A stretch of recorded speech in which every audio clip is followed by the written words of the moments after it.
Australian team to make the Australian team the satellite champs. 70 yards is a lock, I believe. We've now got one of Jack's crew who's just as crazy as him, continuing the 12-inch, the 12-inch version of A Long Way to the Top. The 12-inch version. Yeah, for the youngsters out there, before CDs, there were and cassettes, there were LPs, records, and on the record, the artists used to release their normal song, which went for about 4 minutes, 3.5 minutes. I know 4 minutes is a long song nowadays, but they used to do a remix, and the remix was an extended version. So you call them extended versions. I don't know. Yeah. A long play, I LP. Would, yeah, true. If there was a song that, I would call them extended version. Okay, so he's continuing with the song. He's up to a 4 or 5 minute version of it. Yeah. I don't know whatever that is, but anytime there's a 4-inch or a 12-inch option, I will take the 12-inch. You're a when you go to Subway, you always take the foot long. Always will go 12-inch, no matter what Do you, situation I'm in. I will take the 12-inch. So if you're at Subway and it's better value. Oh my!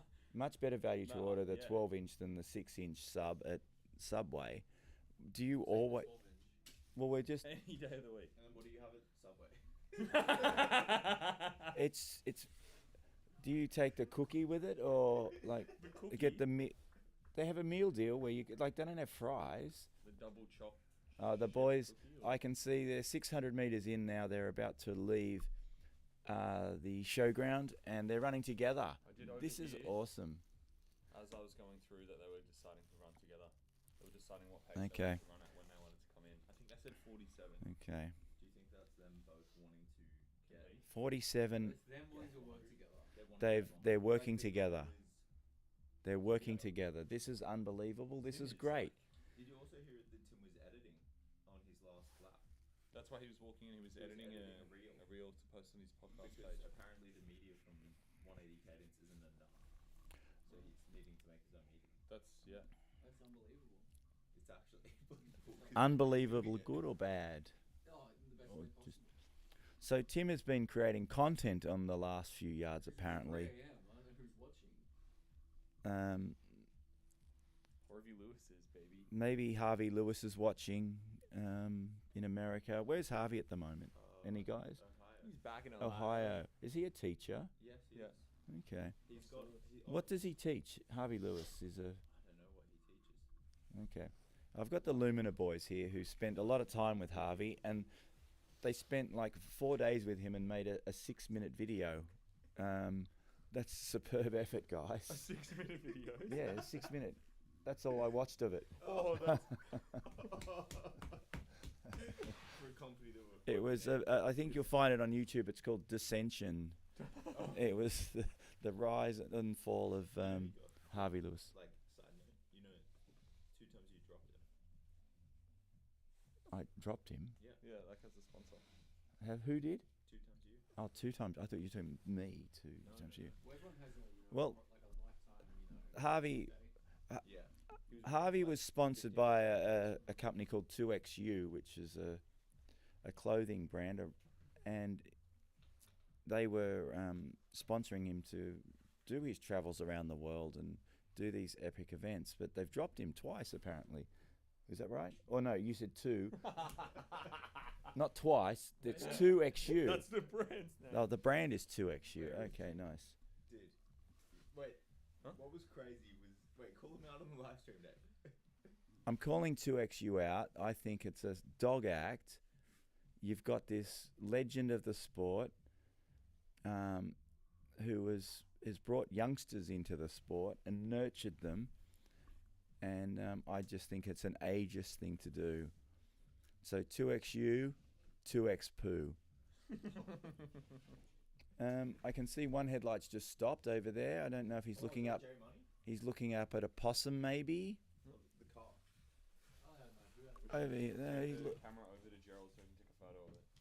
Don't tell me Gerald's back. No, sorry. Where's that? Miracle.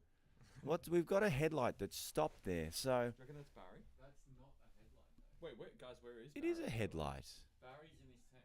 Oh, he got I okay. picked him up again. I had another fucking. Here we go. Oh. No, he waited. He was doing his shoelace. That's what you do. You do your shoelace up. Wait, he's like sprinting now. Yeah, because he wants to catch back up. That's 100% Jack. That's Tim. No, I saw pink. It was Tim. Okay, so you know, Maybe. there's working together and working together, but stopping while he does his shoelace up, and maybe he was doing a wee. Who knows? We might ask him after.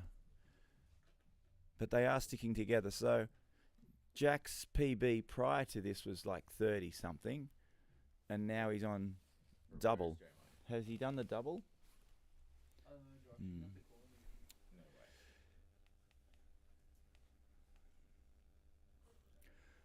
Yeah, that would be a good documentary. Are you looking would at the last be one? 2XU versus Harvey Call him Lewis. again for the meme. Don't. No. Leave him alone. No, it's funny. I don't want to freak out. Dude, they're done. You don't need to come anymore. Oh my god, that's actually funny. If you call him and say, bro, turn around, like, we might as well just go back. Tone too loud. It's too late. What? Why you rubbing your face? Oh, can I get really itchy head from the fucking beanie? Oh, sure. Is there any reason we sort of head chose do a you get? red light in here? Is Red light in here. is red light like for developing film? Red light. We picked a red light because Kyle wanted to get freaky in the kitchen. Okay, well, that's a bit inappropriate when the live stream's running. Well, we had the Well, comment about freaky's Subway earlier as well. Pretty good. So good. Freaky is a good thing. I just don't look good in red. Can we do a blue or a rainbow colour that You know, it's like the scrolls through the colours, the rainbow colours? We have seen a couple of rainbows during the race. when he gets here. We had a little bit of rain the night before, For a lot of rain. the live stream. The guys who set up their gazebos came back and everything was wet. But the live stream and like send him on course. the red light district, well, He's watching where we're located in St Ives and Terry, one of the lads actually from Lumina grew up in Terry Hills. Are there any red light districts in Terry Hills? I know there wasn't in Davidson or Belrose. I went looking Yeah. for them, but And is there a local There is. place that people go to? Place? Place. You're looking to go trip one of the runners and head there after. If this. Oh, thank you. My breakfast has arrived. Thank you. Do you have any milk? I'd like to thank my sponsor, Sultana brand, Not 2 times food. not the 2 times poo company. But that will Were your muffins Mr. 200 Muffin World Bro, Record? Gerald ate all my fucking muffins. that will give you 2 times the poos. Yes, Sultana brand will give you 2 The red light, what's No, here? red light districts in No. Troy, red light doesn't ruin your night vision sight. Well, maybe we can get some snipers work out here. Well, they've been going down like someone sniped them. There's 3 runners who were out. We'll get back to what this race is about, people running. Let's see, Barry Keem, let's have a look. He completed 66 yards, Feel good. didn't complete the 67th yard. Barry completed an official distance of 442.57 kilometres. It's just crazy. That's Barry's. Harry, start following you. That's Fascinating. Barry's PB. His PB going into this was 62. It's now 66. So a good improvement from Barry. 66 should get him on the Australian team for the SAT Champs, which will be held in October Sarah versus Megan in round. Dapto, we'll call it, where the dogs run around. Someone's used all their characters up here. Skinny J18. Good on you, Skinny. I'm reading this out without previewing it, so hopefully they can be going till the daylight comes. As I said earlier on, they are also doing great. I got to go to bed soon. I'm trying to watch it by feeling very tired. Don't want to miss the end. Well, Well, come on, Skinny Jade. Don't, take a no-dose like the runners, or crack open a Winnie Blue that Jack's been Cranking. cranking recently. Whatever gets you through the night. Has he been having them at night? But yeah, he gets a drag if he has a meal. Yeah, he gets a bonus cigarette puff if he eats something. Oh. Wow. Okay, we're Carl Seals Hospital. We're coming up to 13 minutes for this yard, which means the runners are at the halfway point of the turnaround. It's a night lap is a 2 out and back course, which has been alternating every 12 hours since the second night. What happened with Ryan and PK? With a million. No jam on. PK, who's PK? Oh no, they're calling you PK. They think you're PK. Oh, do you want PK back? No, he's not coming back. Sorry, Come back till 6:45. he DNF'd. He DNF'd. Sorry, he's back in his hotel room. Ryan became. I wasn't here at the time, but delirious would have been the word. His body was willing, but his mind wasn't. And did Ryan turn back, or did he? I picked him up on the bike. Did he get the ride through? He got the ride through. Oh wow. It's Barry. Okay, well our last two competitors have been biked back to the finish line. This is not Mitchie. Our last Mitchie two. wanted to hold my hand, but I saw Mitchie's finish. You guys did a good job of filming that. Thank you. Yeah, the live stream called it great. Thank you, live stream. So the last two, Barry and Ryan, caught an e-bike back to the finish, which is an interesting way to get out, and it probably a precedent that James Blanton set earlier. Went out on course. He'd had enough, and he called his Uber driver, Mr. Alex, and you'll see he probably did a personal best on that last lap. Probably broke some speed records of. What's the e-bike get up to? I got up to 40 today. 40 kilometres an hour. I might have to go about 10 because it's very bumpy. Whoa. Who was the Sydney Rooster guy who fell off his e-bike? Connor? Billy Smith. Oh, Billy Smith. So, hopefully the assistant race director doesn't fall off the bike and hit his head. He's done an excellent job. I'm warning you before you read this. Oh no, he's just. Someone said Thomas Deary said PK, more like weak K. Am I right? So just you're a little bit sleep deprived. What's your response to Thomas? Remember you do. I have this believe happening. Thomas is a serial pest, and I think he's had something in for PK for a while. No, he's talking about. I think he's saying you're. He's saying you're a weak version. Oh no, Thomas. No. Thomas, can you write another comment that's positive, please? Are people liking what he's saying? No. You or PK? No. How do you if no one's responding to Thomas? Is that a good thing? Oh. No. I don't know, when the truth gets said, people usually. Okay. We'll just skip to the next one. Are they still there having a sleep? No, they're running. The three runners who pulled out over the last hour are all sleeping. They're all resting. They're all in good health. Just severely fatigued. You know what? We actually should have woken up PK because he said if his top two wake me up. Really? Oh, call him. No, don't. Wait, but if he'd probably be pissed. Yeah. You should call him. I I would don't know. definitely call him. Yeah. He definitely said if his top two wake me up. Both the runners, the beauty of this We can have PK night course is you can see the runners a number of times throughout the yard. They're still running together. We're 17 minutes into this yard. Thomas is... Oh no, he said no. PK is weak for going to bed. Yes, thank you, Thomas, for that comparison. Yeah, the runner. We've just had to wake PK up, you know. And I promise you, So- I won't if anything dramatic happens. So I don't know if I like that PK coming back, but Why? you know, you want to be the person who calls the finish of the race. That's selfish, don't you think? It's not selfish. I'm the last one standing. That's what it's After about. your 10-hour hiatus. I may have had some sleep, but it's you got to pick and choose your moments.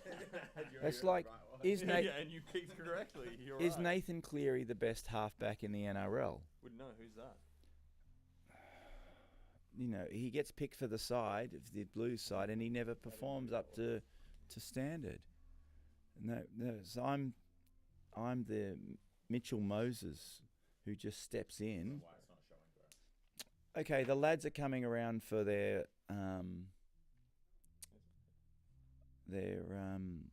loop, their half-time loop, we'll call it. They're both running together. Tim has a soft hue, yellowy type of lamp. Jack's got the more traditional white. Hell is Jane? So you getting rinsed when we get in here? He's lucky Da Vinci's like crashing on us right now. I Otherwise it'd be done with big weight. I have no idea, bro. But he's definitely fallen asleep again. You should call him. No, it's really funny you calling him. But I feel bad just being like. You know, just curious he as knows it's like. who's up at this hour and why, and are you on night shift? Have you woken up early to go for a run? 5-minute drive. Are you checking in every hour to see what's going on? Timmy K for the win. Oh, thank you, Mrs. T Life. I'm doing great. So it's Thank actually you. like an hour. Thank you very much. How many lumens? What optional? What's the optimal lumen for peak performance? It's interesting. Wait. It's Oh my god. No way. you know you can buy No way. head torches with different lumens. Didn't answer. If you're doing a trail run, and you're running fast, you probably want between 600 and 1,000 lumens. Having a head torch on for a long period of time, it's hard to focus. Did he not answer And again? sometimes less light is better. Oh my gosh. So the head torch I run with is 1,000 lumens. I don't have it on at the moment. It's a Petzl brand. But Oh, is that him? in a race like this, Shame you back can in. you can recharge, change your headlight every hour. Where in a longer trail run, you don't have that option. So they can burn bright for an hour and swap over quite easily here. Time to cook, brother. Time to dropped? cook. Who? Who dropped? Gerald's just arrived at the wrong time. Smells. I don't know, bro. I don't know. I thought you dropped out, bro. Mrs. T Life is in Scotland. Good. Thank you, Miss is L Life. Mrs. T Life or Mrs. T? Is that a T or an L? It's Mrs. Mrs. T Life. Mrs. T Life is in Scotland. Bro, you got 5 hours. In Germany, well done. So we don't have any local. It's Wait. in Germany. Gerald It's got 5 hours sleep, didn't he? in Germany. It's 20 past 7 in the evening. Thank you I'm sending you for photos tuning now in. on your- Lunch break in Minnesota. Good time zone. Did- Are there any famous runners in Minnesota? I don't know. It's the same for us. Give yourself Can 40 um, minutes. Give yourself 40 minutes. Gravel Road Radio, can you give me a shout out if there is a famous backyard ultra runner or runner from Minnesota? Video. Alright. Photo, post, and video. Yeah, definitely. Yeah. Just quickly go. You can do. Viewing from Texas. Oh my gosh. From Melbourne. Thomas, well done. And then that's it. Watching from, Did someone shit themselves in here? I don't know how to say that. TBILISI. I will have to look that up. Checking in from Ohio. Lunch break. Do like final, like maybe Nice. 6 graphic post. Okay. Skinny They're J different. 18 Probably, is from maybe Hobart. Yeah, I reckon. There's We one. should, I had we an should idea. do instead of top two SBU top two. We have our top five out. We should probably match. We should go out. a viewer Final two. Yeah. from Mexico. With one of the We photos, have do you see where they're like facing off? more international And let's get viewers our than we answers. have Yeah. Australian viewers, which is awesome that this format has been picked up by other countries. And Coffs Harbour as well. Thank you, Lynn. Do you want to join the kitchen? Jump in, Ollie. Yep.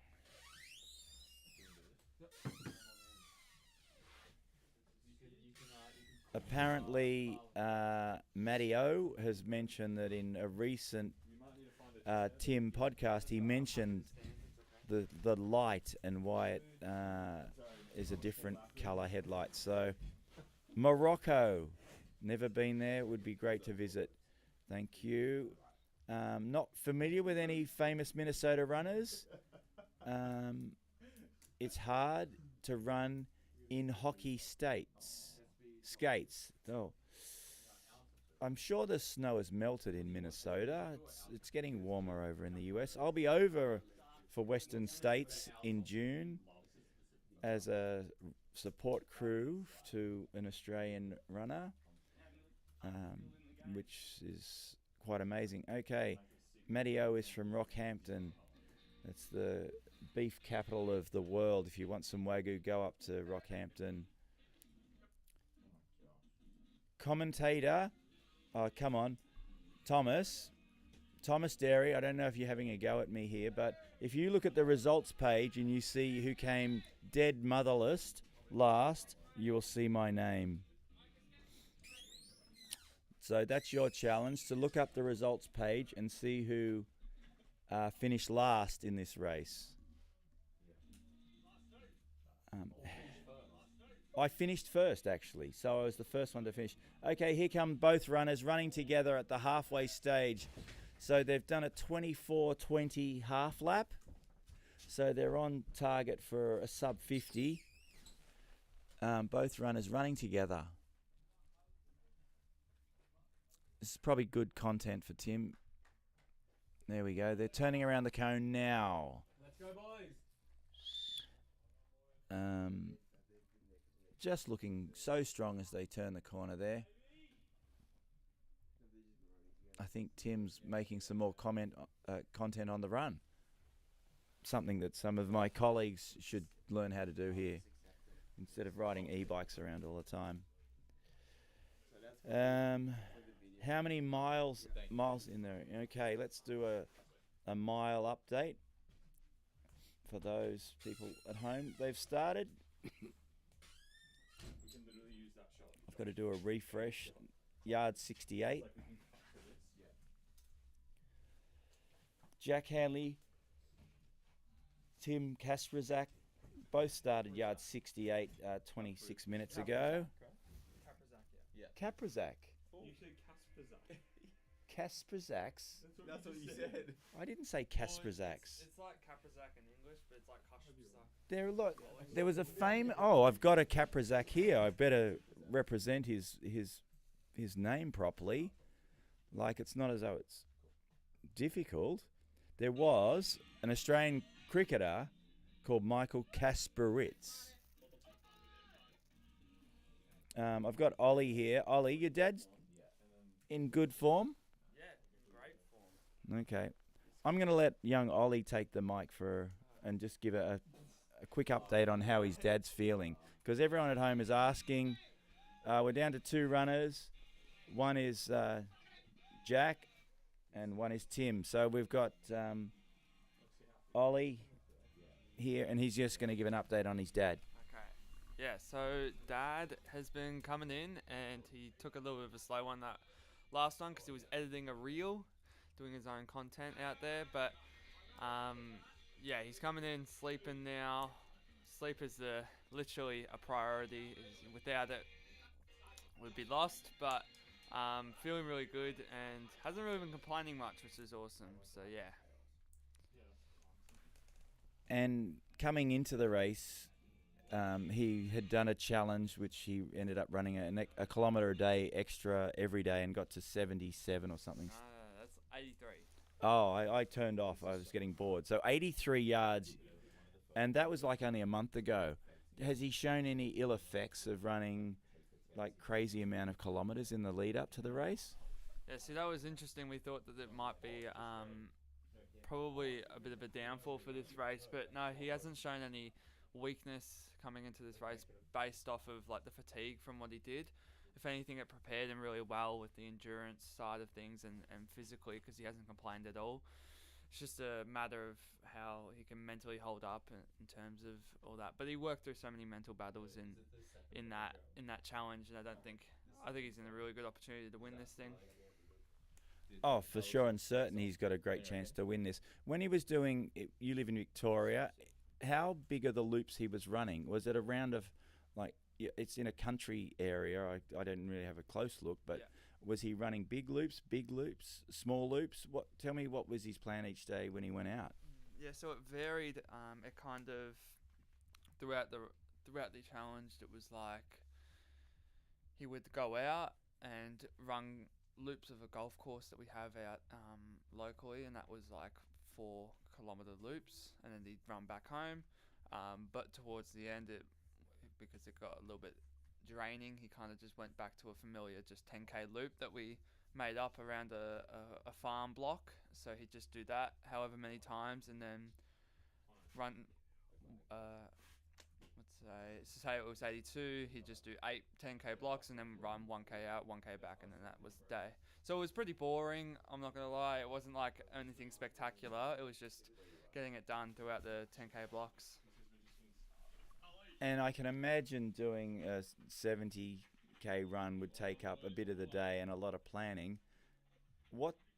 How did he recover, like, each day? What was his plan? Did he go out and do the run early and then recover? Did he start in the middle of the day, late? What was the schedule? Yeah, so it was always morning. He'd go out, finish his run, let's say 4 to 5, and then straight away into the into the pool, then into the bath, and then he'd have lots of smoothies that we'd make at home for liquid carbs.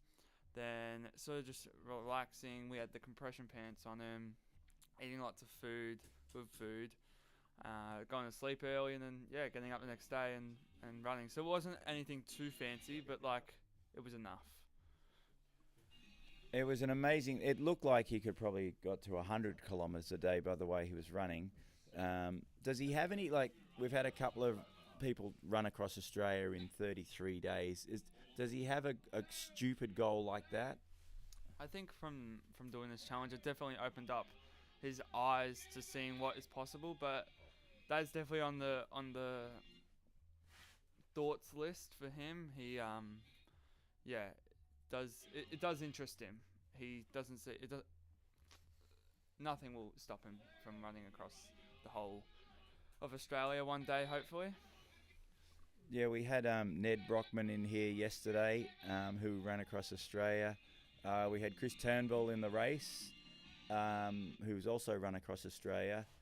I don't know what. Must be because it's wind assisted why you'd run from Perth to Sydney. Maybe you want to finish in your hometown, but it seems the popular route. So probably the prevailing winds, because I wouldn't like to run into the wind for 33 days across Australia. So let's hope he can find something that will challenge him even more than what he's been doing, because he's just been an amazing runner. Now, he's obviously qualified for the Satellite Champs, which is coming up in October. Give me an insight into his prep for the next 4 or 5 months. So this year's sort of a big thing for Dad. We're trialling something because he's obviously got King of the Hill right after Sat Champs. So Sydney Backyard Ultra is essentially just a trial for what's to come. We plan to do Sydney Backyard Ultra, run as far as you can, and then straight away, 3 weeks later, we have a... Do you know what the Barkley Marathons is?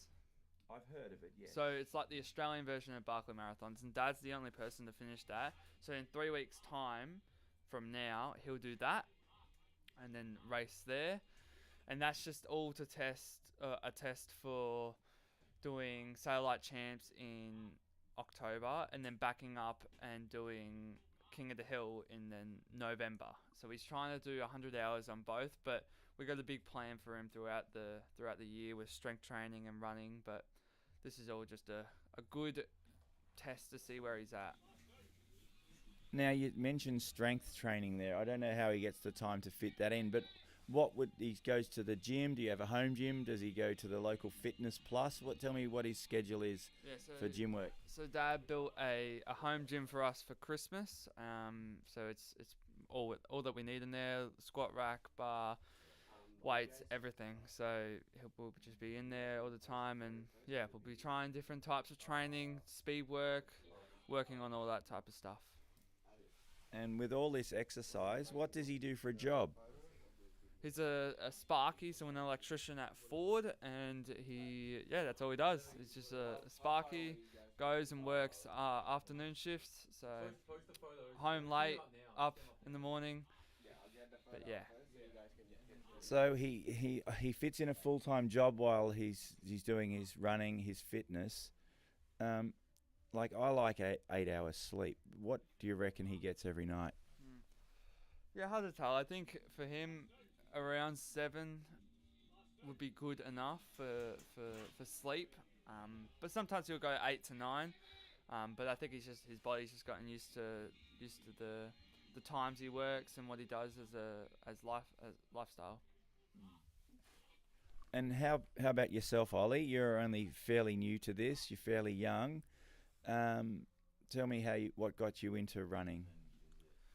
I think from being young, I've always been into running. Like looking at Dad, he did Spartan races, so fitness has always been in the family. I think when I was really young, 9 to 11, I will admit I think I did it because I was doing half marathons back then on the trails. I did it for Dad a little bit, but I think when Dad did Satellite Champs 4 years ago, I just remember the faces of the athletes pushing their limits, and it really intrigued me. So I decided to sign up to my first backyard ultra, which is MVP in Victoria, and I decided to give it a crack. I got through 6 or 7 loops, and yeah, ever since then it just clicked, and I've loved it and would never look back. So how many backyard ultras have you done? And tell me your progression, how many yards you've increased over the time. Hold on, I gotta think about this. I got one. It's hard at 3 o'clock in the morning. So what's your PB? 36 yards. And where did you do that? So I did that in Shepparton at GV Backyard Ultra. From then I did learn a new experience, is that I'm stepping away from the backyard ultra scene because it's too full on for my young body, and I'm focusing on going more mainstream in the ultra running world. So what type of races will we see you in as you take a hiatus from backyard ultras? What other races will you do? So most likely the 50Ks, 100Ks, 100 miles, like Western States is my dream. So that type of stuff. Putting all the things in place to be able to have the best opportunity to win Western States. To win Western States, that is a massive goal, my friend. So what would be, there's qualifying races for Western States. What would be one or two of the races you'd think of doing so people can track you in the future? Yeah, so obviously we're in Australia, so I think Tarawera in New Zealand is more realistic than going all the way up to the States and racing there. So Tarawera is probably where I'd try to get the qualifying and the golden ticket for Western States. That's a big goal. And are you aiming to win Tarawera Miler next year, or is it the 100 that you have to do for that? So I think you got to do the 100K there, and I think it depends on the day. They sometimes, majority of the time, they'll give top 2 a golden ticket, but sometimes they'll give top 3 a golden ticket to Western States. And you're going to do that next year? I don't know. I got to weigh up my options with how I'm going with school, how everything goes, how my progression goes in running, and all that stuff.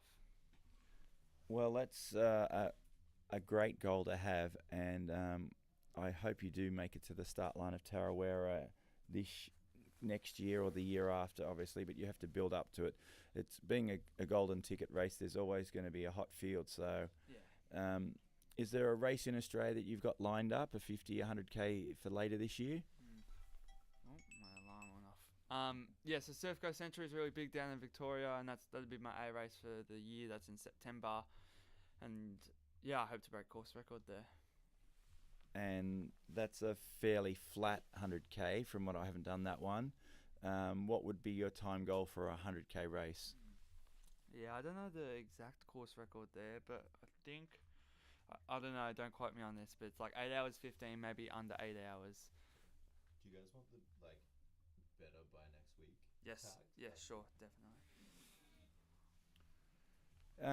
Now you and your dad do a podcast. Can you tell me a bit about how long it's been going, and who do you have on as host? What's the format of it? Yeah, so we started Better next week because we just love talking about running so much, and we thought what better way to start a podcast and give everyone some tips on how to get better. We kind of wanted to base it around people who sort of just started running or just are looking to get better, hence Better by Next Week. So we'll do most of our episodes in our studio inside, but then we also have guests in the greenhouse where we have had guests like Phil Gore, Tom Dade, Mia Noble, who else? Joel Sexton, Gaddy, all those athletes. Oh, we've had Brady Nankervis. So we've got a lot of people, and we've got many more lined up as well, where we just want to get their stories, and see if they can help the running community. So it's all about just helping people get better, not necessarily for popularity or anything like that. We just want to see everyone get better at the whole running game. Well, Ollie, it's been a pleasure talking with you. I'm sure the viewers have loved an update on your dad and yourself, mate. We wish you all the best for the rest of this race with your dad, and your goals are lofty, and we're here to support you in any way we can. If you do want to return to a backyard ultra, this is a pretty easy one, obviously. So thanks, mate, Thank you. and we'll see you around. How the hell do you drag him in here for an interview and I couldn't get him all week because he's been running around like a headless chook? I had some spare time on my hands. Yeah, it's in spare time. It's 3:48. We have a replacement who's lined up here. I'm going to let PK take over the mic. He's done such a superb job since the race started, and there's no reason why the viewership lost when he left. So welcome back, PK. This is your stage. You got 2 left, my friend. He's still in there, so it's Jack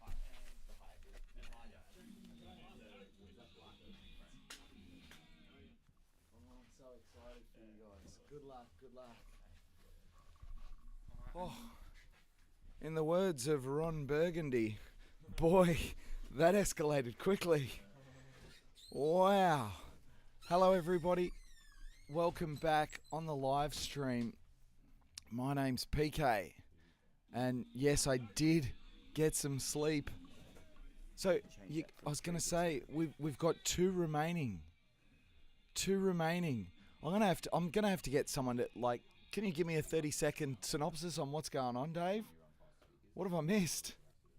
Why don't you ask the viewers what you've missed, my friend? You've missed 2 of the runners coming back on a bike because they didn't finish the lap, and you saw Mitzi, the bagman, retire. So Mitzi was out first, and Ryan was out, and then Mitzi, and then just more recently Barry.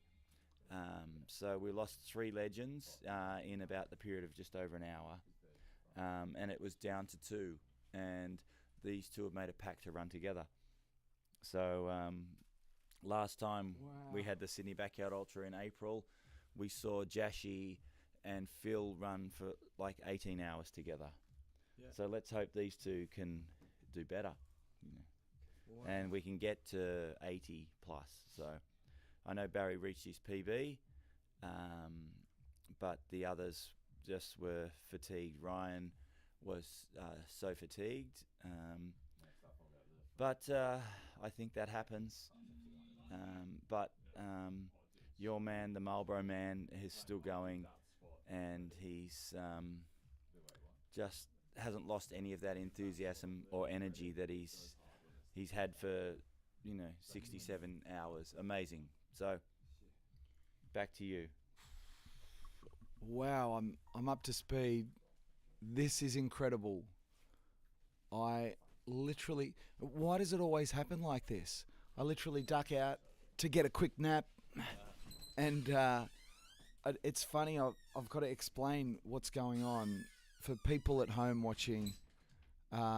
If you are in the chat, say good morning. Say hello. My name's PK, bringing to you Sydney's Backyard Ultra. I've just had a power nap between yards apparently, and I go away. I leave you here by yourselves to play nice and friendly, and we're down to 2. That is incredible. 2 runners left.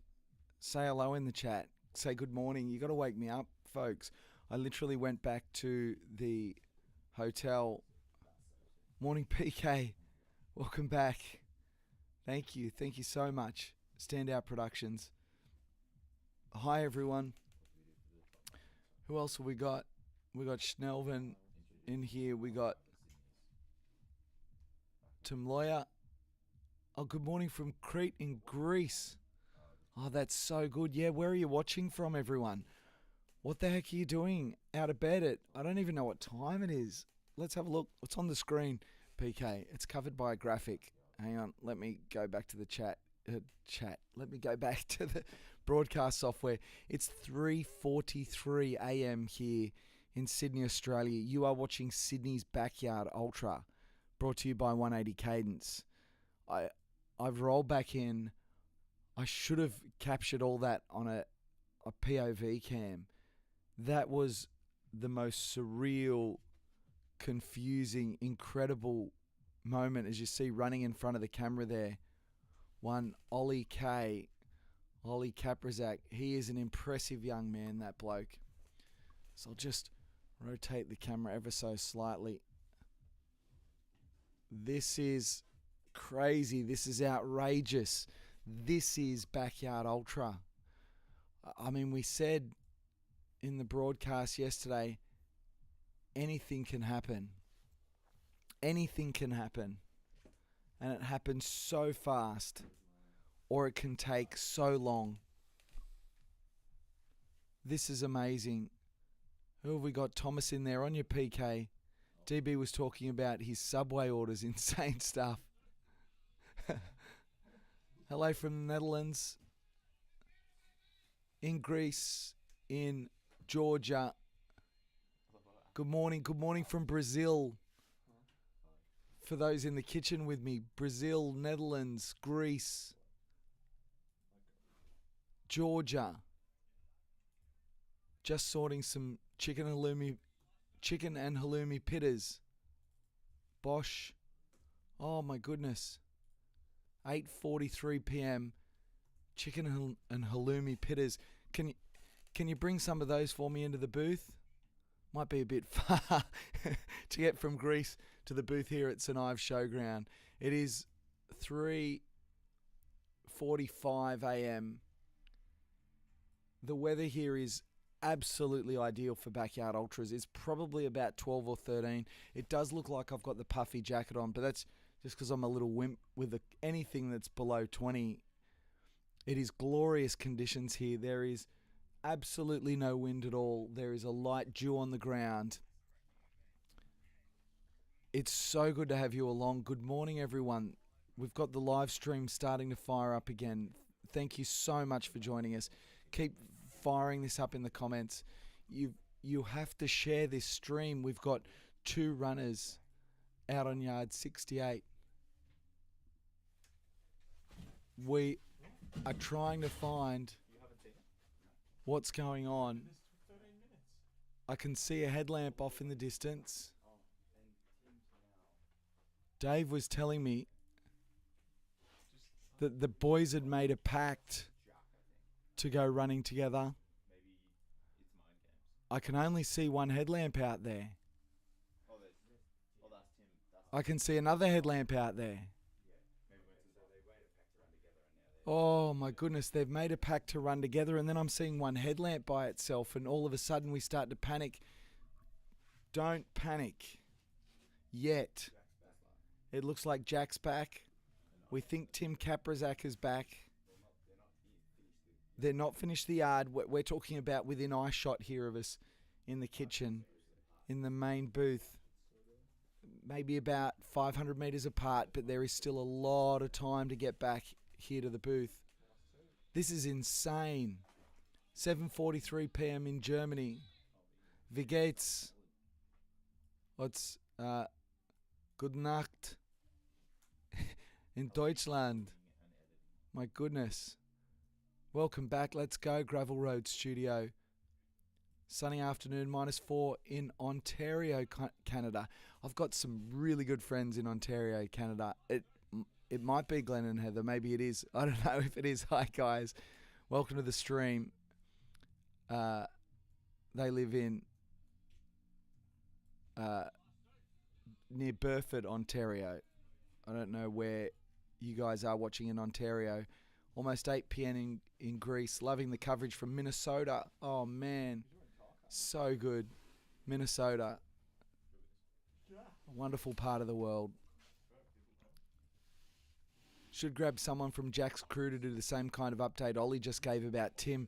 Yeah, absolutely. That's a great idea. I'm not sure what Tim fired up, but I will. I'll grab someone from Jack's crew. We've got someone coming in here. Yeah, it looks like Tim Kaprizak's running stride, but we are not sure. We are not sure. Here in the booth, imminent arrival of one of the runners.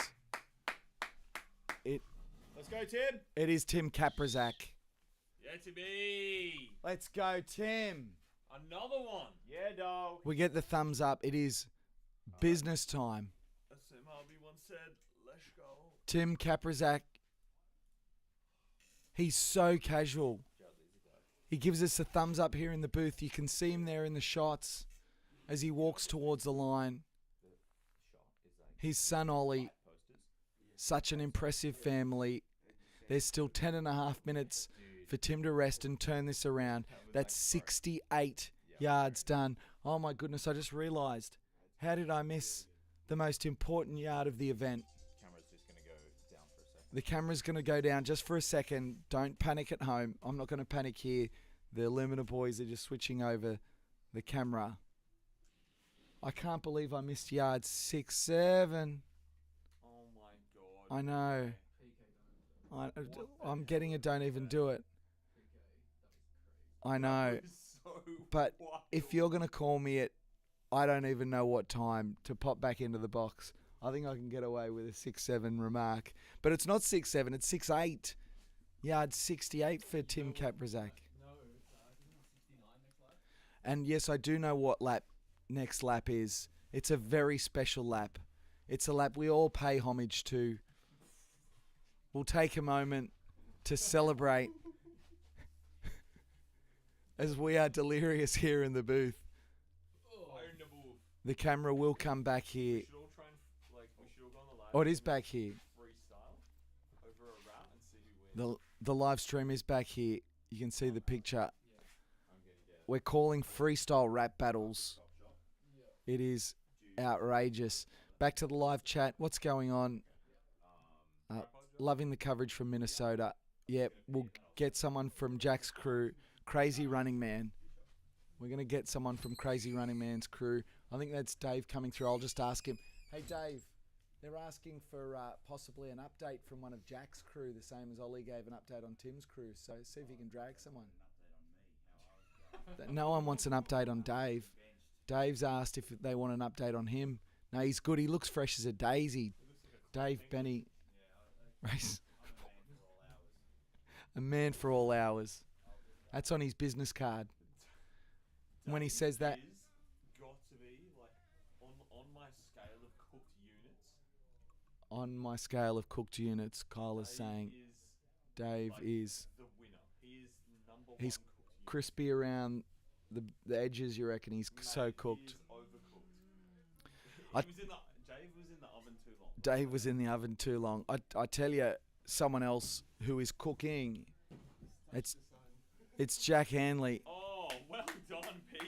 You still got it. We can see the headlamp coming towards us. There's still 8 minutes. As Kyle's going to go and capture some footage. If you can get the camera to... No, he doesn't have it on. That's okay. We've got to get PK cam out there. In fact, in a moment after he comes past, I might see if I can fire up PK cam, even at this hour. This is incredible. I'm getting a chat from Dave. The answer is yes. We're going to get someone from Jack's crew at the start of the next yard. We're going to find out how he's doing. Let's go, Jack. Mate, this is awesome. Where's the crowd? Come on, lift, he says. This is amazing.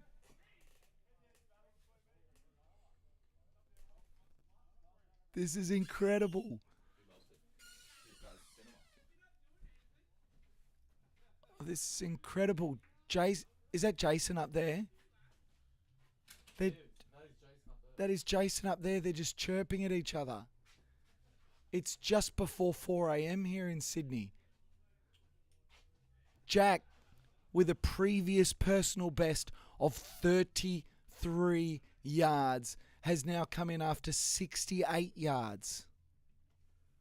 He's come in after 68 yards and he's chirping like he's just done one, and there's still 644 others here at St Ives Showground. There's not 644 others, Jack. There is just one Tim Kaprizak. And that is all that stands between you and a silver ticket for the Australian team. They're both now have run enough yards to be there, but they're fighting out for this silver coin. Wow. I got a yes, I can bring Pittis to the booth from Greece. That'd be so good. We're going to get someone from Jack's crew after this break in just a moment. Morning from the Central Coast. Good morning, Standout Productions. Good morning from Narellan. Good morning, Jacob. Hi, PK. This is Skinny. It's been interesting. I'm from Hobart.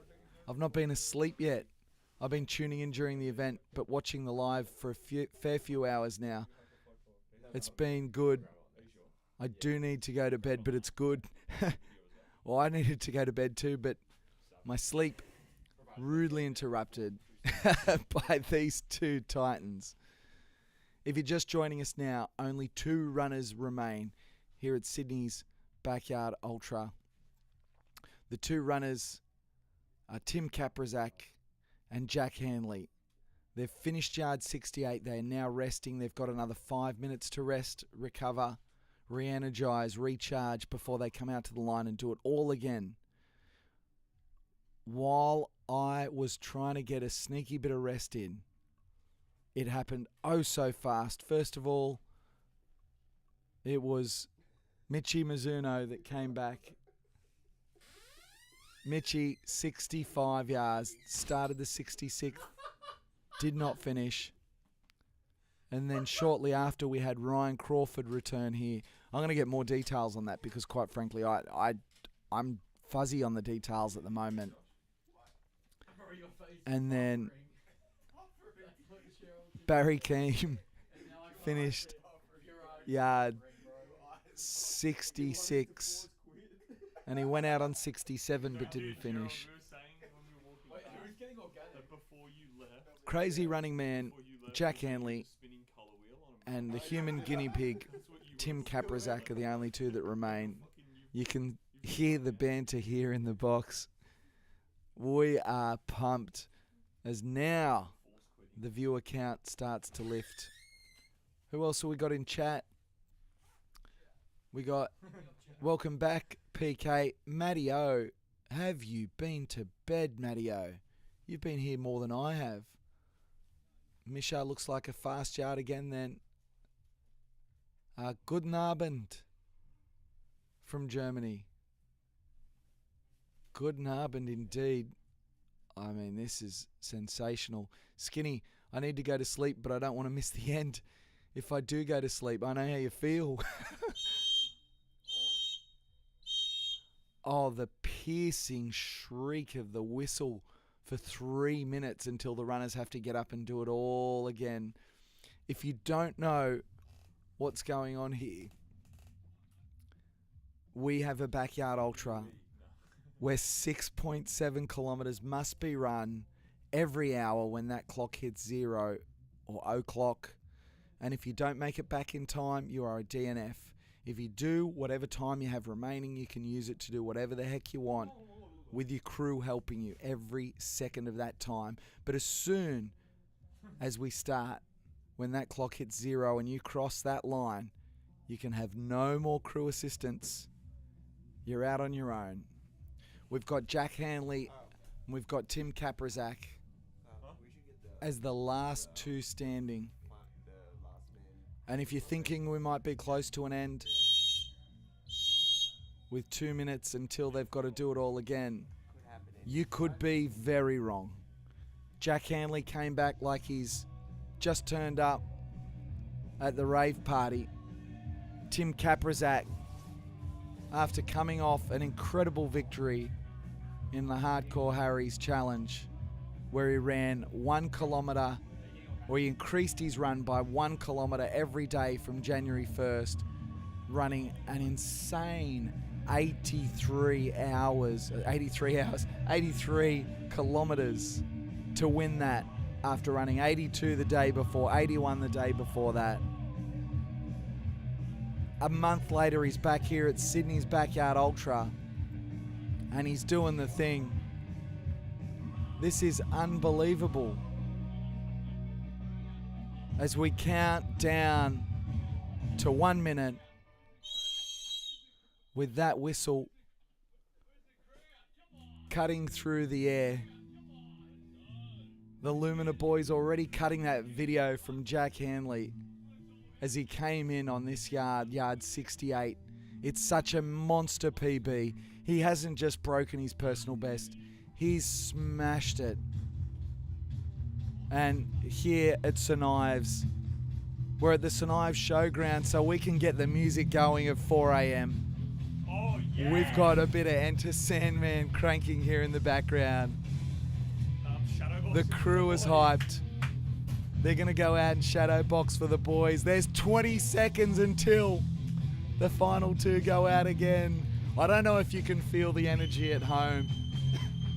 This is incredible scenes. Both the boys back out. Tim Kaprizak, Jack Hanley, bump fists. 2, 1, they're off. The bell goes. And the boys are out on lap 60, yard 69, as they come past the central commentary position. Timmy goes off, Jack hot on his heels. They look like they're burning it quick as Ollie Kaprizak comes across to capture the images. The Better By Next Week podcast is going to have some incredible shots as they go past. They're separated by about 2 meters. Tim Kaprizak with Jack Hanley just off his left flank, and they head out into the night here at St Ives Showground here in Sydney. Wow, get into that chat. Get amongst it. Shout out to your favourite athlete. As we said goodbye to 3 incredible runners in the last few hours. It was Bagman Mitchie, crowd favourite, 65 yards. Ryan Crawford, an incredible 65 yards to add to his resume, the White Kenyan. And then Barry Keem, 66 yards, 3rd place, solidifies his spot on the Australian team. That leaves us with 2 at 4 a.m. here in Sydney at Sydney's Backyard Ultra. It leaves us with Jack Hanley, the crazy running man, and boy oh boy is he living up to that nickname, or Chopper as his mates like to call him. Bit of chop chop. Let's go. There's some of Jack's crew. You gonna come in here? Join me again? I'll get his uncle in. All right, we're gonna get his uncle in. Come on around. This is unreal. We're gonna get an update. We're gonna get an update from his uncle on how Jack's doing. We had an update from Ollie Kaprizak there just while I was getting a couple of minutes of beauty sleep. But now, this is incredible. Wow. Good morning. Come and sit down. Didn't expect to be sitting here. Didn't expect to be sitting here. No. Who expected this? Oh my gosh, let me tilt the camera back. Or is he ever? This is nuts. Okay, so I know you're Jack's uncle. You got to introduce yourself for everyone. Yeah, so Peter Hart's my name. For those, obviously, who have... Here we go, just like that. Like that, yeah. Yep. So you talk into that bit. Okay. Yep. So for those who probably have followed Jack's journey, I'm the also known as the clumsy riding man. So I ride with Jack when he does his challenges. Obviously, he's chosen to get into Backyard Ultra, so he doesn't have to deal with me because I can't ride around with him. But so I've obviously been involved in Jack's life. Since he was born, basically. So he's my sister's son. So that's where I come into Jack's life. Okay, so can I call you clumsy? You can. Okay, clumsy it is. PK and Called clumsy. much worse. You've been called worse. PK and Clumsy in the booth. Good morning. If you've got any questions for Clumsy, if you want to find out anything about Jack, just fire those in the comments. I'll grab those in a second. It's 4 a.m. You've got to forgive me for being all over the shop. Mate, how long have you been up for? Look, I'd say I've obviously been awake more than I've been asleep, but fortunately one of the few skills I've got in life is I'm a pretty good sleeper, so I've managed to get a few naps in the tent over there, despite the fact that it's a rowdy crew we've got. I've got the ability to sleep anywhere. I could sleep standing up, I think. So I've probably got more hours of sleep than most people. So not too bad. Yeah, so I can't complain. Clumsy, you've already got some shout-outs in the comments here. So who have we got? Thomas Deary. Yes. We got Tommy. Matty O. Yes. We've got everyone going, Thomas, Matty O. Matty O has dead set been in the comments longer than anyone else. He's got the little crown on him here as the number one commenter. I just said, is Matty O sleeping? Who is Matty O? Right. So, Matty O's a great man. He's known Jack and I for a while. We met him through Kev Mannix, who is Jack's running coach, better known as Chrissy Waller, the master trainer. Matty's obviously part of that run club, and he's been a great supporter of ours over a long time, so always joins in and supports Jack and I when he was done his challenges. So, I'm not surprised that Matty's showing a keen interest in how the crazy running man's going in this event. He's doing incredible. He's come in with a PB of 33. He's now at 68, and he's out on 69, and we're counting. Everyone wants to know, or at least Misha does in the comments, what's the cigarette count at? Clumsy. Misha, you'd be pleased to know none of us are that thrilled that he's still on the lung busters, that's for sure. But it's been fairly reduced. We've sort of set up a bit of a rations system for him here. So it's certainly much reduced to what it has been in the past. But I guess when you get to this stage, it's a bit hard not to reward a guy that's been out there for nearly 70 hours. It's certainly something that we're trying to keep some sort of control under. But and he's been really good actually. So it's a bit hard to knock him back sometimes. People in the comments, and it's a fair call. I don't know if you saw him coming in after that last yard, but there's no better way to describe it than this comment. Jack looks like he's ready to go out to a rave. Yeah, look, one thing Jack's always had is energy, even from a little kid. And, he lights up any room he walks into. He's certainly lighting up St Ives Showground here tonight as well. That's Jack. That's not anything put on. That's as authentic as you can get. That's just Jack's personality.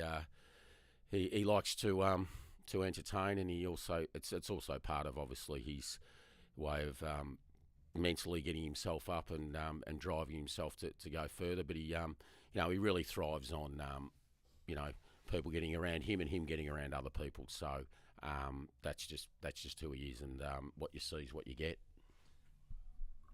You probably can't believe there is people from all over the world watching this live stream right now. Obviously, we've got some crazy Aussies that are already out of bed, but we've got Greece, Netherlands, Germany, Canada, Narellan. We've got people from everywhere. Who else have we got here? Oh, man, just looking through the comments. Zammy just woke up. See, the lads are still going. Mad respect. Which two are left? We've got Jack Hanley and Tim Kaprazak. Is there anyone, including Jack, that deep down genuinely thought that he would be here after almost 3 days and part of the final two? It's a cracking field. Yeah, look, I can only speak for myself, and obviously having been at Jack's only other backyard at Shepparton. I came here myself just thinking, look, if Jack can equal or better what he did at Shepparton, that's a great effort. Mate, that was a long time ago. Yeah, that's a long time ago. He's run a few Ks since then.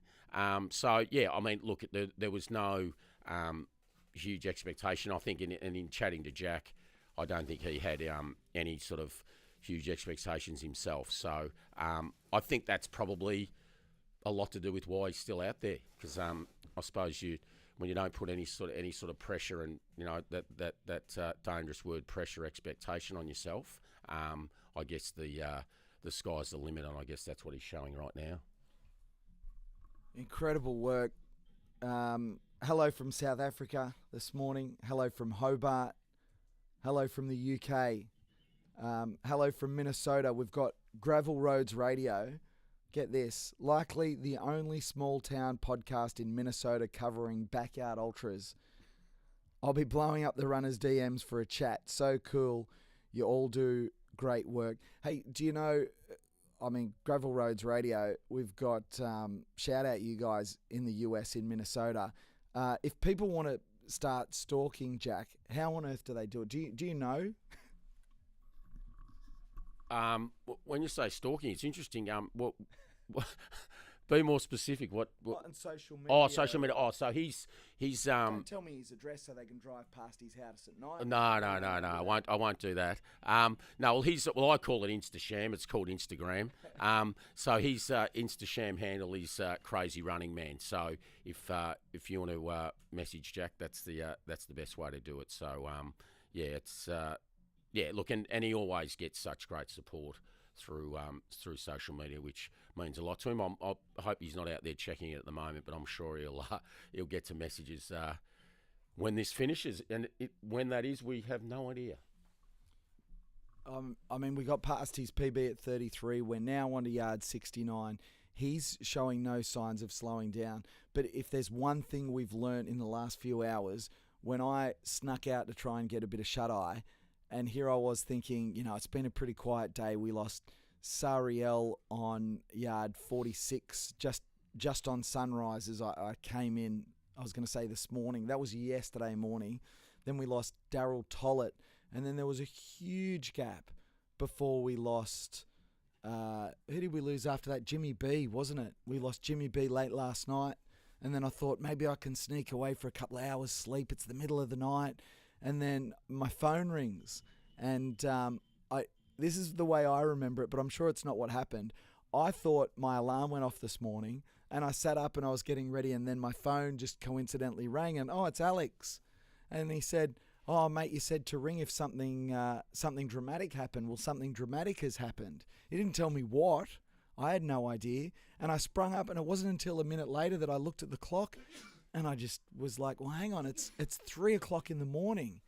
And I didn't know until I got here to the showground what was going on. I walked into the box, I saw Ollie Kaprizak, and I thought, oh, okay, Tim's done. He's just giving an update on Tim. No. Tim's still going. It's like, okay, Tim's still going. Well, who else is still going? And then someone said, Jack. I'm like, Jack, the durry munching rave monster is still out there cutting yards at 4 o'clock in the morning at St Ives. I absolutely couldn't believe it. What was going through your mind when you saw those Mitchie Bagman, you saw Ryan Crawford, and you saw Barry Keane drop all very, very quickly? What was going through your mind as all that unfolded? Yeah, certainly a surprise to me. Obviously, you being here, you sort of hear about who the better and obviously better performed ultra runners are. Yeah, so I mean, that was certainly a huge shock to us that Ryan bowed out and the Bagman. Well, I'd have to say that he's been something to watch. That's for sure. That's added a lot of spice to this event. Very unique sort of a character, obviously, and so that was a huge shock. And then obviously soon after that, Barry bowed out as well. So yeah, look, I mean, not having a lot of experience of with Jack in this situation, I suppose I don't know too much about it, but I certainly know that they were sort of heavily fancied to go really deep into. Well, I heard people talking about day 4 at least. So yeah, that was a shock. Yeah, even with the little I knew about the backyard ultra scene. Questions coming in on the chat on YouTube. If you're up at this ridiculous hour, people up around the world, but people up here locally too, which is superb. Fire in your questions, fire in your comments for Clumsy here. We want to find out how Jack's doing. So when you talked about Matty O, that wasn't the Matty O that's in the chat here. This is a different Matty O. He said, might be a different Matty O, but that Matty O sounds like a legend too. Yeah. This Matty O is actually on Team Timmy Kaprizak. So how funny is that? Oh. He's Matty O from Rocky. So okay. welcome to I hope Matty O you here. meet Matty O from Rocky one day. Yes, I'm not sure that'll be any time soon, but good on you, Matty O. There's 2 great Matty O's in the world. There is at least 2 great Matty O's in the world. People talking about the increasing cigarette cadence. This is outrageous. I said to my wife before I came, she said, how does this go for me? What do I expect to happen? And I said, you got to expect the unexpected.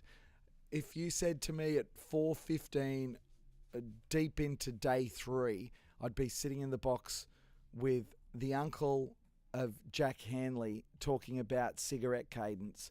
That was not on my bingo card, mate. Was this on your bingo card? Unfortunately, yes. Jack's been on the lung busters for a while now, so it's something he's found very hard to give up. He's had a brief stint recently where he gave up for a while. It's certainly something that we'd probably like him to remove from his repertoire, but at the moment, I don't think. Yeah, what are we? 4:16 on Tuesday morning. I don't think now's the time to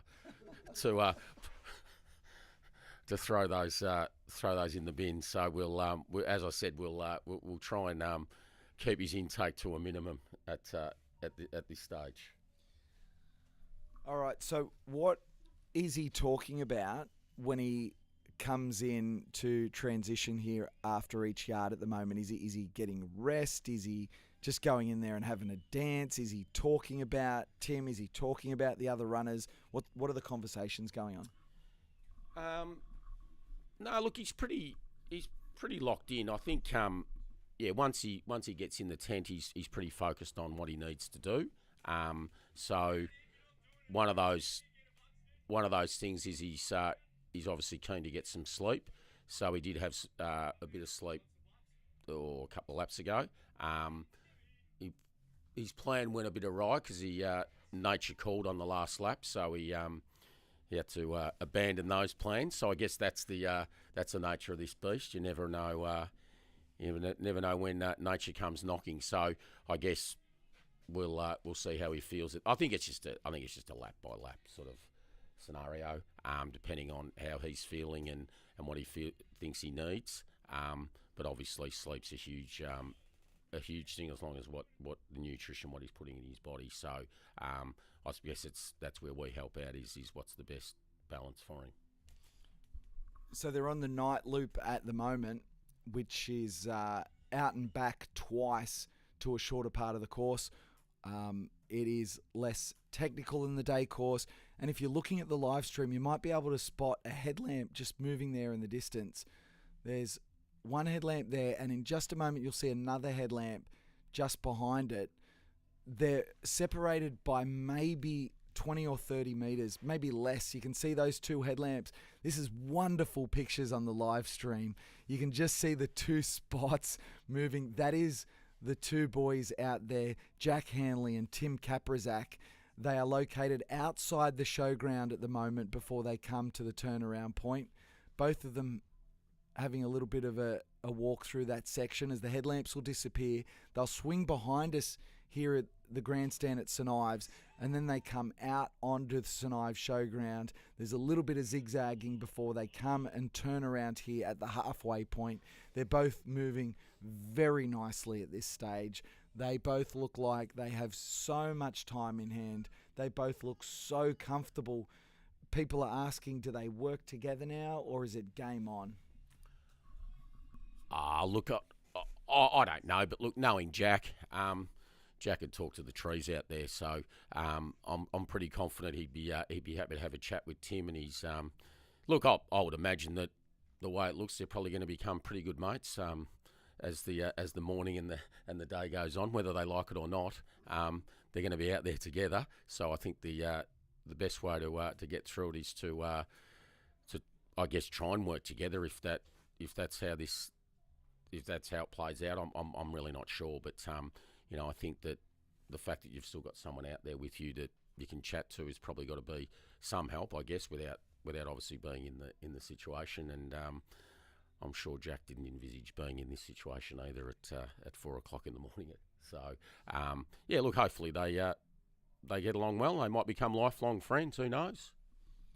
So on PK for Sydney's Backyard Ultra, this is Clumsy. This is the uncle of Jack Hanley, one of our final two. We got an update from Ollie Kaprizak about Tim Kaprizak just before I pop back in. Tim obviously doing well. He is business as usual. He's been here before. His PB's over 80. He's been talking about 100 yards. Meanwhile, on the other side of the fence, we've got Jack Hanley. I mean, they almost couldn't be further apart. He's such a different bloke. He's the crazy running man. He comes in, he has bungers sometimes in his break. His crew is having dance parties in the early hours of the morning in his marquee. You can't make this stuff up. It is incredible cinema. You got to agree. Oh yeah, for sure. And a huge shout out to the crew that we've got. Like we've got, so many people that they've given up. Well, they've taken time off work to come and assist Jack. So I guess he's very lucky in that respect, but it's also testament to the sort of person Jack is, that he draws people to him, and they generally want to help him out and get him to do his best. So and look, as for the dancing goes, look, I can assure you that I've certainly not been part of the dance routine. My dancing days are long over. But as for the others, they certainly know how to have a good time, which just adds to the energy that helps Jack, I guess, to be able to do what he does, and he thrives on the support and the positive energy of other people, which, as you can see, is helping him big time. Has there been any talk of milestones in the gazebo between yards? Whether it's a multi-100-kilometre milestone or coming up on the 300 miles, or was there talk about the Australian team in there? Anything like that going on inside the gazebo? Oh, no, look, PK, you know, the cliche is one lap at a time. No. I think there has been a few things thrown around. Not that I've taken too much notice of it, but I did hear some discussion around the Australian team. But I'm not sort of up with how that all works. Look, to be really honest, this is new territory, obviously, for me as it is for Jack. So, look, I really hope that Jack just keeps doing what he's doing and enjoying it, as we can see he is, and where it takes him is where it takes him. You know, I think that you know, Jack's always shown an ability to have a very strong will and determination. So I can assure you, if he will push himself to the point where he can't go anymore. So I certainly know that about Jack. Incredible scenes here at St Ives as the clock strikes 4:23 a.m. We can see the two runners' headlamps just about to make their way to the turnaround point here at halfway in the night loop. You'll see the first one come into shot. The runners are separated by probably no more than 100 metres at this stage. They're quite close together as the silence is broken by the sound of running strides. Let's see who it is first to come around the bend. You usually hear him. There's Jack. It's Jack first. Let's see if the runners exchange words as they pass each other. No, just business as usual. Well, you're deep in the tank at this stage. There's Timmy Kaprizak. Goes around. Actually, it would have been easier to watch the feed on the live stream than sticking my head out the window. That's actually quite a good picture, isn't it? It's a great picture. That's incredible for the middle of the night. I mean, what? Any chance we can get one of these screens in our tent? You just got to throw on the live stream on Yeah, YouTube. that's right. Yeah, Yes. put it on. Yeah. What? I got to ask you, what goes through your mind now that you watch that picture and you see there's two? There was 645 here at 8 o'clock Saturday morning. It's now 4:24 a.m. on Tuesday morning. And there's two of these crazy buggers out there, and one of them's Jack, your nephew. Yeah, look, it's obviously there's a bit of surrealism about it at the moment. But yeah, Saturday morning I've never seen anything like it. It was the energy and the vibe and just the crowd was it was something I hadn't seen before at any of these events that I've done with Jack. So yeah, of course there was just no thought in my mind that I'd be sitting here. I would be here with the rest of the crew and watching Jack approach 70 hours of running. I've seen him do some incredible things in the last few years with him on the bike, being very lucky to have been able to pardon the pun, but go on the journey on the ride with him. And yeah, this is something very different, but still just incredibly proud of what Jack's doing out there. But more importantly, I'm always proud of the person that Jack has become, and I hope he continues to be that person, which I'm confident he will be. And whatever happens here, I know that it won't change the person that Jack is. He's an incredible human being, that's for sure. The stories that we've heard already, I didn't know much about him coming in here, or at least I thought I didn't know much about him. I've been calling his name, not really thinking about it. I'm like, who is this bloke? And I rock into the gazebo and the pennies start to drop. 50 Ks a day for 50 days, 100 Ks a day for 100 days. And ironically, it was my non-running buddies that introduced me to him. So my non-running buddies, when I started to get into running myself, I've only been doing it for 18 months. And it was my non-running buddies that are like, oh, you run, have you seen this bloke? You got to follow him on Strava. This is ridiculous. And I'm like, what is this clown doing? He's running 100 kilometres a day, every day, for 100 days. Started off as 50 a day for 50 days, but that wasn't enough. What happened there? Why did he decide to do 100 a day for 100 days? Yeah, I guess it's, obviously prior to doing the 50-50s, he'd run a couple of 100Ks, and then he'd decided to do it as a fundraiser, the 50-50s for the football club that he was playing for at the time, for the mental health program there. And then, Jack's very much a person who likes to have goals and challenges ahead that he can work towards. So, yeah, look, I'll be honest, and I've been honest with him when he came to me and said, look, I think I want to run 100 hundreds. I said, oh, right. Oh. Okay. That sounds pretty tough. And I said, oh, will you need someone on the bike? Oh, yeah. And I said, oh, well, yeah, that's good, Jack. If you think you're equipped to do that, have a go at it. Probably deep down thinking, no, I don't think that'll eventuate. But guess what? Yes, it did. So what an experience that was, and I'd have to say that it's right up there with one of the greatest experiences I've had in my life. And obviously I'm a fair bit older than Jack, and I've had some great moments in life, but that's certainly right up there to be able to spend that time with him and the another guy, a friend of his, who did 150s in a row. So yeah, it was just an amazing thing to be part of. So I'm very grateful that Jack's taken my life in a direction I never envisaged. So I'm very grateful to him. Well, it's just the start of the journey now. I mean, he's 30 years old.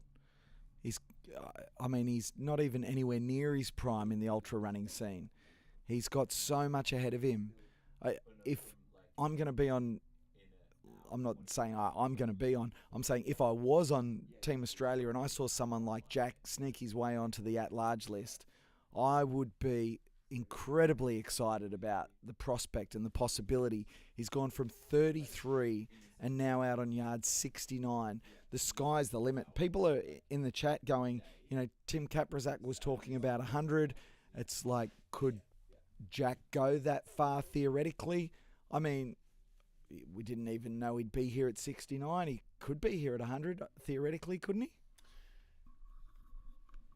Oh, yeah. I mean, it's... I guess, as I was discussing with, the crew before, I guess that... I was going to say, I hope that wasn't Jack. Otherwise, I think that's the end of his backyard ultra. Oh, no, he'd bounce back from that. That's okay. No, look, I think that the advantage maybe Jack's got is he doesn't know his limit.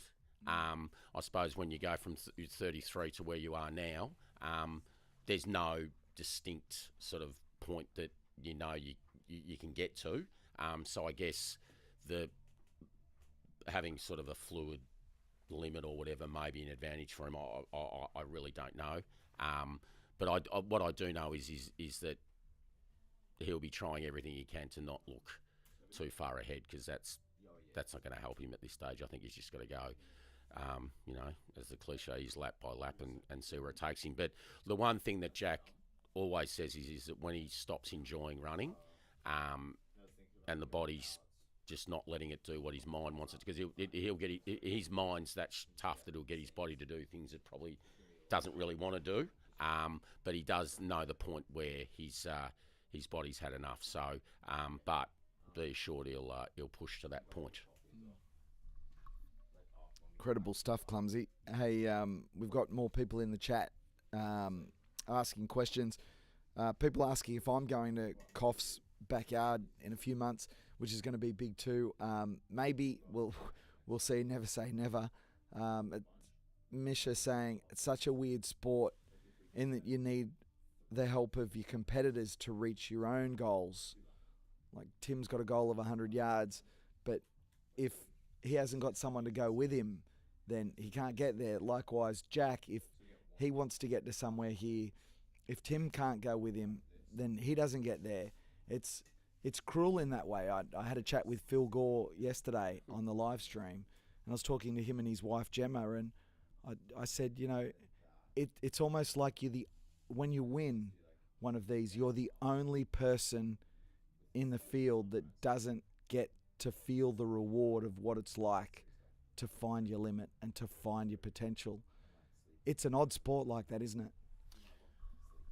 Yeah, it is. And I think that the obvious difference here is that Jack set himself challenges to do, running 100 Ks in 50/50s, 100/100. So he's setting the challenge. This one here is you enter the event, and then whatever the challenge become is not determined purely by yourself. So I guess this is a whole new experience, and I saw at Shepparton the challenges that it threw up for Jack, and obviously, well, the facts suggest he's learned a lot from his first one to now come out and do what he's done in his second one. I think, look, I honestly think that for Jack now, this is because it's such unknown territory. I think, well, at least it looks like at this point, there's a real sense of excitement for him around where can I get to here, and he doesn't have to determine where he gets to. That's determined by someone else. So I suppose there's a bit of, I don't know, a bit of thrill and excitement in the real unknown of how far you're going to go, but also equally importantly how far Tim's going to go. We got Wazza in the chat. Morning, Wazza. I don't know what you're doing out of bed at 4:30. Probably the same as me. You can't get away from this. Such an interesting turn of events through the night. Wazza actually managed to get some sleep, but he's got some catching up to do. No kidding. What an inspiration. Good on you, Clumsy, for having his back. Love that. And Ben Wilson also says, great chat, Clumsy. For a newbie, what's Jack's backstory? We talked about his 50Ks in 50 days, 100Ks in 100 days, but how did he even get to that point? He's 30 years of age now. What's his story? Yeah, it's a pretty well, I don't think it's a big story. It's been a fairly tough journey for Jack. Jack lost his father when he was 3. He's on New Year's Eve, 1998, had a heart attack, 600 metres running there from home, which I guess has become a bit sort of, I don't know if ironic's the right word, but now that Jack's has got into running, because his dad was a soccer player, he was from England, so yeah, he was out jogging and unfortunately just had a massive heart attack and didn't get another chance. So yeah, Jack's an only child. So Jack sort of, was just your average sort of teenager, but he unfortunately went down a fairly, not a great path when sort of towards the end of school, and he's battled with some addiction issues and probably, pretty much up until I'd say 12 to 18 months ago. So it's been a really tough journey, and I've obviously been there with Jack the whole way. So it's there's been a fair few downs. So it's so great now to enjoy the ups that Jack's doing now. But from us, from a family perspective, it's not about what just about what Jack achieves. It's about how much Jack's become a really, really good person. Because when he was controlled by his addictions, I think as people know, with addictions, you would get controlled by them, you behave so differently, you actually become a different person, and that was Jack. But fortunately, he's managed to turn his life around, which makes us incredibly proud to have witnessed where we really didn't know. I'll say it honestly, we didn't even know if Jack would be here by he was 30. So for him now to be here at 30, and me sitting here talking with such pride about him is, he's just something I won't speak too much more because I'll probably get too emotional. That's why they call it the kitchen here, mate, not because we're cooking up some incredible media stuff, but because someone's cutting onions. I have dead set been a blubbering mess in this place since day one. If you go back on the live stream, people will vouch for this. When we got to 100 miles and 108 people, world record, went out on the 108-mile loop, 100-mile loop, and all 108 made it back. You just know that every single one of those people has an incredible story. You don't just turn up, you don't just rock up and make that happen. Sure, you could, there's people that could probably do 100 miles. Maybe they could even do it in 24 hours, but in this format, under this pressure, in a backyard ultra, 6.71 kilometres every hour, on the hour, you don't fluke your way to that. And so the emotion that I felt was for the struggles, the trials, the tribulations to get them to that start line, because all we see is the runner that comes over the line. We see Jack Hanley, the fun-loving, durry-smoking larrikin, crazy running man. But what we don't see is all that baggage that he's had to carry his whole life, all those trials that he's had to overcome. Addiction is a very real thing. And unfortunately, there's a lot of people that don't overcome it. He's come out the other side, and now he's doing something the world is watching. The world is inspired. Do you know what was it that turned things around? Was it a dramatic event, or was it just a gradual dig out? I mean, for you, Clumsy, you've been there this entire journey. I can tell you're proud of the bloke. You should be. It's unbelievable. What was it that turned things around for him? It was probably 2021. Jack was really bad with his addictions then, and he put himself into rehab in 2021, and I think that was a massive, a very courageous decision by him to go there of his own accord, and I really honestly think that he doesn't always see it, but that we saw some significant changes once he'd been into rehab, and not for one moment did that cure him, because it's not addiction's not something that gets cured. You're an addict for life, and that's something that we've had to accept with Jack. But he's worked so hard on, finding ways to. Obviously, he's an adrenaline junkie. You can see that here, and obviously that's what's drawn him to running.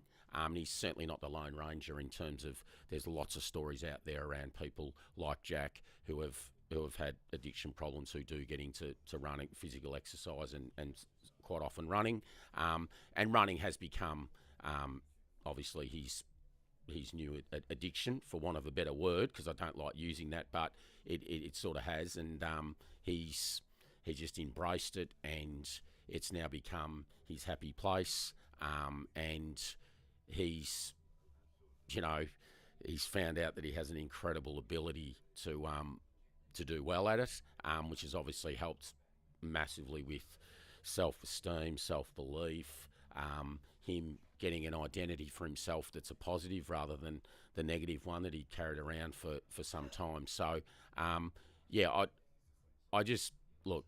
I know everyone says this, but and Jack's the first one that says is that there's always a way back, and as long as you've got some support around you, please rely on that support. And anyone can turn anything around, and Jack is the perfect example of that. But it's taken him a lot of hard work, and that's why we're just incredibly proud of what he's done.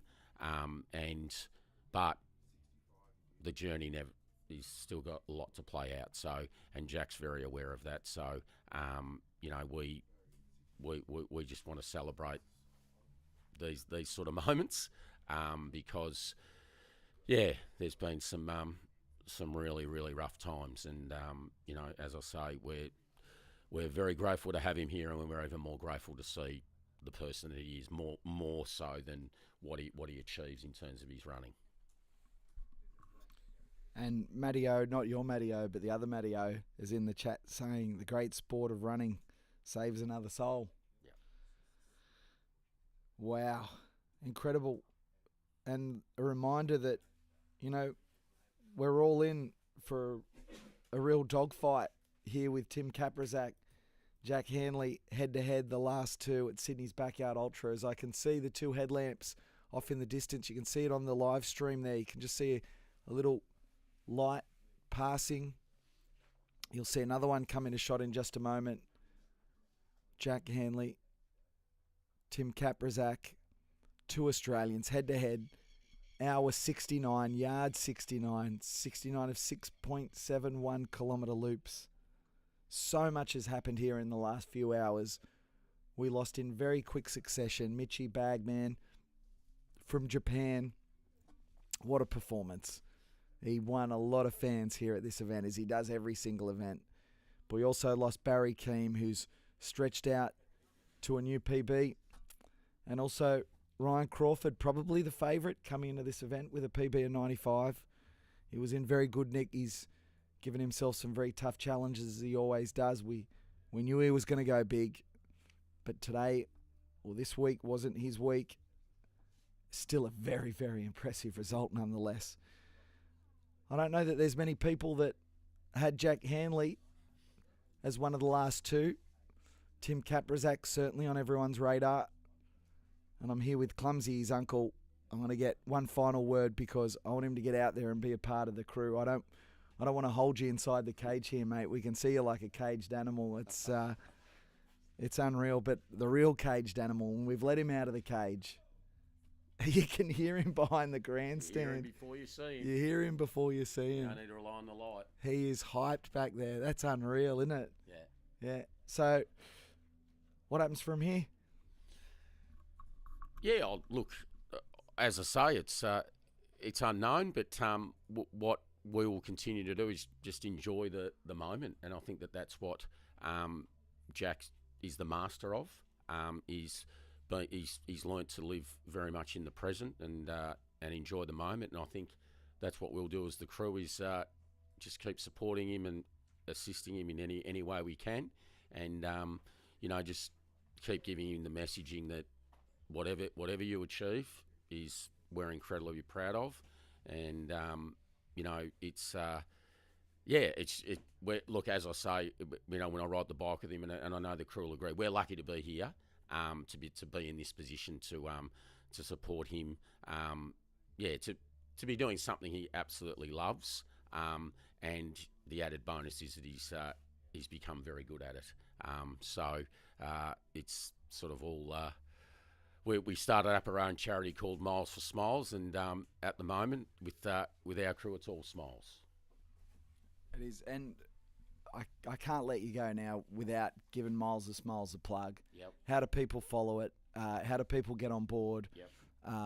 Tell us a little bit about it. I'm going to hold you for that, and then I'm going to let you go because I know the boys are getting close. Yeah. Miles for Smiles is our charity we started up prior to Jack's 100 Hundreds Challenge. So it's a mental health charity that we've got it's still a fairly small community, but a very strong, well-bonded community. And we have regular runs. We do, we've done some different activities along the way. It's still in its very embryonic stages, but you can follow it on Instagram, Miles for Smiles. We're obviously got some big plans for it, but it's not always easy when you're dealing with the crazy running man, and he's fairly busy. And I just want to give a shout out to Jace. I know Jace you spoke to before. I was snoozing at that time, so I look forward to hearing that interview. We sort of do a lot of work with Better Mental, which is Jace's his charity. So it's sort of we're hoping to build that partnership.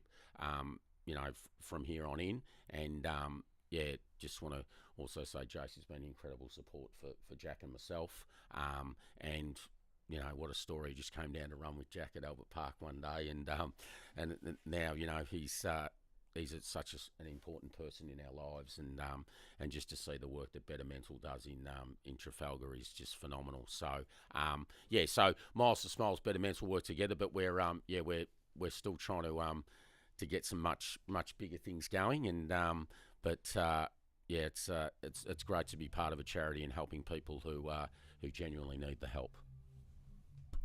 Clumsy, on behalf of everyone watching, it's been incredible to have you in here. You must be, and you should be, incredibly proud of your nephew, mate. Go out there, support him. We'll have a chat with you a bit later on. No worries. Thanks for having me, PK. It was very enjoyable, and just the whole event. It's fantastic to be here. So looks like we're going to be here for a bit longer. Let's hope so. Thanks, Clumsy. How good's that? Right on time as I see the headlamps, mate, unreal. As I see the headlamps starting to come back, I'll pivot the camera around to the corral again in a second, but before I do, I'll just keep it pointed this direction because this is where the runners come towards us here at the showground. We are currently 4:47 a.m. Sydney local time here. As you see the first headlamp come into view, the second one is very, very close behind. As you see that pop into the right of screen, this is St Ives Showground. You come around the outside of the showground before you come up a little rise and then back to the corral. Let me pivot this camera and give the blokes a bit of support as they come through. We've got Tim Kaprizak at the front, Jack Hanley behind. Yeah, Timmy. This is unreal, mate. Beautiful stuff. Jack, this is unreal.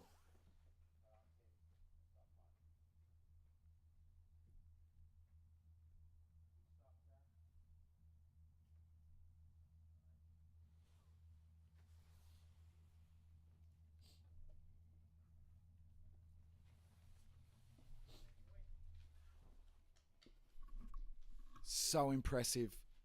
Live pictures from St Ives Showground. I've really fallen into the commentary voice now where you say those sentences. I've got to get out of that habit. Oh my goodness. Oh, maybe I'm going slightly nuts, but we all are. Jack Hanley. Clumsy, what a story. Timmy Kaprizak. Dave spoke to Ollie just before that. What a story. I said that at the start. I wanted to tell stories. I wanted people watching to know about these runners, to be inspired. And haven't we had some stories? All the way from day one, if you've been watching along. I'm trying to think some of the incredible stories we've had. Pia from Vietnam, who works with bears and ends up looking like she got attacked by a drop bear. That was incredible in itself. We've had Grace Schumacher here in the box. Maxi Page yesterday. The Sheikies. Oliver, 20 years old, and Father Michael, not Father Michael as in a minister or a priest, but his father, Michael, he's 54 years of age. And Ollie ran 41 yards. Michael, 45. Huge performances. Sariel Kramer, last female standing. We didn't get a chance to chat to her, but her work with lions is very, very impressive. Sariel, you are an impressive human. Last female standing, 46 yards. So, what we've got here, folks, is 9 minutes of rest time, because every hour on the hour, the runners must go out and run 6.71 kilometres. I really should be converting that to miles, because I know we've got our North American friends. It's 4-point-something miles. The reason why the number is so specific is because 100 miles divided by 24 hours in a day is exactly 6.71 kilometres. So if you run 6.71 kilometres for 24 hours, you run 100 miles, which is such a milestone. And these two warriors are about just a couple of hours away, 3 hours away from running 300 miles. It's such a performance. Jack Hanley, Tim Kaprizak. We lost Ryan Crawford, Barry Keem, and Bagman Michi Mizuno all in very, very quick succession. As I said when I returned, in the words of Ron Burgundy, boy, that escalated quickly. We're down to 2. I didn't expect Jack Hanley to be there. No disrespect to the crazy running man. He's got the pedigree, but with a PB of 33 coming into this, who could see this happening? We got Chris Dobbs back in the chat. Yep. Morning, Chris. Looks like Jack is now officially an Aussie runner and Barry improved his spot on the Aussie team. That is true. Awesome to see the love for Clumsy in the chat too. It was a great chat. How good is it? Getting the stories. Imagine watching your nephew go through what he did, losing your father at such a young age, addiction, the struggles. And yet here we are coming out the other side, inspiring people, doing incredible feats. Jack Hanley, my hat's off, buddy. It's been great to get to know you, even though we haven't sat down and chatted together. So Woz is asking for a quick rundown of what's happened with each runner. Any particular reasons for each stoppage for those turning back in? I can tell you, as soon as I got in here, it was all manic with things happening, but then the kitchen, the boxes cleared out. So I don't actually know as yet what happened with those 3 runners, but I will get on the case to see if we can track that down.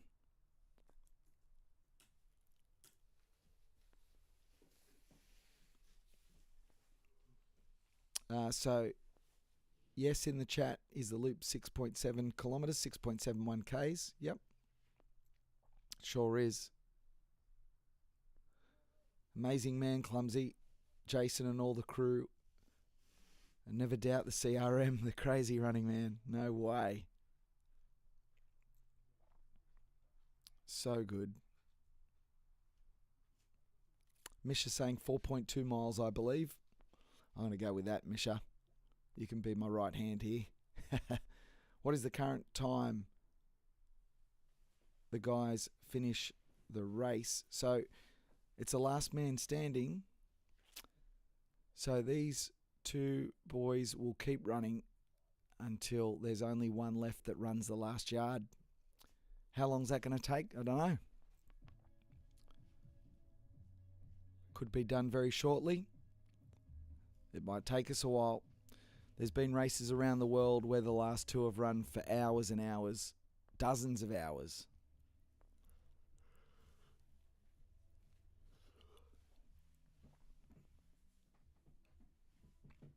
Thanks, Matty-O. That was a great chat with Jack's crew the last hour. His uncle Clumsy. Beautiful.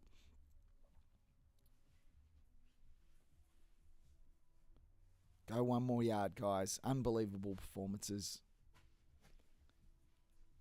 I think I'm a Jack fan now, Matty-O. He was in Team Timmy. But how can you not be cheering for both of these guys? Tim Kaprizak, father, Sparky. He's grinding with the Better By Next Week podcast. It's so impressive to see what those guys are doing. I watched it firsthand here on Friday night as they set up, and I had a chat with them. That stuff doesn't happen by accident.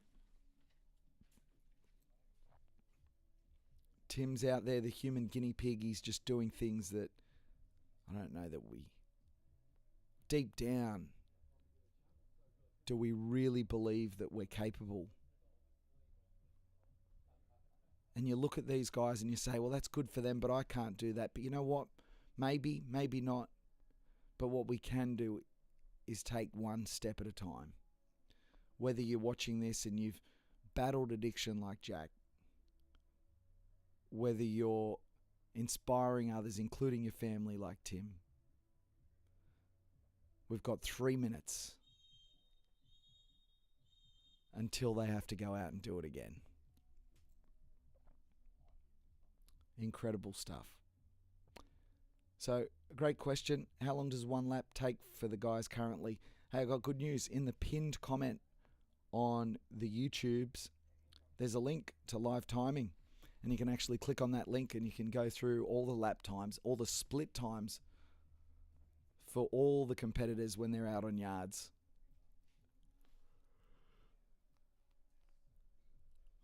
It was a great way to track your favourite runner when we had 645 runners involved. It's a brilliant way to track it when you've got the last two. You can see when they cross the timing mats out on the course. You know as much as we know. That's the info that we're going off. Plus, any murmurs that we hear, I'll pass on as soon as I hear them. Great question. What is the world record in a backyard ultra? 119 yards. There's 2 minutes until the boys must answer that big question again. Can you go one more yard? Phil Gore is the current world record holder and world champion. We had a chat with Phil and Gemma Gore. Phil is or was the reigning champion here from April's Sydney's Backyard Ultra. Ezra Dingo won it in the September edition.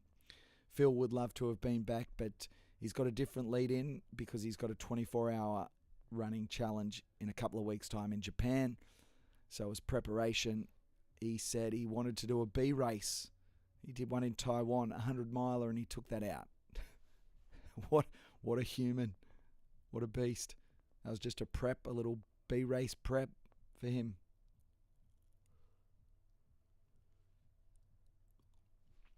As we wait for the 1 minute whistle, the shriek that pierces the night air here at St Ives.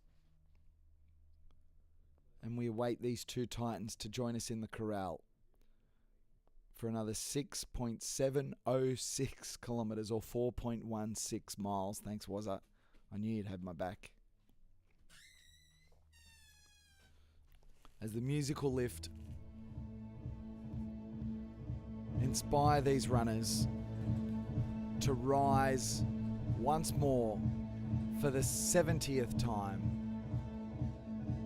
7-0. You can see Jack's crew still out there dancing, lifting their man. Tim Kaprizak walks across with the support of his son Ollie. It's so beautiful to watch. The runners bump fists as they have done, and off they go. Yard number 70 at Sydney's Backyard Ultra. We are down to two more. There's a fist pump from both the boys. Let's go. Timmy Kaprizak, Jack Hanley, as I'll spin the camera around so you can see them as they head off. Those headlamps head off into the night.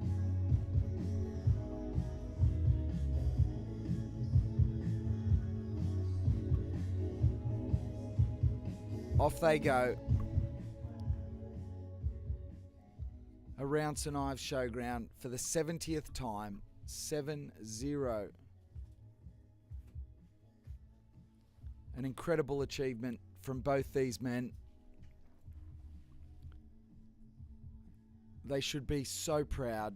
Their family should be so proud. Viewers, everyone watching at home should be so proud. Tim Kaprizak, Jack Hanley are our final two here at Sydney's Backyard Ultra 2026, thanks to 180 Cadence. We are at the St Ives Showground in Sydney, Australia, as the soft ambient light of the evening, there's a light dew on the ground. It is so peaceful. We've got a little bit of music going at the moment, but that's not always the case. It's wonderful conditions. If you're in Sydney and you've got time, come out here. Cheer on these warriors. Costs nothing. It's It's free entry into the showground. And you can come and see how it all looks if you ran in the Backyard Ultra, and you want to see how it ends, because you remember how it started. It started with a world record field of 695 runners. We got down to 108 incredible runners that ran 100 miles in 24 hours.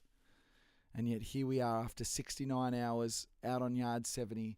There are 2 remaining. Tim Kaprizak, Jack Hanley, or the crazy running man as we like to know him. The weather overnight has been absolutely ideal for running. Got down to about 12 degrees with a little bit of cloud cover keeping some of the warmth in. A light dew on the ground, but the runners don't have to worry too much about that. There's a little bit of grass for them to cross, but at night the surface is pretty firm. I would say we're very close to ideal running conditions. It's wonderful conditions here. Let's have a look. Note that obviously with the fatigue, the guys get slower over time. That is true. You can see that pinned comment, live timing. Have a look at what the boys are up to. Current lap time for both the boys, around 50 minutes. Gives them about 10 minutes to rest, add nutrition, turn themselves around. So why does the course route change at night from the day course? It's a great question. And it's new to Sydney's Backyard Ultra. The course changes just to make it a little bit safer at night. The day course has some more undulation and more trail, narrower. It's a little bit tougher to navigate. So the night course is a little bit more simple. It stays most of the time on a firmer surface.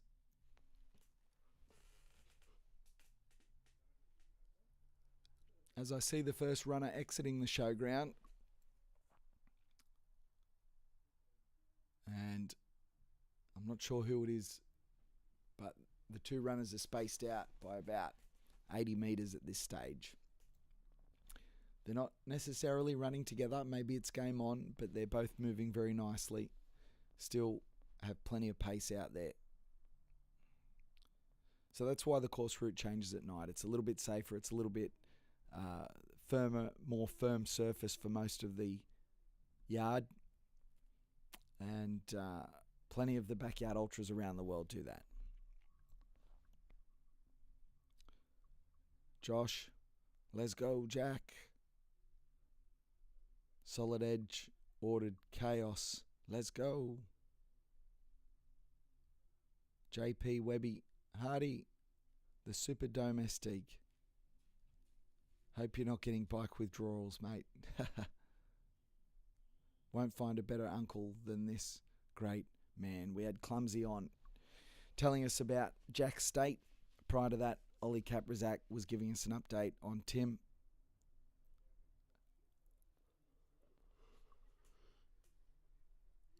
As I have a yawn, you got to forgive me. I tried to get some sleep. Went back to the hotel. Probably got about an hour and a half. And then the phone rang. I thought it was my alarm going off because it's the same ringtone on my WhatsApp as it is on my alarm. I said to Alex, race director, mate, I'm going to go and get some rest. Give me a call if anything dramatic happens. Well, something dramatic happened. We lost Ryan Crawford, Michi Mizuno, and Barry Keem all within the space of 1 yard. We're trying to find out more details on that. I'll get back to you if we can. I might take you out on a roaming camera in a second.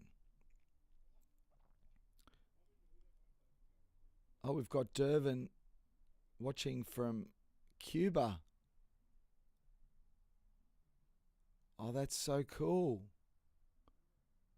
Now, I don't know what this says, but I'm going to get it translated because I want to.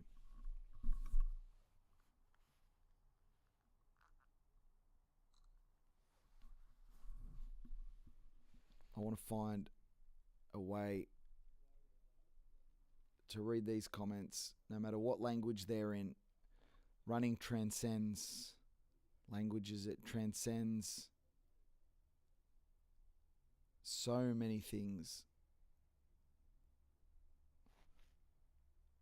As we go into the trusty ChatGPT to get a translation.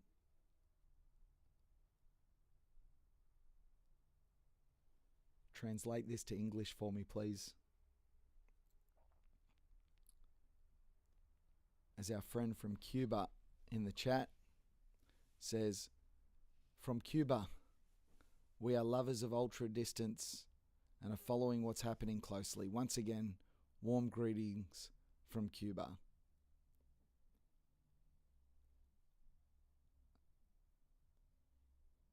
Let's see if I can give a response to that. It's incredible to be here at 5 a.m. Thanks to 180 Cadence at the St Ives Showground.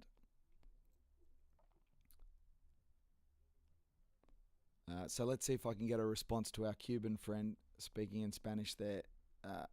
Let's see if ChatGPT's up to it.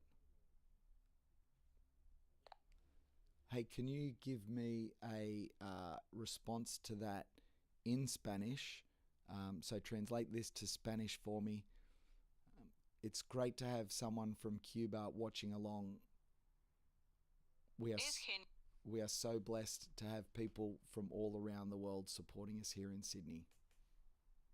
Somos tan afortunados de tener gente de todo el mundo apoyándonos aquí en Sydney. Can you also say thank you so much for your kind comments, and it's a warm welcome to everyone right around the world, including our friends in Cuba. Muchas gracias por tus amables comentarios y es una cálida bienvenida para todos alrededor del mundo, incluyendo a nuestros amigos en Cuba. How good. Technology is the best sometimes until it's not. Thank you. Welcome along. Durvan Duarte. Great to have you. Question from David. If one of the runners drops out, can the other runner left standing continue to break the record? No, that's the crazy thing about Backyard Ultras. It's a last man standing event. You only run one more yard than your competitors, and after that, that's it. We pack up and go home. You can keep running, but it's not official. It's crazy, isn't it? One step at a time, chat. 2 years ago, I was a heavy-set mess and no one believed I could run a half marathon. I've managed to change the mindset of my household, and now the wife and kids are watching this race over the weekend, chatting about what I could potentially achieve. I know you shouldn't set a goal with BYUs, but I think for my first in Coffs, I want to show my kids anything is possible if you believe. Matty-O. Oh, goosebumps, buddy. Running in Coffs in a few weeks. Good luck. You're going to see the Sheikies there. Oliver and Michael Sheikey. I know they're going to be there. I know there's going to be a bunch of others from the Backyard Ultra Run Club as well. So if you see the Burke shirts, mate, go and say hi. Tell them PK sent you. Wonderful stuff. Congratulations on getting your health right, mate. It's so important. Was there helping people out in chat? Should be on the payroll. Unbelievable, that bloke. And we were chatting. Hopefully Wazza can be in today. He's got a busy work schedule though. We'll see if we can get him in the box. Solid Edge ordered Chaos. I randomly found this race on Instagram over the weekend and I'm invested in this now. How many years has the Backyard Ultra been a thing? When did it start? So this was the brainchild of Lazarus Lake. If you've watched Netflix, you've probably seen the Barkley Marathons. That was crazy. If you've watched Netflix, no, that's not true. But a lot of people on Netflix have seen the documentary, the Barkley Marathons. That's how I first discovered Lazarus Lake, but that was way before I was running. A friend of mine said, you have to see this video. I wasn't even a runner at the time, but Barkley Marathons, the original video on Netflix, is incredible. It's just crazy that this could be a thing. And Lazarus Lake also started Backyard Ultras, and thanks Wazza again, got my back. Started in 2011 in the USA. Was a slow burn at first, didn't get many eyeballs, but there's been rapid global expansion around 2017. The first Australian backyard was in 2019, and then of course COVID hit, and that was both a terrible thing but also a wonderful thing for running, because people wanted to still get out, still connect, still get healthy during such a terrible time globally, and running was able to bring people together like that. Here we are in 2026, setting a world record with 750 registrations, 645 people in the corral at 8 a.m. Saturday morning to run a Backyard Ultra together here at St Ives in Sydney.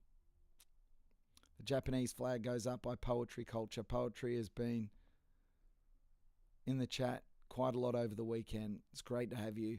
Mitchy Bagman, I can tell you, has indeed dropped. We're down to 2. Tim Kaprizak, Jack Handley. The last 3 that we lost, Barry Keem, Ryan Crawford, Mitchy Bagman Mizuno. What a performance from Bagman. He's made so many new friends here in Sydney. It's hard not to love the bloke. He's so humble. He's so acknowledging. He had all the time in the world for the crowd. And when you're running, it's hard. It's hard to acknowledge people all the time. You want to, but you got to keep focused. Chris Dobbs, beautiful to watch, coming down in 3 hours. Please still be running. Well, people have been asking us, how have the runners been looking? And if I had to tell you before I left overnight, I thought they still all looked okay. But if you had to ask me who was looking the best, I would have said Tim Kaprizak and Jack Handley. But I don't know at that point if I wanted to believe that they'd be the last 2 standing before I got out of bed.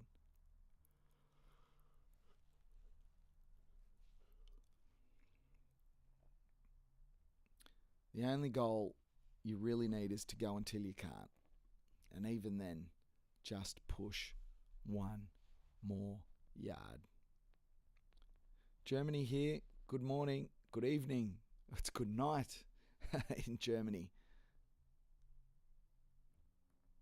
Dervin has written, in Cuba, we're a small community of ultramarathoners, and we are learning a lot from all the Backyard Ultra events held worldwide. Dervin, great to have you here in the house, Cuba.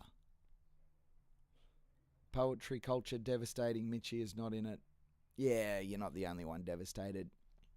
Just woke up to the news, as a lot of people will be doing, and wondering what's going on.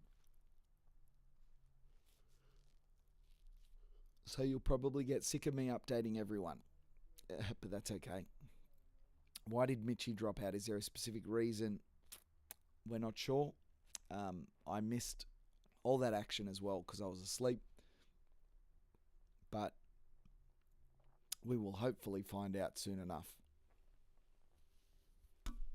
We lost James Blanton first last night, then Mitchie, Barry Keem, Ryan Crawford all happened pretty close together. So I'll try and grab some details soon. Matty O, yeah, I've been stalking the Sheikies. Yeah, they're an amazing family. I've got a lot of time for those guys. And Michael Sheiky, pretty much, I'd call him my running mentor, to be honest. He spends so much time with me. We spend a lot of time talking about this stuff. Strategizing, discussing. He is a very generous man and a wonderful bloke.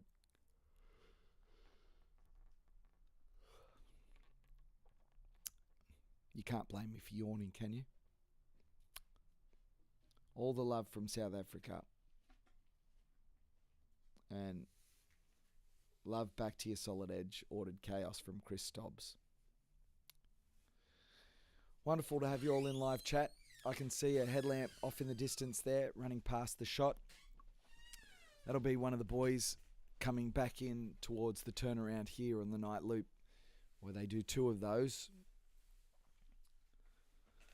I'm going to give you some ambient noise. I might go and get a cup of tea, I think. Oh, as I have a stretch.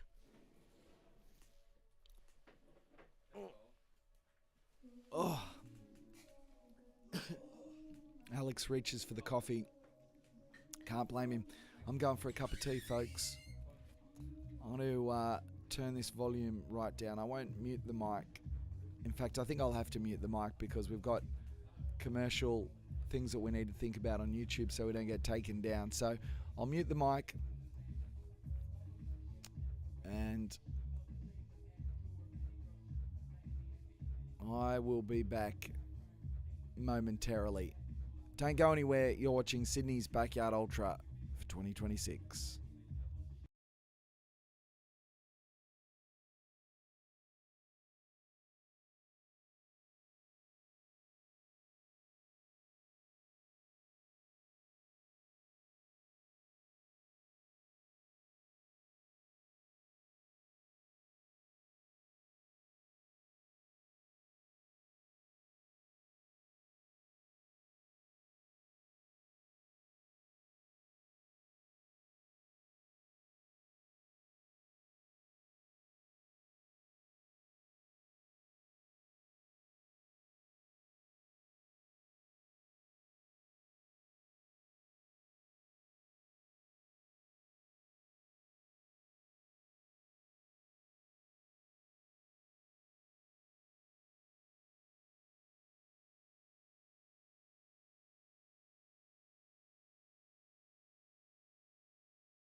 Morning, Jashi. I see Jashi's just entered the chat. Backyard Royalty. Mate, I'll give you the update on what's happened overnight in just a second. I'm going to get a cup of tea, and then I've got to get some details of what happened. Jack Hanley and Tim Kaprazak are the 2 runners remaining here at Sydney's Backyard Ultra.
All right, I got my cup of tea.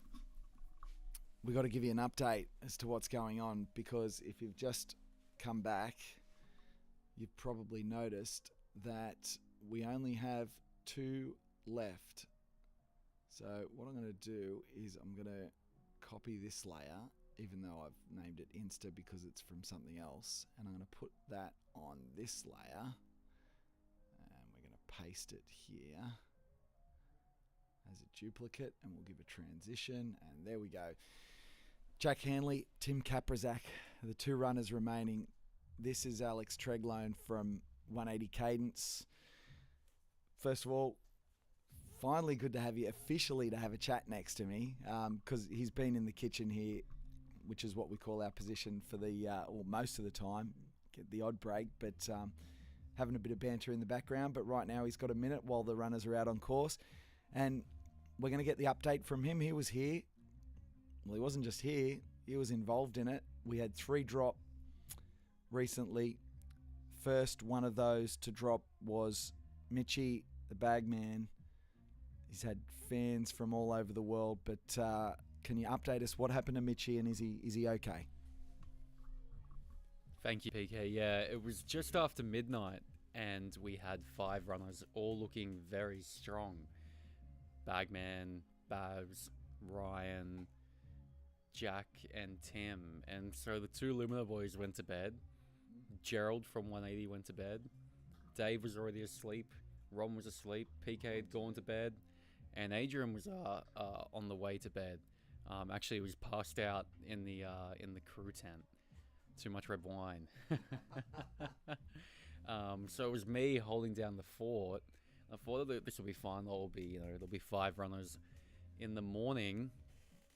And then I was just doing a course check, and yeah, Bagman just unfortunately couldn't move quick enough to complete the yard in time. So he shook hands with every runner, thanked them all as they went past him, and then basically walked it in. And so what happened? What was the problem? Was it just a time issue? Was it something else? So before Bagman had gone out, he came in with 2.5 minutes and had a concern on his foot, which he thought was a blister, but it was actually a very bad callus, and the medic couldn't really do anything to relieve the pain. They could just, bandage it up, but that was not gonna, take the pain away where he could move, more freely and more pain-free. He also crossed the start line and hustled around just past the corral for 2 minutes, changing his socks and, tying his shoes, and he burnt about 2 minutes. So we already knew it was going to be very tight, and that's what prompted me to get on the bike and just make sure, the course was okay and that he was going to be okay and move okay, because I knew he was coming in with 2.5 minutes. So yeah, it left no room for error. So Mitchie dropped, we're down to 4, then all of a sudden you're back out on the bike, out on the course. Who was it next?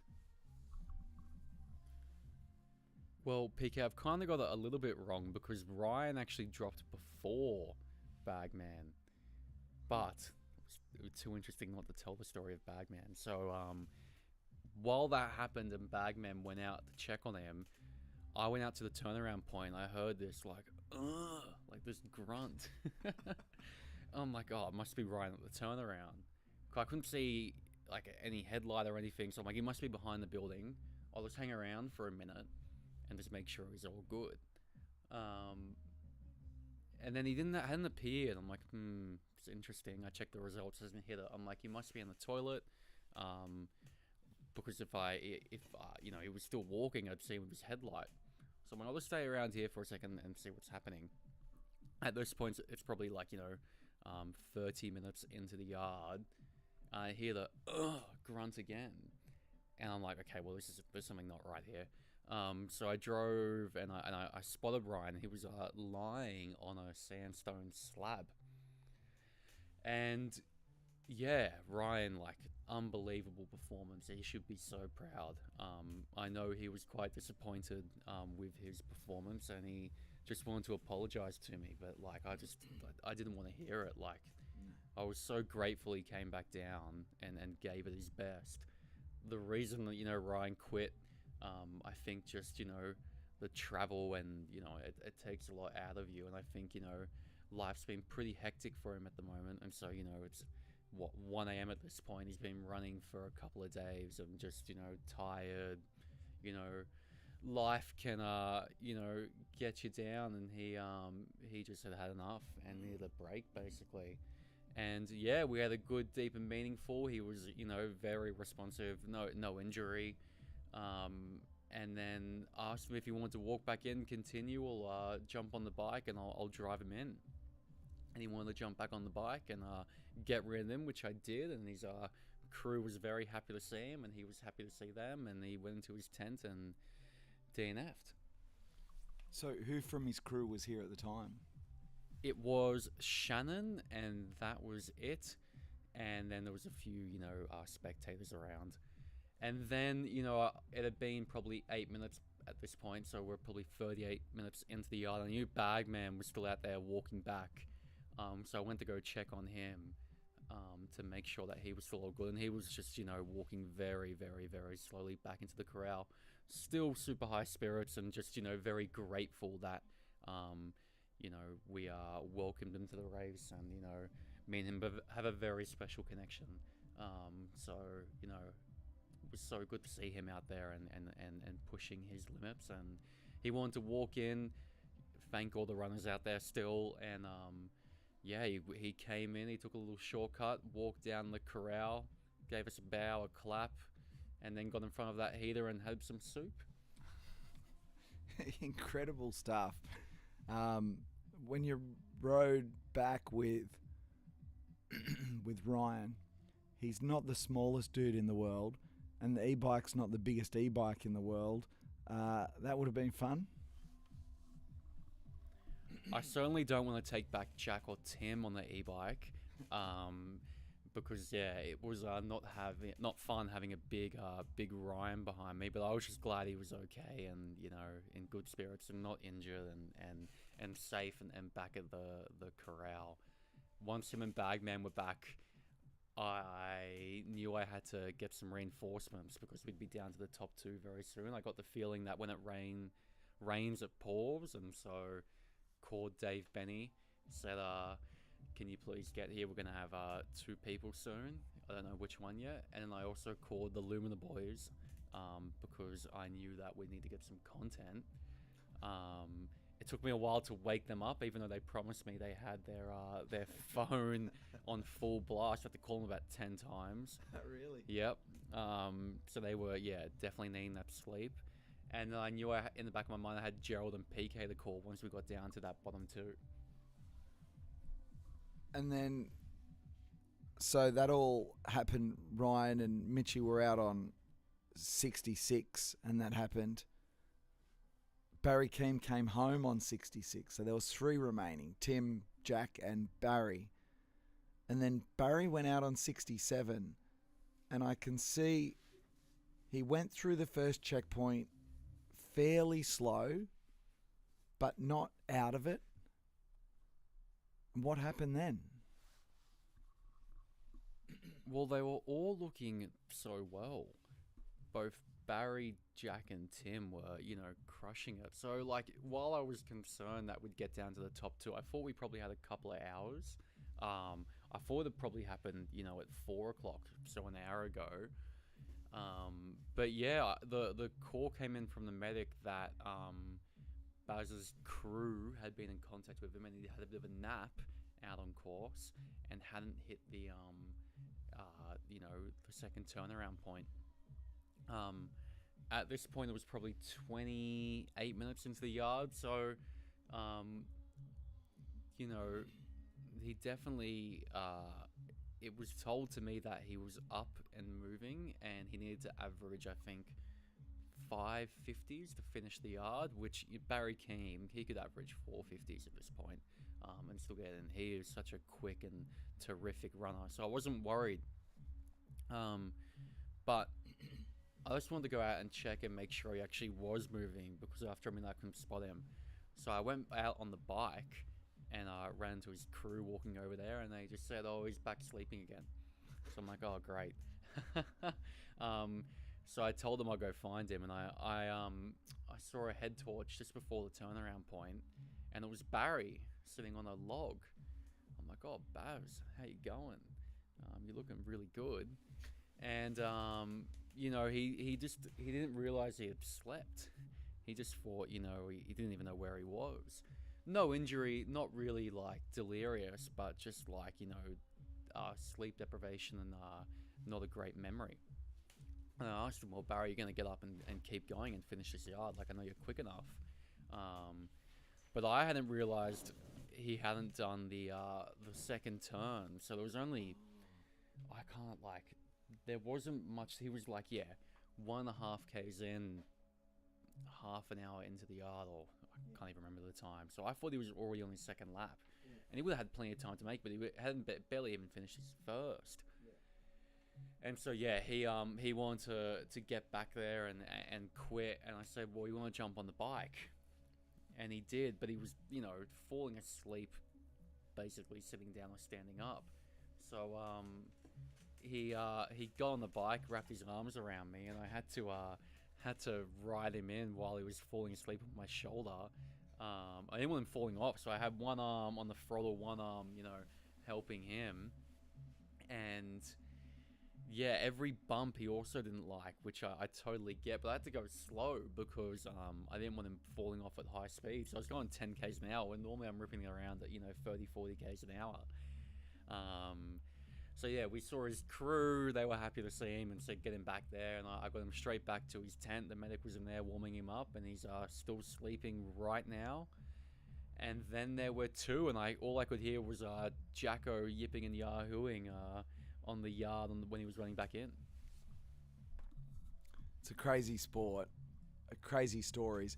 And then I can see one of the headlamps coming back now as well. I saw another one just behind us here at the showground, so both runners looking pretty comfortable and relaxed at the moment.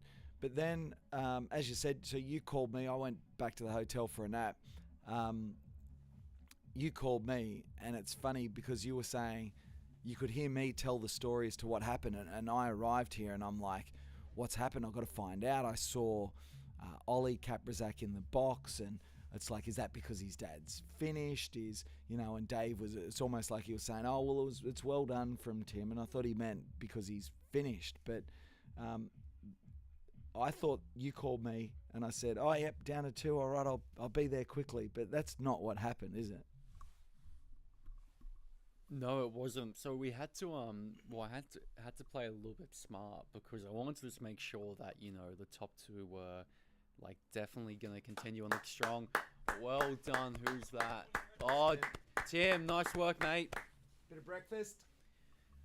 Because like I said, when it rains, it pours. And so I just wanted to make sure they were both, you know, looking good before I made the bat signal to PK, because I didn't want to wake you up if they were literally going to finish then. It would have been, you know, pointless. But yeah, they were both okay, and so called Gerald J Money to come back and whip up some Photoshop graphics for the top two, and then PK to get back on the live stream. When I called PK, I said, "PK, I told you I'd call you if something dramatic happened. We're down to the top two." I think I said they're looking good, maybe I didn't, but I said, you know, it's Tim and Jacko, and Ryan, Bagman, and Baz have all pulled out. And you said, "Great, I'll be there soon." But when you got back here, you really had no idea what had happened. No. You were like, it was like I had told you nothing, which, you know, was very funny. I think everyone's had the same reaction. Both Carl and Josh thought Ryan was still in when I told them, "No, we're getting down to the bottom 3. Dave also thought the same. Gerald couldn't comprehend why he had to rush over here. So maybe I'm not being urgent enough with everyone, but you know, it's been a very, very, very fun night. Yeah. That's the world of backyard ultras, isn't it? So, I mean, if I can just before you head off for official business, I know you've still got plenty to do. Can I get your thoughts on a world record 645 starters, that sea of gazebos, the sea of people, the energy that was here? I mean, you got to be pretty proud. One character flaw of mine, PK, is I'm never happy, never satisfied. So while, you know, part of me is blown away by everyone being here, and really a highlight having, you know, 440 people hit 100k, which is pretty much our field in September, and 108 hit 24 miles, like it's absolutely incredible. We're still hunting that other world record, which is the yard count. So we will not stop until we get that, and I want to make sure that, you know, we continue to break the world record of most people doing 100k, 100 mile, and that even the most people doing 100 yards, and the world record for most yards. So on one hand, yes, I am very happy and proud and grateful and satisfied. On the other hand, I am extremely dissatisfied, and all I'm thinking about is what do we need to do to get people to get over 100 and break that world record. That'd be superb to see. What do you think's going to happen here now? Jack Hanley, Tim Kaprizak. Jack came into this with a 33-yard PB. I've put the pieces together now. Your commentator, he's a good bloke. He finally put the pieces together with Jack Hanley. I didn't figure it out for a long time. I wasn't even thinking of Jack as the crazy running man. I didn't even realise. I hadn't put two and two together. He's got the pedigree, but he'd only ever run 33 yards before. I mean, I spoke to Chris Turnbull before the event, and the Bull had a similar PB, and, you know, he said to me before the race, he said, I'm probably a better runner than that. I probably should put in a performance that kind of matches my ability this time around. Well, Jack possibly the same, but from 33 to 70, unbelievable. How many have these runners got left in them? Well, shout out goes to Philbo Gore. I love how he doesn't put a limit on himself, and I've really taken that mantra into the event. I don't put any limit into any of the runners. I actually don't predict how far people will go. I don't even let it enter my mind, because I want them to know that I'm here no matter how long they go for, and I want them to go as far as they want to go. So I don't do predictions. I'm just, you know, gonna do my job until I don't need to anymore. Hopefully we're here for quite a while longer. So Alex Tregline from 180 Cadence, thank you, sir. You get back to business. Get back to looking after these runners and looking after the event. Here comes Jack Hanley coming back. You can start to hear the hooting and the hollering. Let's go, Jack. Chopper. He looks good. Jack Hanley looks good. I mean, he's not moving as well as he did on yard one, that's for sure, but we are 70 hours in, 70 loops down. Ticket off the list. Absolutely incredible. As I'll shuffle some chairs here, you might get PK's crotch cam. I know it's a bit early for that. You got to try and keep your breakfast down, but I'm going to do a bit of seat shuffling. There we go. Oh, hello. You're watching Sydney's Backyard Ultra for 2026, presented by 180 Cadence, coming to you live from St Ives Showground in Sydney, where a world record 645 runners started at 8 a.m. on Saturday morning. It's now coming up on 6 a.m. on Tuesday morning. You'll start to see a bit of colour in the sky. There's a bit of cloud cover here. Right now, people are out walking their dogs. People getting some exercise, wondering what the heck is going on here. And quite frankly, we're wondering the same thing. We started with 645. We're down to 2. Jack Hanley, Tim Kaprizak. And what a performance from both of them. The last runners to drop, Barry Keem, who ended up having a nap out on course, was moving a bit slow, ended up getting a lift back to the corral by race director Alex Treglone. Prior to that, Mitchie Bagman walked back into the corral after suffering some foot issues. And immediately prior to that, Ryan Crawford called it a day out on course. He's had a hectic schedule. He's a tough man, but we all find our limits, and he found his here today. And just like yesterday morning, when we lost a few just before sunrise, we lost a few just before sunrise here as well.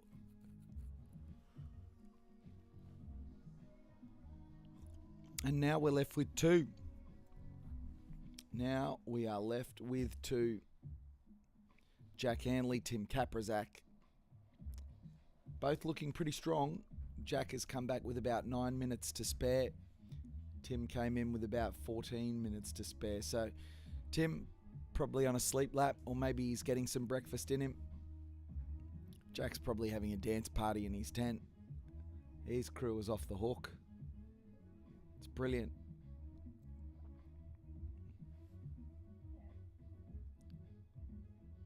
Let's dive in and take a look at some of the YouTube comments. If you're on this stream, you've got to share it. You have to share it. You have to get the word out. As we hear the kookaburras off in the distance, getting out of bed. I might see if I can refresh my audio feed here and get some better sound. So apologies for just a moment, folks.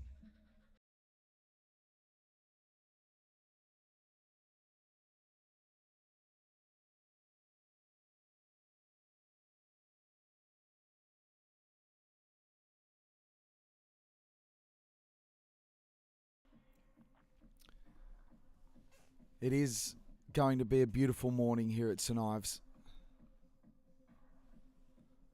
We hope you're enjoying the coverage. We hope you are enjoying this live stream broadcast. Jack Handley, Tim Kaprizak. The only two runners remaining out of a world record 645. All right, let's catch up on comments here. We've got plenty going on. We had Jashi jump into the chat. He's heading off on his morning run. Looks like he missed some of the carnage. Hopefully we've brought you up to speed, Jashi, if you've taken us on board for your run. We've just caught up on what happened overnight with the three runners dropping, Mitchie and Ryan Crawford, Barry Keem. That was a few yards after we lost James Blanton.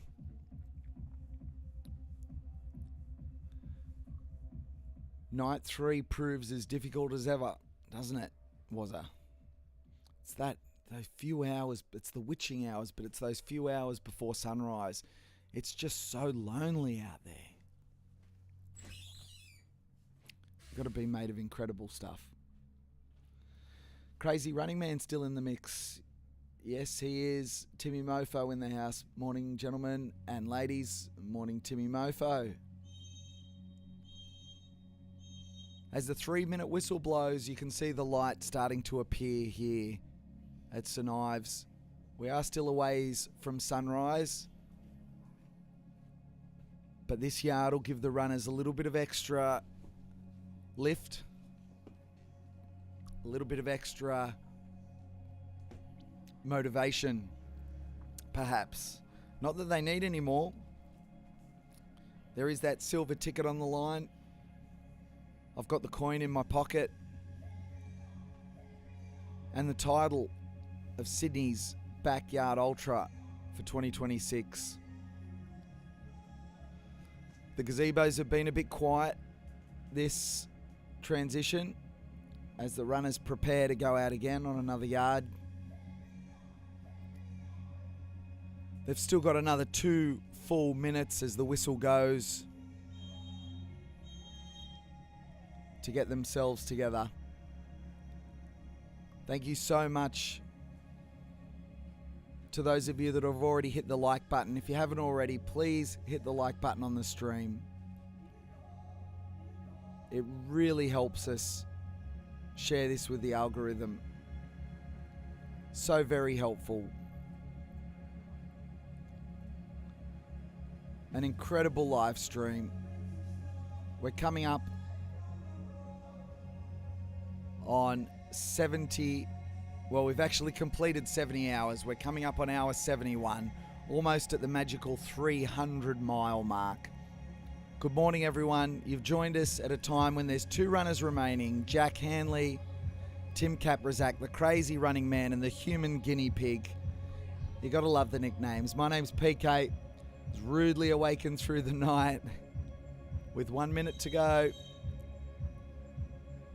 as we had 6 runners looking so strong, then down to 5, and that quickly became 2. I'll fill you in on what happened with the other runners just as soon as we send these 2 warriors out again. And we will send these 2 warriors out again. I can see Jack Handley wandering across to the corral. We'll see Tim Kaprizak appear as he does right now in his better by next week hat. As I stand and rise, the fist bump, the camaraderie, you can see them in the light. This is how we run. And they're off. Tim Kaprizak gets a running start. Jack Henley adjusts his gear. Let's go, Tim. Let's go, Jack. Let's go. They're both moving so well as they move out of shot. And to my left, Jack looks down at his phone, probably checking some messages. Not sure, it looks like Tim might have been doing the same thing just there. Only about 20 metres separates the runners. Jack was a little bit slower to get off the line there, but I think he was just adjusting gear. No problems there if you're watching. My name's PK. You're watching Sydney's Backyard Ultra for 2026. The big news is we are down to just 2 runners. And if you're just joining us at the top of the hour, as a lot of people do each and every hour, we have big news. Big news that we are down to 2. Jack Hanley, Tim Kaprizak. But you're probably wondering what on earth has happened to our other runners. Well, I can update you that during the night, James Blanton, 61 yards, had to call it a day. He was brought back in on the e-bike by Alex. He's doing well. Went back to his tent. It was game over. A superb performance into the 60s again for the warhorse Jimmy B. And then all 5 runners remaining looked so strong. I ended up going back to the hotel to get some sleep, and next thing you know, I'm getting a call from race director Alex. Ryan Crawford was found out on course, just absolutely exhausted and spent, was brought back to camp, embraced by Shannon and his crew. And that was it for him with 65 yards. And then immediately after, Michitaro Mizuno, Bagman, got to the turnaround point and just walked back into camp. He'd been battling some foot issues Even the medics said there was probably nothing that they could have done in the time. It was a callus that was causing problems, not just blisters. He'd been battling those for a long, long time, and that eventually just became too much. That all happened on yard 66, so 65 is their official number. Barry Keane came back on 66, and he headed out on 67 and was decided it was a good idea to have a nap somewhere out on course. And after the crew frantically calling him when they were watching the timing sheets and he was moving a bit slow, race director Alex headed out just to make sure, check on the welfare, and he was found having a bit of a nap. In good spirits, but the body just completely exhausted. Barry Keane finished third, and that left us with two. That's when I was awoken, came flying back in to see Tim Kaprizak and Jack Hanley, the last two remaining. You can hear Jack's crew in the distance, giving him all the support in the world. I can see the headlamps off in the distance. Tim Kaprizak probably about 50 metres in front of Jack Handley. Not much separates the two.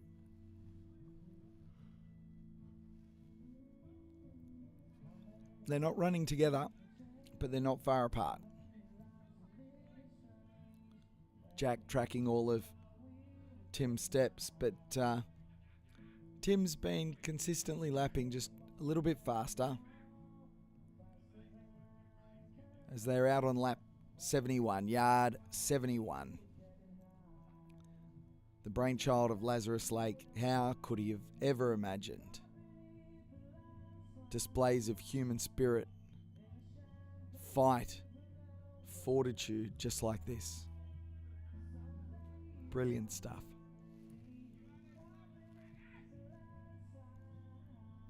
I'm not sure who's more crazy, Jack or his crew. We met Jason last night, Clumsy's uncle, some brilliant stories. You can skip back in the live stream to see those. Equally as impressive, Tim Kaprizak. Ollie came in and had a chat to Dave while I was on my way in, just to give us an update on how Tim was. He's going well. We might go in and see if we can find someone out to chat to in just a moment.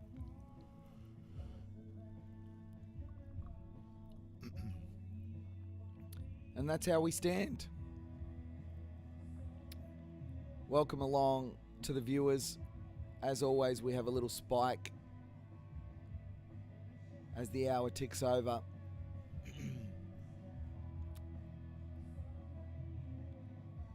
Timmy Mofo saying Jack doing 70 wasn't on my bingo card. Timmy Mofo, we used those exact words just an hour or so ago with his uncle Clumsy.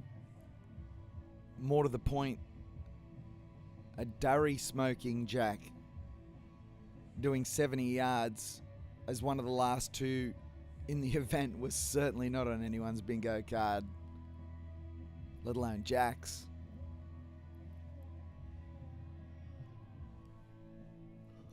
I've got to get up and move around in a second. A new contender emerges. Love to see it. Jashi, welcome. A new person on the current at-large list for the Australian team. You'll get to share some yards with Jack, no doubt, in events coming up soon. Question, how many days have they been running? Almost 3. We started here on Saturday morning at 8 a.m. Sydney, Australia time. We're still here. We're still here 3 days later. Incredible performance.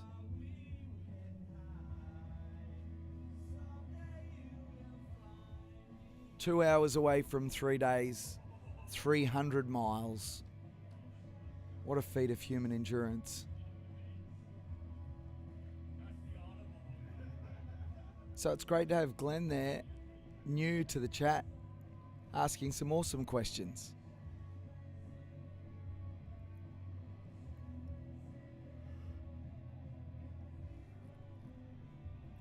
Asking about the world record, 119 hours.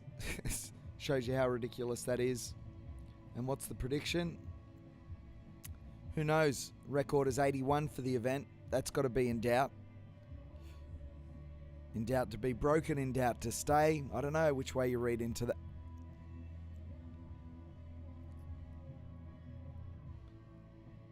Zach asking when's the meat raffle. Mitchie's now out.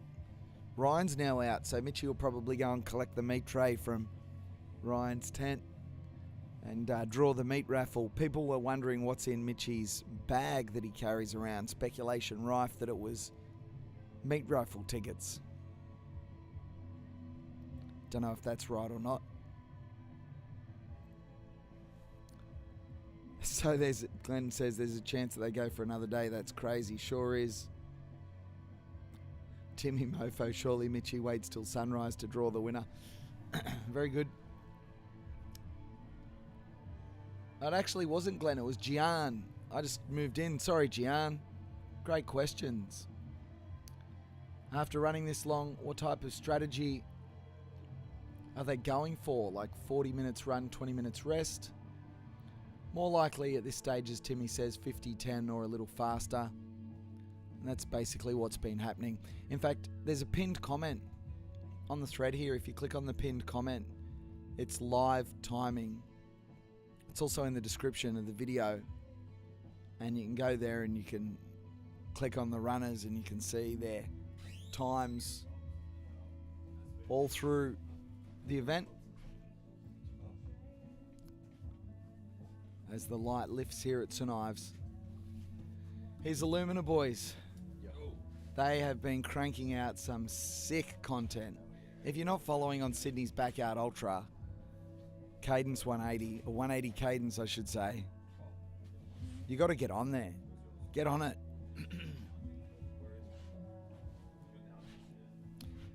Should I finally get around to, if one of you blokes has got like a minute and want to do the crapping on for a sec, what about I get some of these Insta videos up on the live stream so I can show people what they look like. Finally, after 70 hours.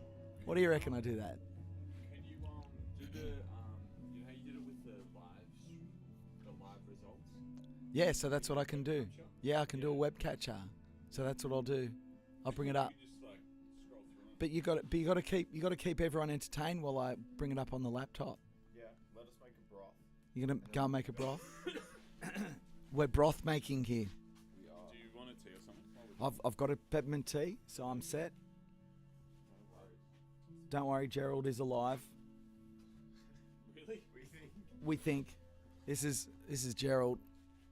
Been doing some of the incredible graphics. That's actually Gerald under there. I know it just looks like, you know, when you used to try and sneak out of the house as a kid.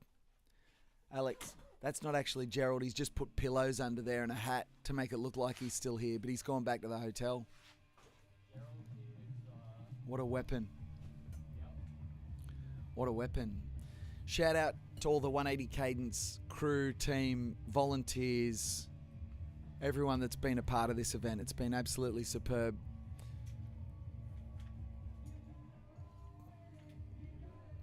You know what I might do? Just so I don't fall asleep here in the chair, while the Lumina boys make a broth, I'm going to set up Pete Cam. So let me grab my Pete Cam holder. Actually, I probably don't even need my Pete Cam holder. I'll probably just hold it with my hand, hey. Alright, let's see if I can get Pete Cam up and running.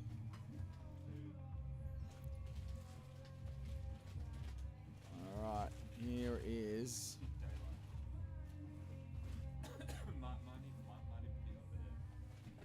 What is this one? I'm just setting up the scene for us. What are you saying? Yours could be up there. Did you get it? So I can bring that shot to you. I'm setting it up now on the camera. I've just got to find it. It's very hard after you haven't had a huge amount of sleep, but neither have the runners. Let us cast our NDI. Oh, look. Here we go.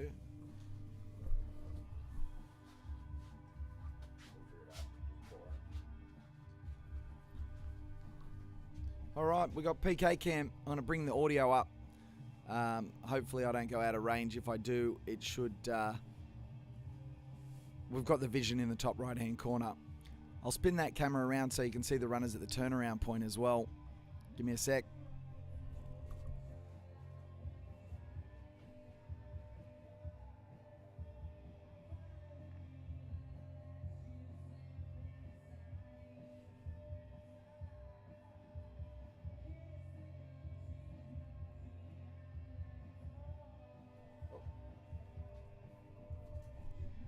Sorry about showing you the ground there. This is our camera that's bringing the shots.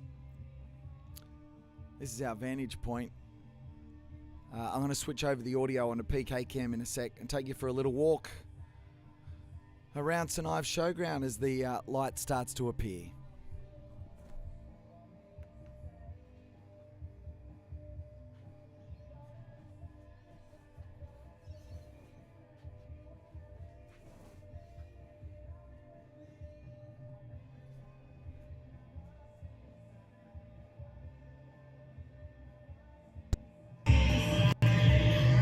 Yes, thanks PK. This is what it looks like for the runners as they come back after a yard and across the finish line. I've got Dave Benny next to me, he's watching the live stream. How good is this? This is the view that runners see, that runners are greeted by. Some of them have done a lot more than others.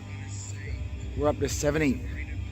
So I can see Barry Keem over there. Do you reckon he'd want to have a chat with me at this time? If you're quick. And there's my morning alarm. Let's see if he does want to say hello. Barry. Don't suppose you want to say hello, do you? Yeah. If you want to rest, mate, congratulations. Thank you. Barry Keem. Mate, that was impressive. How you feeling? Pretty honest, like. Do you want to go in and sit down and I'll... Yeah. Let's, yeah. Mate, get a bit of rest. Yeah. That was unbelievable, mate. Unbelievable. Oh, yep. Perfect. I'll do this. I've just got to remember to reframe my camera. Oh, mate. What a story. Yeah, it was a big couple of days. I feel like I went into the race pretty prepared. Didn't over-prepare for this one. Just busy with life and work and everything. So I was fairly confident going in, but hadn't towed the lights since September at the GV, which didn't go well because I'd been injured. So it was always a little bit of a self-step. But once we got into our processes, etc., I was confident that despite the field, the field was amazing.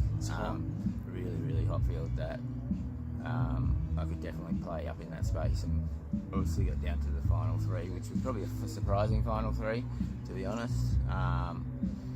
But to get 6 guys over 60 yards, and obviously the event's still going.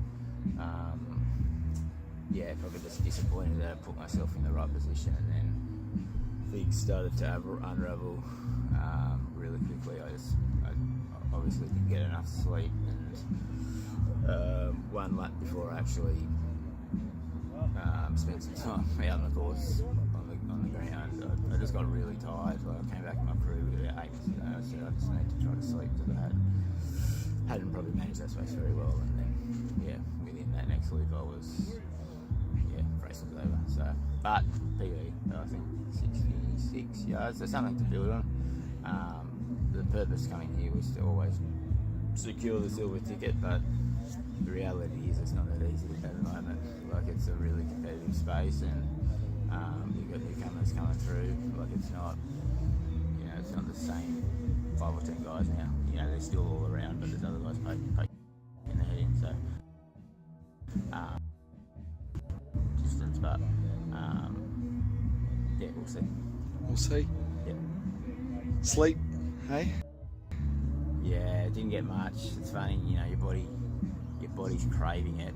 That ends the race, but then you're pretty quickly too sore and full of, you know, food you've consumed for the last 3 days and stuff. So yeah, I'll just take some time now to let the body and mind recover for sure. Did you spend much time with the other guys out there, especially when we got deep after 48 hours, or were you mostly in your own space? A bit of both. I guess this is probably my 9th backyard ultra, so I've experienced both sides of it, where guys work together, and when guys, you just know it's you versus them. I guess some of the real big dogs like Ryan loops together, which is great. You know, I still feel like I'm quite new to that level of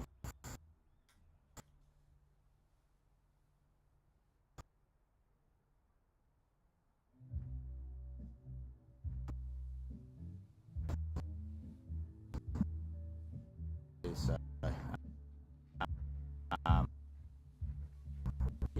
yeah.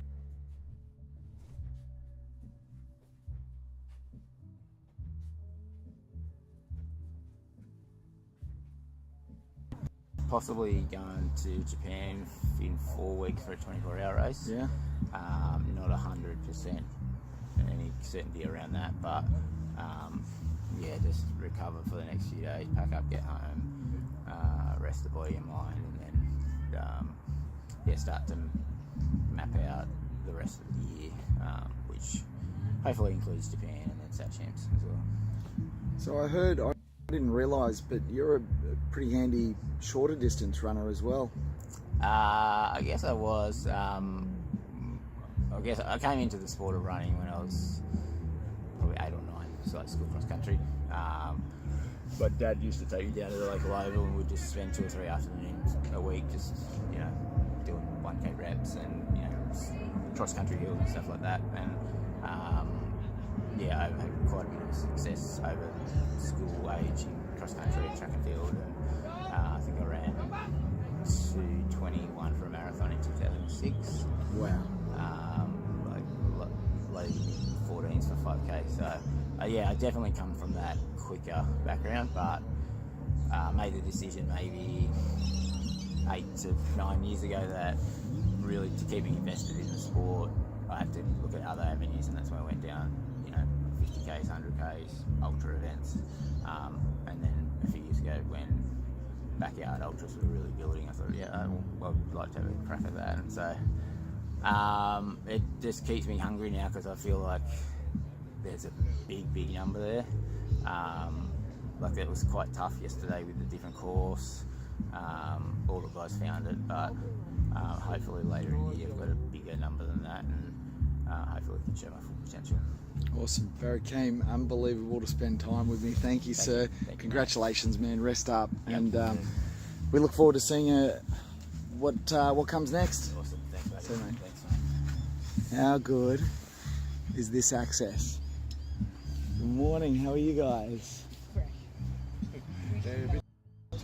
Bit tired. Impressive. He's an impressive man, isn't he? Oh, he's had a big day. He's had a big couple of days. So, Yeah. and it's surprising how much, I guess, all these guys can put themselves in the hurt like a really. Unbelievable. With the fatigue they have. And I guess, you know, the lack of sleep eventually, that's got to catch up with people. Yeah. But you've got 2 guys out there running now. Yeah. That, I'm not saying they look as fresh as a daisy, but they are still knocking around this course with not too many problems. Jack Hanley, I mean, it's almost like having the noisy neighbour that plays the dance party music through the night. He's unbelievable, isn't he? He comes in with a lot of energy. Doesn't he? Unbelievable the amount of energy he's running in with. Even out the back of the course when he's running across, you can just you can hear him whooping away and Yeah. calling to his team. And they're calling back, so they're giving him the energy back.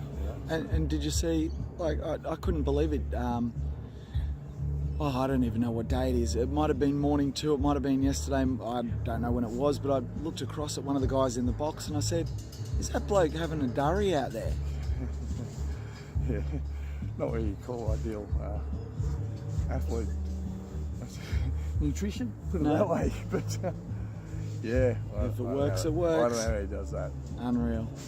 All right, well, go and look after Barry. We're about Mate, to go and well find a deserved shower rest. for him. So. Yeah, good idea. Take care. Thank you. See you. Like I said, the access here is tremendous. I'm going to quickly make a beeline across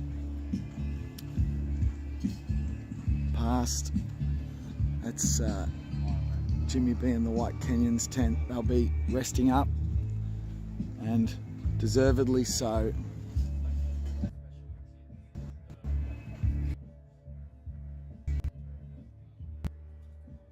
You see the camera.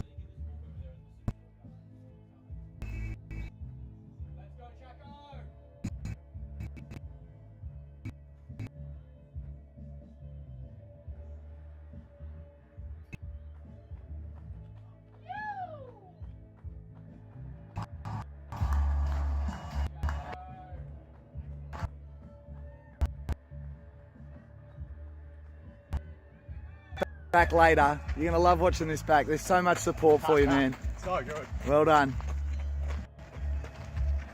How good is this? How fresh does he look? That's so scary. Look at the high five as they pass. Oh man. Let's go, Tim.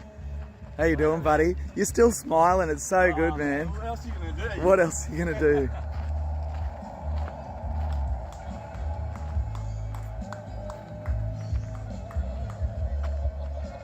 Mate, this is awesome. Let's keep it going, eh? Yeah, bloody hell.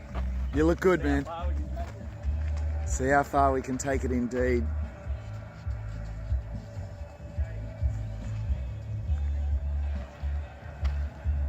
That is unreal. As he turns across to Sunolly. I hope the audio came through there. There's about 200 metres separating the two runners here around St Ives, as we might wander across and see if we can catch them. Hopefully I didn't cover them up with that box at the side of the screen. Sorry, I can't see the live chat at the moment because I've just got the camera on my phone and I want to bring you these pictures.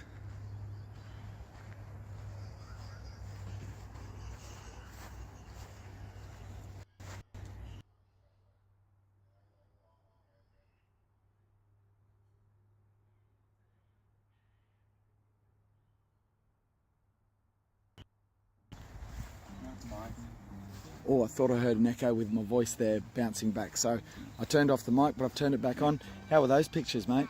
Is that pretty cool? It's looking great, yeah. It's good to have the daylight back. Yep.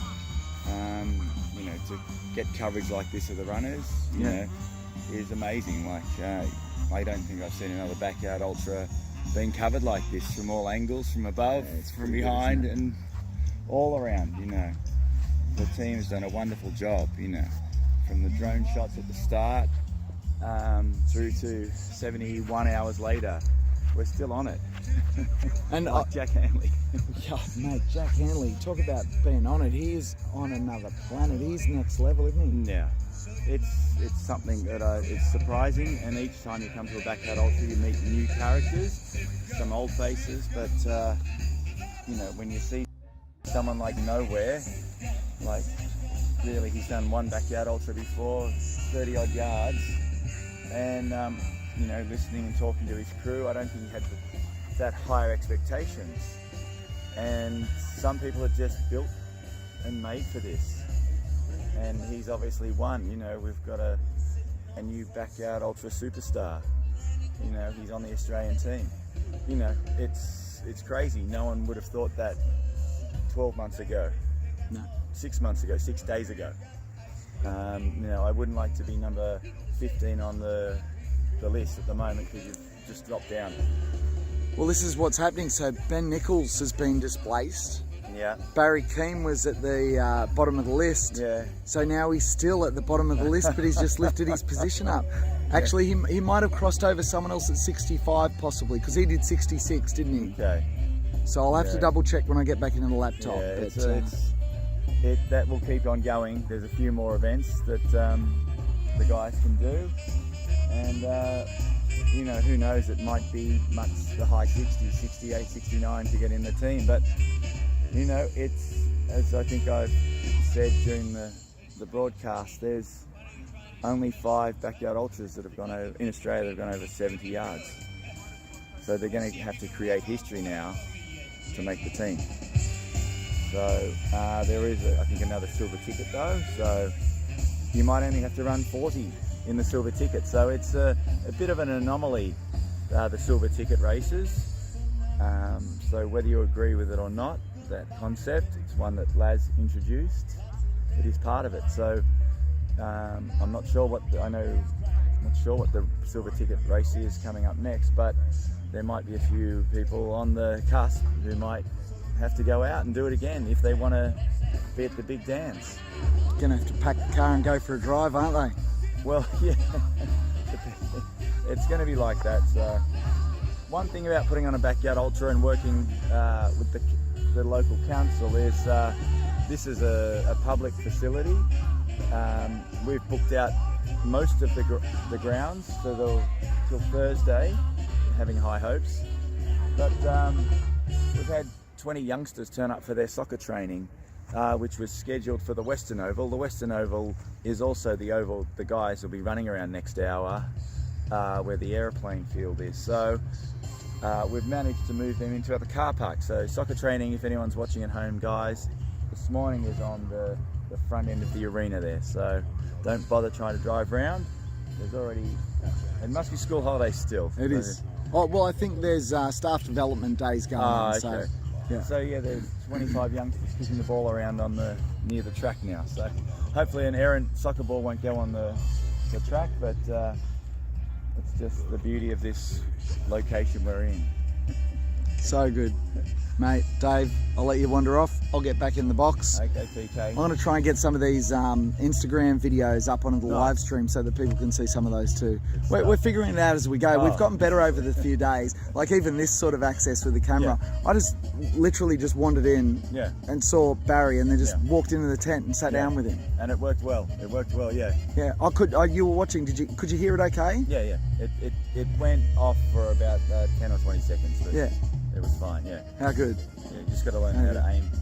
I know, I forgot that I left the box in the corner. Goodness me. So, producing, directing, I'm doing the whole shebang bang. You're doing a great job, mate. Thanks, mate. See you soon, PK. All right. Dave Benny from 180 Cadence.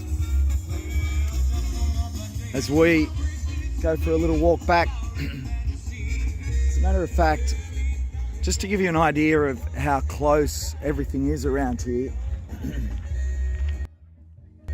this is this little path you can see, and all this bunting and all these orange barriers. This is all part of the course where it kind of loops back on itself. Like I said, it's 600 meters from where we're standing here to every.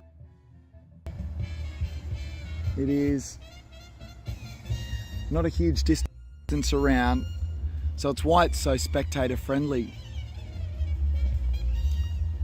You run through all these areas. You do kind of loop around, but when you're out there, it doesn't feel like it's in a congested area. It feels like it's extremely spacious, and there is a lot of space for runners.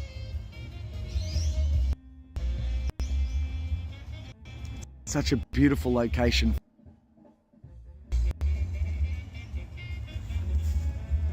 The runners, after they come out of the starting corral, they come down here on this little Mount Everest that we talk about.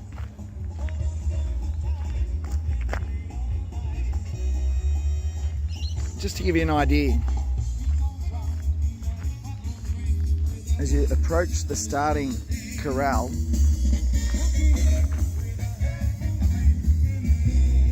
there you go. You gotta come up this rise.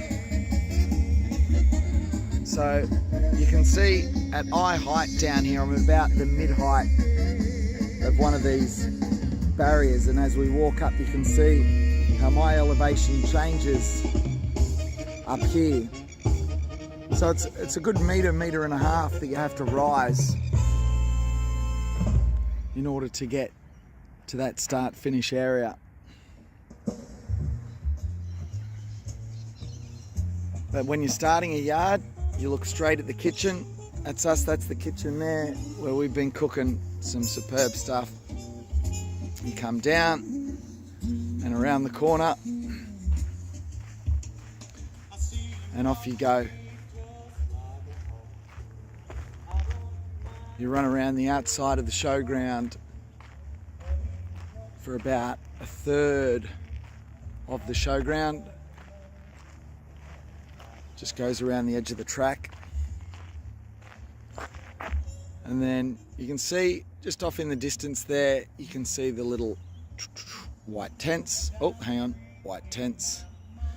And the course doubles back on itself before running behind the spectator area and the corral, and then loops behind the grandstand here. When we talk about the grandstand, that's what it is. You head behind the grandstand and you run out and around the course. I hope you've enjoyed PK Cam. If you have, just throw it in the comments. I need to get a gimbal if we're going to do this again. This is what the kitchen looks like from the inside. It's a bit of a mess. Don't mind the mess. That's what happens after this many hours.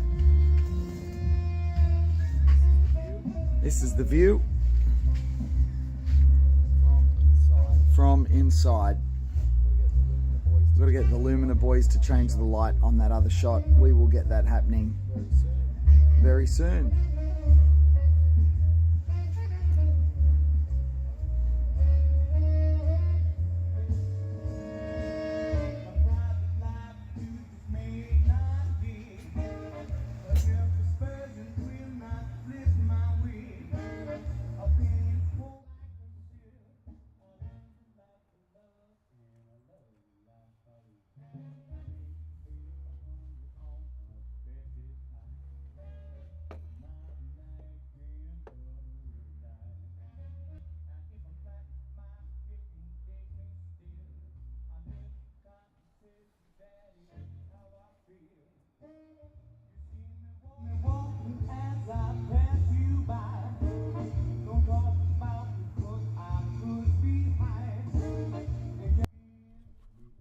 I didn't realise we had left this microphone open. Sorry, I should have shut this microphone off.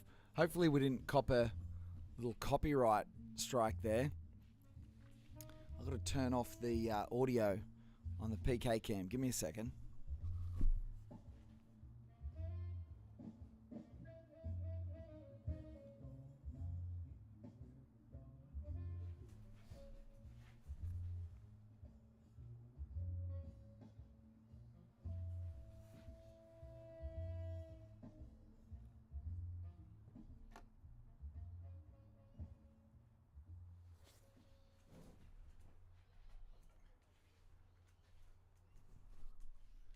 We'll have to get that camera shot sorted.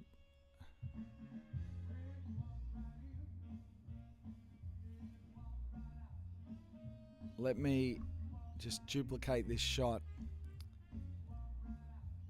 and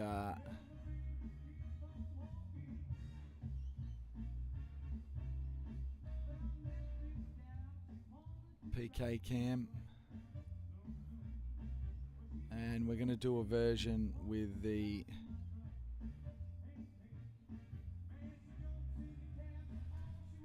I can see Kitty across there. Good morning, Kitty. I'm good. How are you? So I'm still on the air, but so everyone knows that I'm talking to you and saying hi. Kitty, that was unreal. Oh my gosh. Yeah.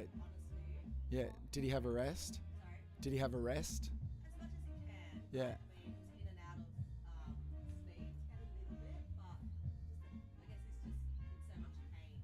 Yeah, he's in pain. Yeah. Have you got 30 seconds to come in and, or are you on the move right now? Okay, she's going to clean his feet. Go and do that. I might even wander out and come and say hi at some point and see how you guys are going. That'd be amazing. All right, go and get his feet sorted. So that's Kitty, Jimmy B's fiance, and she's just going to get Jimmy B's feet cleaned up. Wow, what a turn of events. Hey, I've got to add the last two on this one, don't I? What do we got here? Let's copy and paste this layer.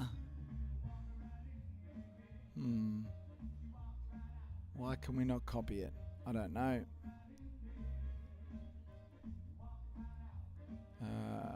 I'm trying to just get the names up on the screen as well.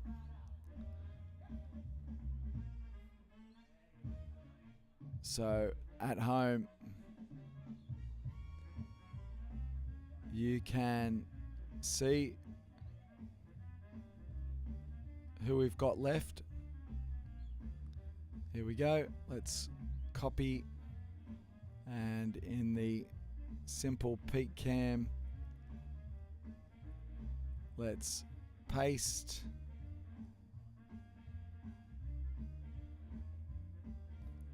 And add this here. There we go. Jack Handley, Tim Kaprizak, the only two remaining. Welcome along to Sydney's Backyard Ultra 2026. Thanks to 180 Cadence. My name's PK. I probably should even do a version of this with me in the corner. Let me add that as well. Why not? Why not? So you can see what I'm up to here in the booth. Where are we? Right here. And there we go. Hi. Awesome. We're figuring it out as we go. Imagine if I could be just a producer doing this. Alas, I'm doing it all.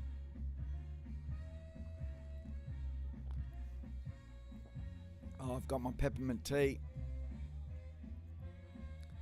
As I look out across St Ives Showground, I can see Ollie Kaprizak just hustling with his camera to try and capture more shots of his dad.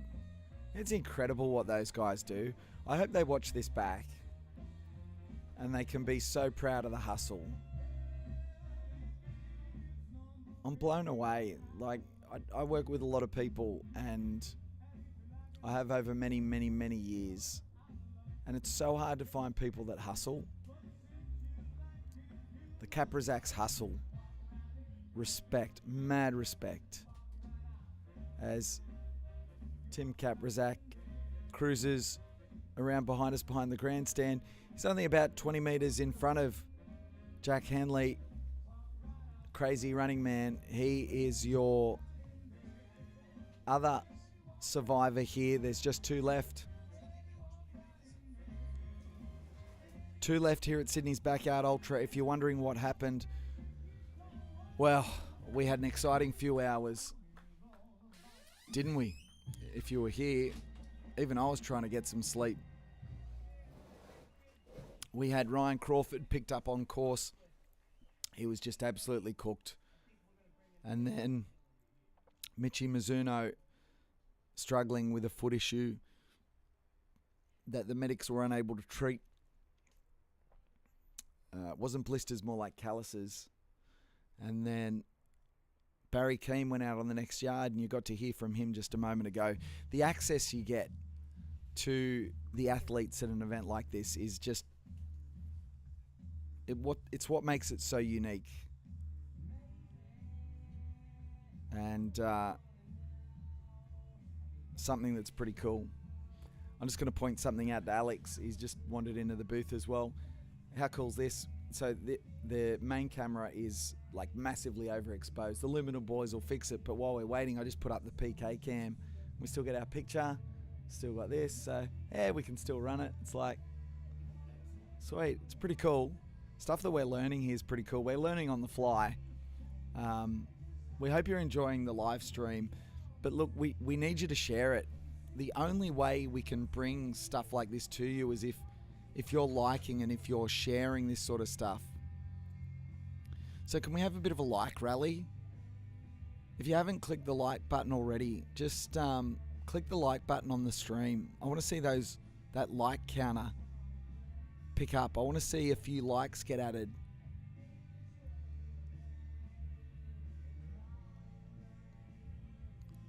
As it is, there we go. As it goes, 6:43 a.m. here in Sydney, Australia at St Ives Showground. My name's PK. I'm hosting the live stream here. It's wonderful to have you along. We'll go back to the live chat. People still talking about Mitchie's meat raffle. There's speculation that what's in Mitchie's bag. And Timmy Mofo ran this potential rumour, we don't know, that he was giving out meat raffle tickets. Brilliant stuff. What else have we got?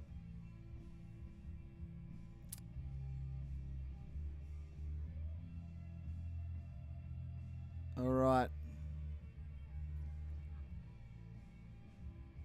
So, and there is questions in here with regards to genuine concern for health.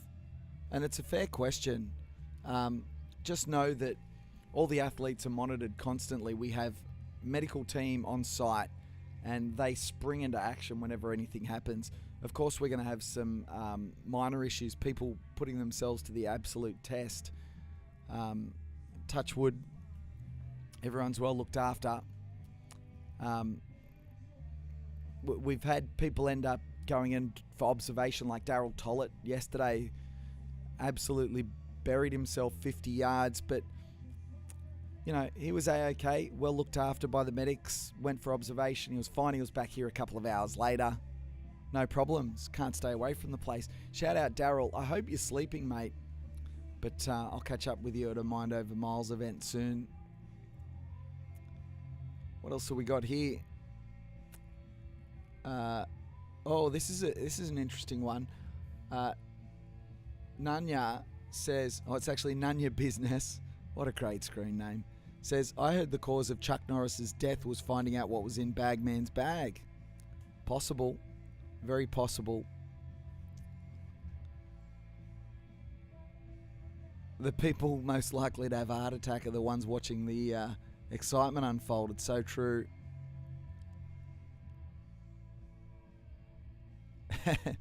Oh, Timmy Mofo back into BYU. Jashi ran 80 yards here last year in assist to Phil Gore running 81.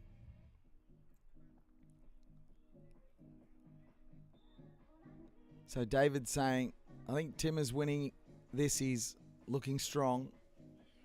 I tell you, I just walked out on course. They're both looking incredibly strong. And they're both going to come back here to the corral momentarily with 12 minutes, 11 minutes left to rest.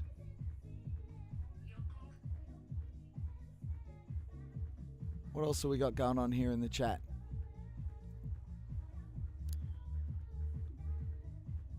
Trying to catch up on the chat. So much going on. Thanks, Timmy Mofo, with a shout out. Really appreciate it. World-class commentary. I don't know world-class, but St Ives class commentary. I'll settle for that right now. World-class event. I will agree with that. Here we go. Nice work, mate. Enjoy your rest, mate. Timmy Kaprizak coming back in. He'll come in a shot in just a moment. He's still smiling. He's always smiling. He's always smiling. And Jack Handley, he's singing as he's coming in. Is it dart time now? It's nearly dart time. One more.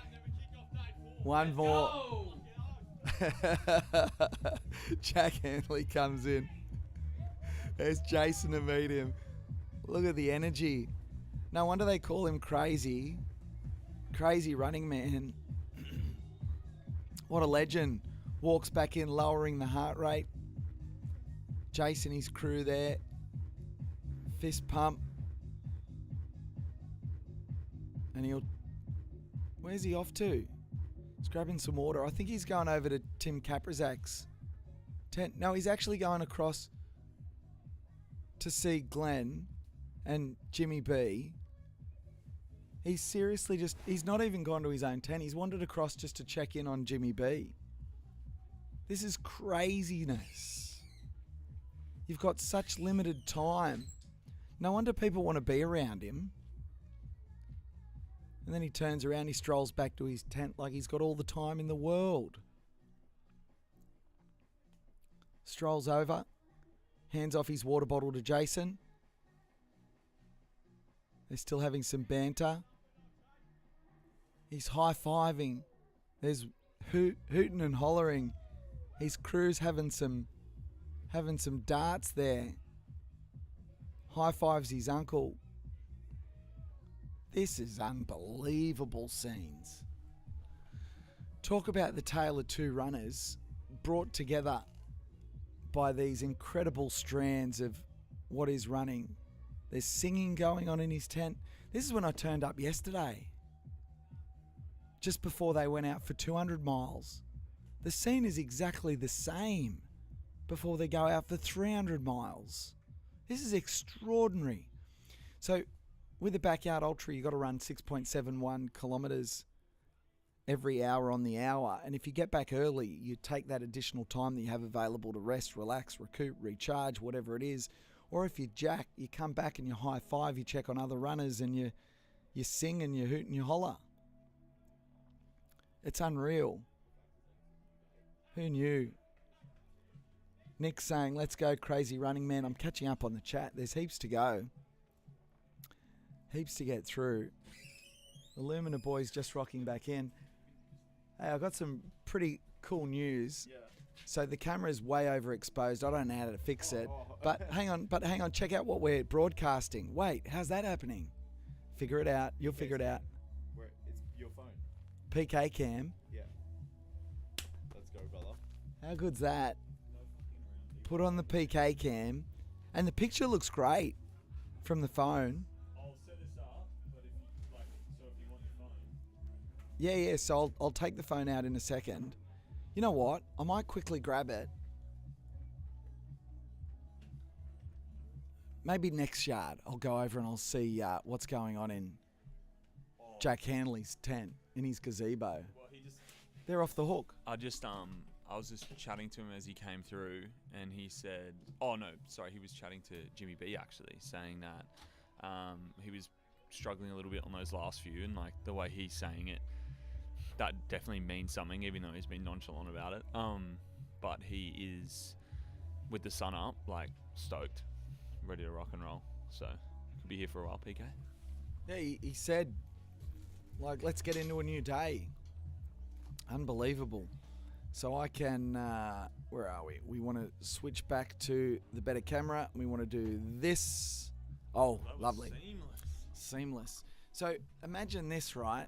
And I pre-build those custom transitions, and we get the wipes and we can make this. But the only way the only way that we can do this is, it's got to seem like there's value in the proposition for 180 Cadence and for the backyard community. And the only way we can do that is if you hit the like button. If you're watching this, all you have to do, it doesn't cost you anything to press the like button.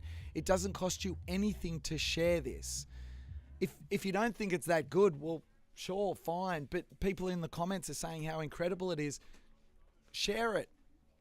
Get other people in. There's 2 people left. Help feed my family. Yeah, help feed my family. That's right. What's the line from George W? You want to put food on your family. So I need to put food on my family. So to put food on my family, I need to put food on my family. To put food on my family, we need to get this live stream shared. Click the like button. It's a passionate plea because we want to get this shared with as many people as possible. Amen. 350 watching right now. And little boost on Instagram. Awesome. Thank you so much, guys. It's wonderful to have everyone along for the ride. 350 people watching right now. They're looking for an hourly update. They've come to check in on how is the wild man, crazy running man, Jack Hanley and Tim Kaprizak. If you're just waking up, good morning. My name's PK. We'll probably see our viewer numbers spike over the next few minutes as everyone checks in. They want to find out what's going on. Boy, oh boy, have you missed some action overnight if you're just joining us. I tried to... we had 6 runners. And then late last night, James Blanton, Jimmy B, the Warhorse, on yard 62, was brought back in on an e-bike. He was done. He's in good spirits. His fiancée Kitty now washing his feet, getting him a bit more relaxed. He's had a little bit of sleep after another 60-plus yard effort from one of Australia's backyard legends. And then a few hours after that, I decided it was time for me to get a bit of shut-eye. And I said to race director Alex, give me a call if something dramatic happens and I'll just come flying back.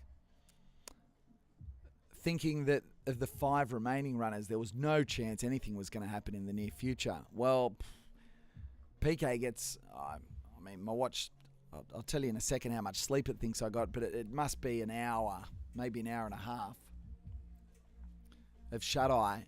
And then the phone rings and I spring into action, come flying in. I still have no idea at that stage who's in, even though Alex has told me on the phone because I was just so incoherent when I picked it up. Because what had happened in the space of just a few minutes is Ryan Crawford was found out on course as the race director was doing a course check. And he was just mentally cooked. He'd had enough. And Ryan Crawford was brought back.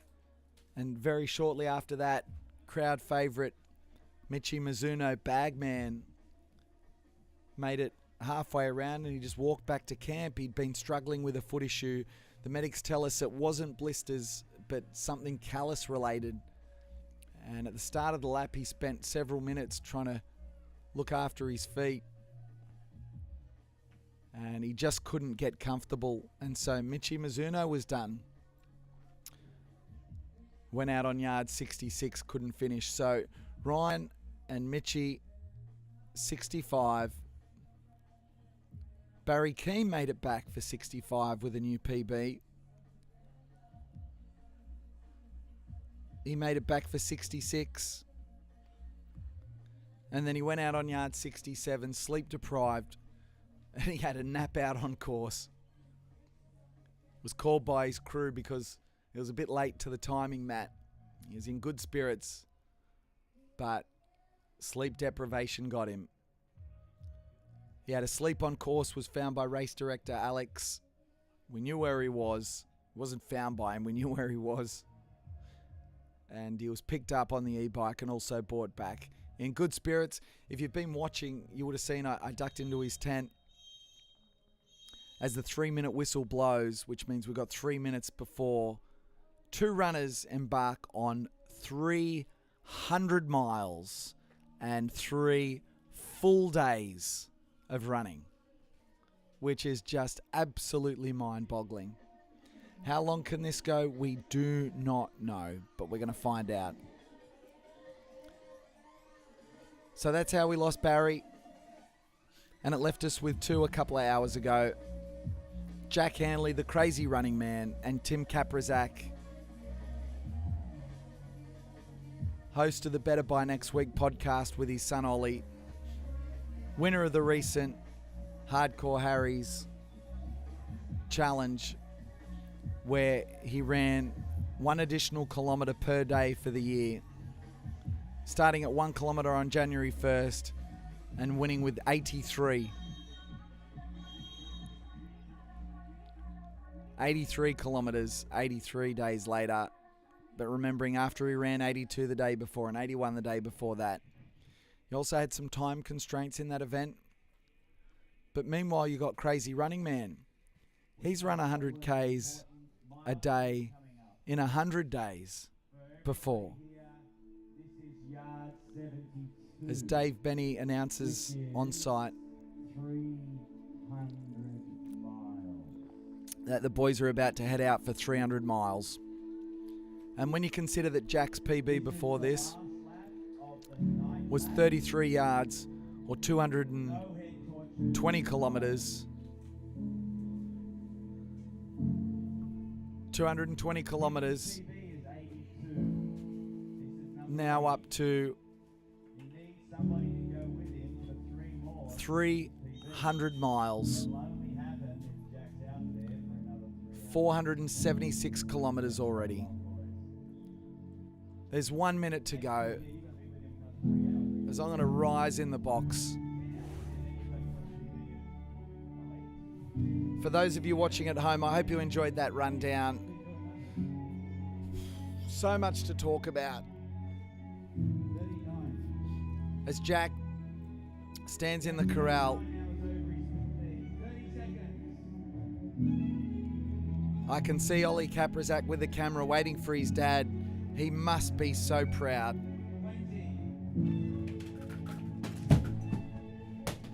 As the red light tumbles down,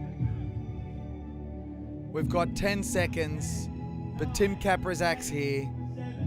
We've got 2 runners left. The 2 runners exchange a fist bump, and they are away. Tim Kaprizak smiling. This is 300 miles.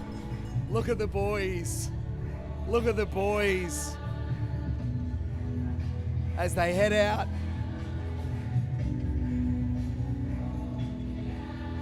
Oh man, just as emotional as 200 as 100.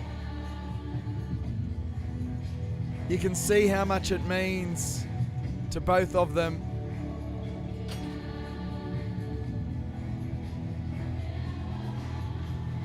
Tim probably about 5 metres in front of Jack as they round St Ives Showground and head out for another yard.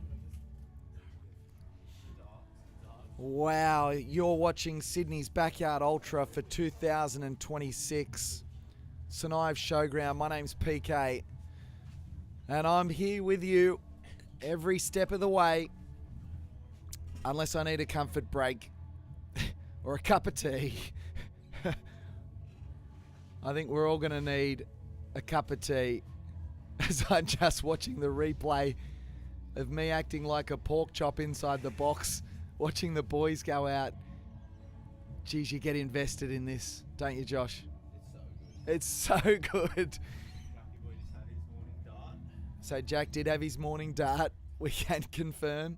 And I'm going to leave Josh to it because I know what he's done. He's just gone in and captured some more incredible pictures.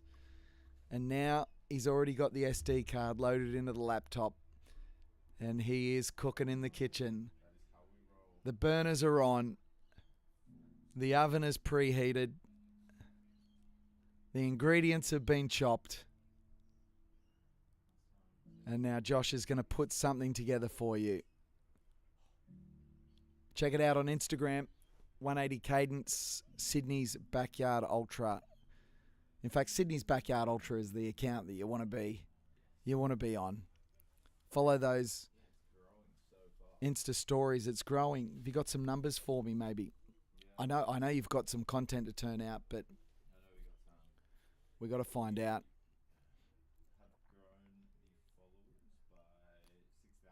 So we got 6,000 followers. Make sure you follow on socials. But then the views, because they wouldn't have updated either. So we're only talking about the weekend. I can see Kathy out there.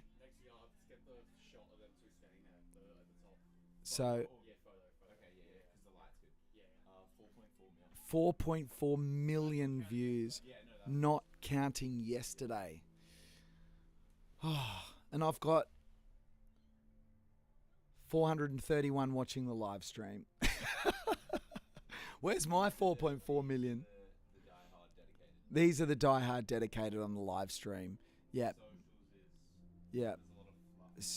So much on socials, but we love to see you guys on socials as well. But make sure you click that like button, share this stream. Wonderful to have you along as I check out the comments again. Let's go in. Let's go, Crazy Running Man. We had... Oh, I don't know. Is it Noob Tuber? Went down last night to watch. Can't believe there's only 2 left now. Killing it, PK. Thanks, guys. Coverage is fantastic. Thanks for doing it. I've been checking in all day. 3 p.m. in Mississippi. Wow. Enjoying it from Germany. Go far, Oz. On my morning run, pledging I will double my 24-yard PB next April. I'm here for it. Whether I'm running, whether I'm here in the box. We've got some incredible plans. The lads giving all inspiration. Matteo with that awesome question. I love it. Who's winning?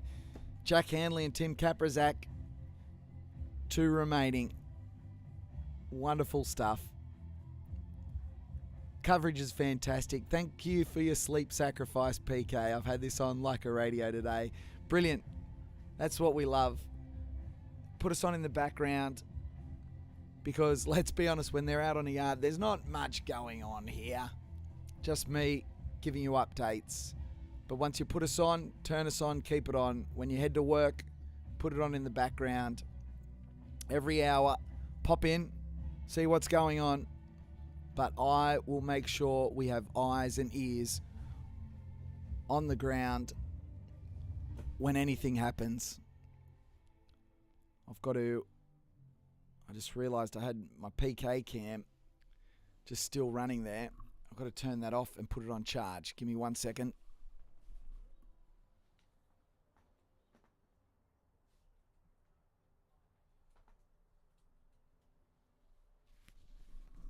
As we reach for the peppermint tea, do you know what if you're watching the broadcast, Josh is locked in on the edit. Oh my gosh. If you're watching the broadcast, I've literally picked up my peppermint tea and talked into it like a microphone. I'm a clown. Oh my goodness. I don't know what to say. I haven't had much sleep, but neither have these runners. Oh, the peppermint tea's good. I'm going to enjoy a coffee. Someone's got to go on a coffee run.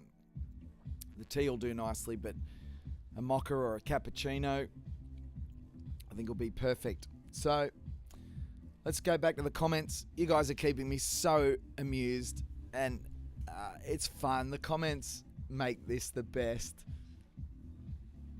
So good. I'm just watching the replay on the delay on YouTube as I'm going to pick up the cup here in a second. There it is. Oh, if you're watching, that is fantastic. That's so good. Oh, what an idiot. What an idiot. That's wonderful. Okay, all right, back to the comments. Good morning, PK. Great coverage, well done. Oh, that's from my wife and my daughter. Aw, I love you guys. I miss you so much. But we got work to do here.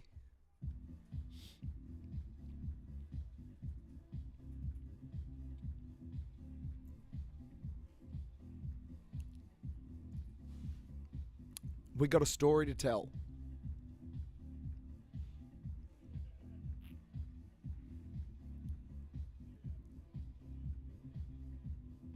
$300 miles.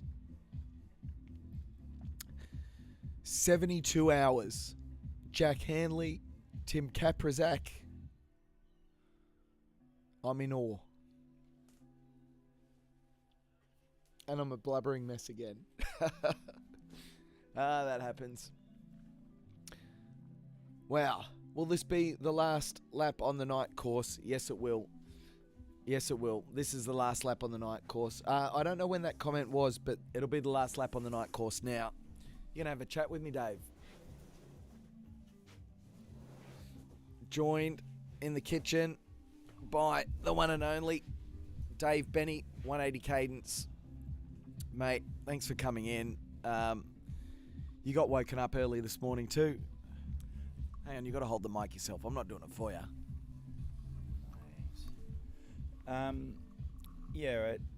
Putting on a race like this, you need to manage your sleep. Like PK has been doing really badly because he keeps getting these phone calls in the middle of the night from Alex. So I think Alex phones me first, Yep. and then he has you after me. No, the Illumina boys, yeah. We've got to get the shot. Yeah. Because a lot happens at night, and that's really the time that we all try to get a sleep. So Alex has been doing the graveyard shift.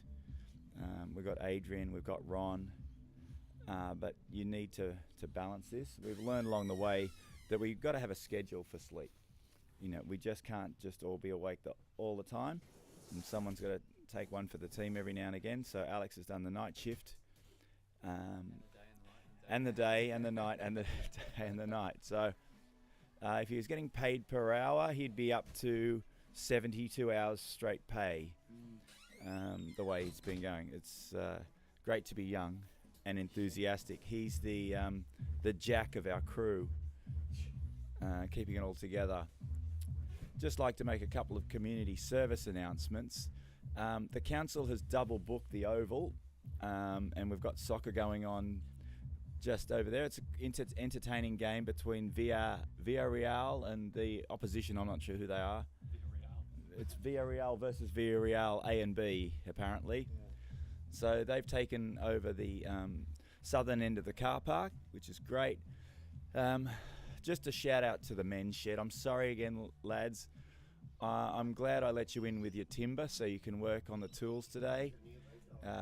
But the race is still going on. I went and spoke to a couple of the old fellas who were older than me, still alive, and they were picking 60 hours. So they thought it was going to be all hands on deck there to do the woodcraft, but not today.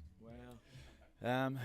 And the St Ives community page, which a lot of people send their messages in about the dog park. There's always something going on with that page. At the dog park, please go to another oval.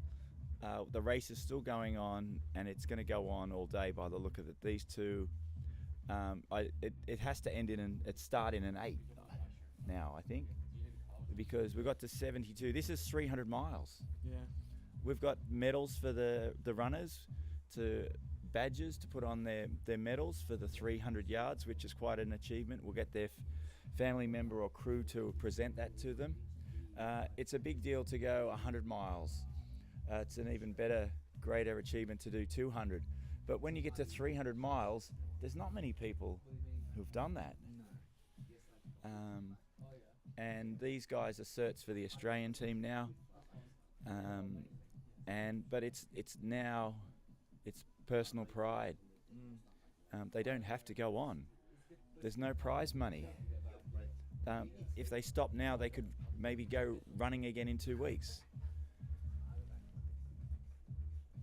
But they're going to keep going. And I think the last one standing in this is not going to be, let's save ourselves for this or that. This is going to be a fight to the finish. I can just see it after talking to the crews, looking at the runners.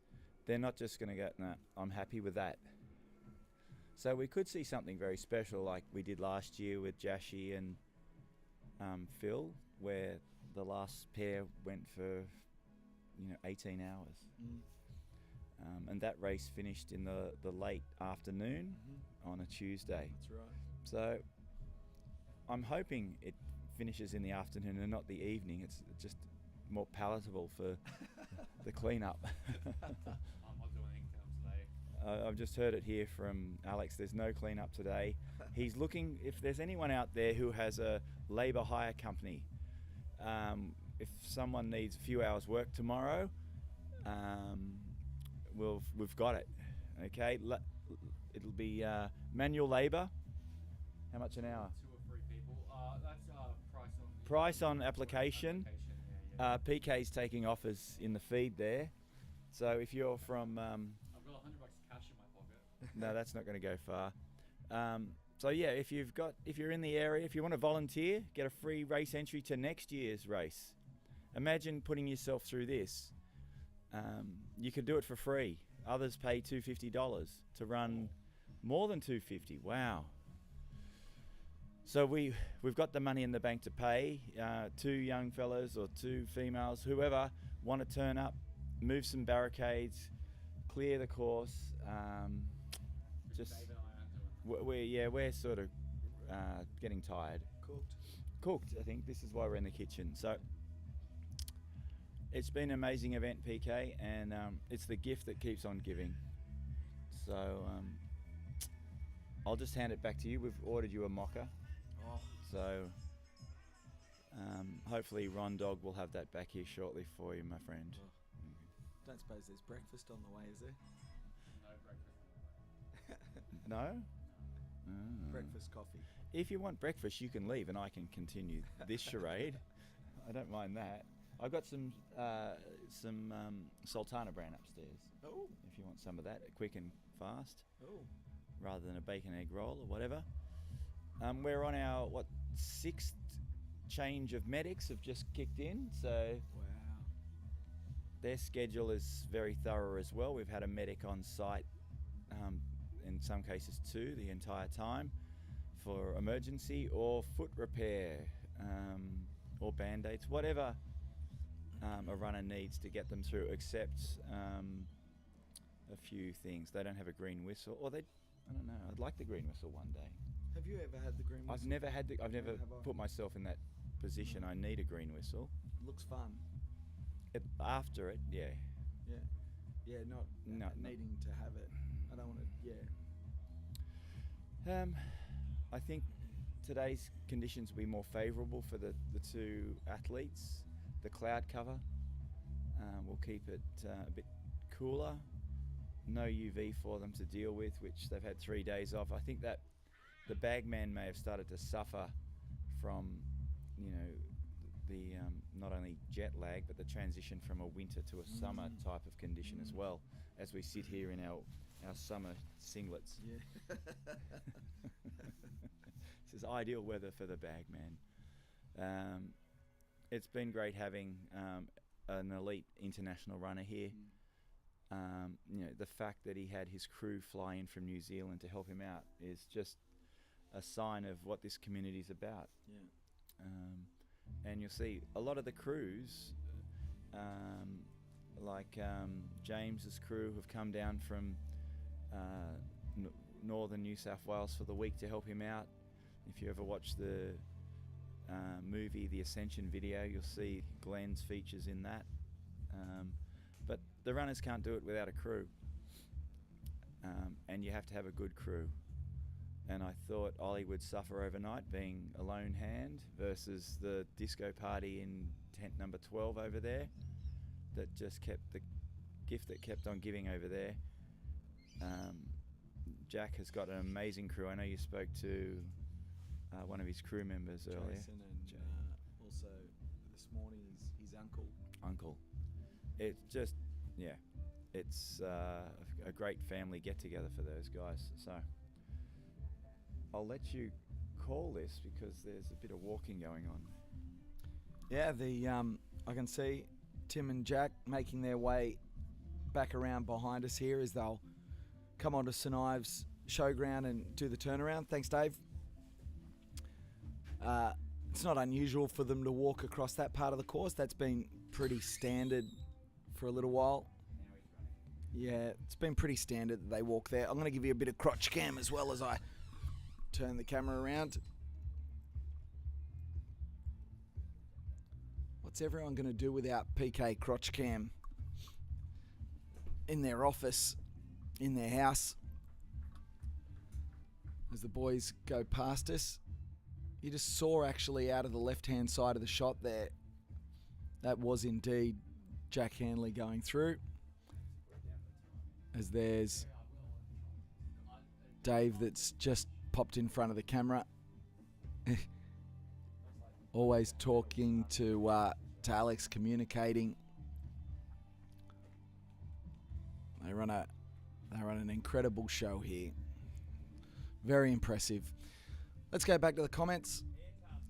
See what's happening in the comments. They don't work, Dave. We've got. They're very bad, the people in there. Will this be the last lap on the night course? We answered that one. This is right now. Glenn's saying, I believe they can both get to 100 hours. I mean, wouldn't that be impressive? Joshua, thanks, buddy. PK, you're a legend.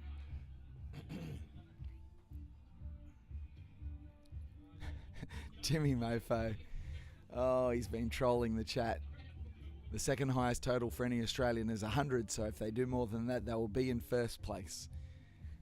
Oh, it's such a good one because so few people understand why that is hilarious. The highest total for any Australian is 119 by Phil Gore. Are we sure that Barry didn't get attacked by a drop bear? I'm going to have to double check on that one. It's possible. We saw Pia the other day get attacked by a drop bear. If you were here on the coverage for that, let us know if you were here in the coverage for that. Pia, what an incredible story. Her friends and family were blowing up the chat on day one. We had 645 starters, and you'd think Pia was the number one celebrity. She had people tuning in from Vietnam, the Falkland Islands, over in Europe, and I found out she actually does work with bears in Vietnam. Incredible. Out on yard, I don't know, it was about 100 kilometres. She's been attacked by a drop bear. I mean, some say she took a nasty spill, but fortunately she broke the fall with a face, like any good runner would do. Her hands, they're fine. Don't worry about them. All the damage, just her eye socket, lost a couple of teeth. So if there's any kids out there that want to come and do a treasure hunt around St Ives and find Pia's teeth, she'd like to have them back. That'd be lovely. So Pia attacked by the drop bear. Maybe it was the same drop bear that attacked Barry Keem to take him out. Who knows? And also shout out when the world record was set. There's no world record in this sport without the assist. And Sam Harvey from New Zealand, you are an animal. Shout out, Sam. I don't know if he's necessarily watching live, but I know he'd be following along. We got Barry stopped to attack a drop bear. The drop bear had been minding its own business. Okay? It's possible as well. Justice for drop bears. Hashtag. Ezra Dingo in the house. Hey, buddy. Pretty sure Jack had figured it out. Combine a bender party with a backyard and you go long. That's not far from the truth. I mean, I was talking to Jason, who was a recent assist at Hurdy's with 49 yards, and he was saying, you know, his partying days probably helped him with sleep deprivation. So, who knows? Coming into the right-hand side of this shot in just a moment are going to be the two runners. They're separated by about 75 metres. You'll see Tim Kaprizak come into frame right now on the left. As here he comes around St Ives Showground. He's still looking absolutely superb. Jack Hanley you'll see come into shot in just a moment. He also looks unreal. I'm going to stand up and say good day to the boys as they come through. Here we go. Here he is. Mate, love it. Love it. There he is. Timmy Kaprizak rounds the bend. Big smile.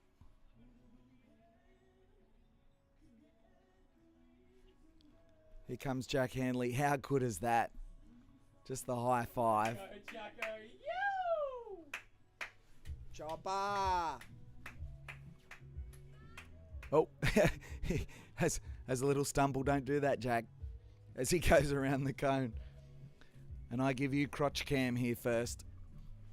So as you can see, the two boys not far apart there. How good's the camaraderie with the little high five or the low five as they go past each other?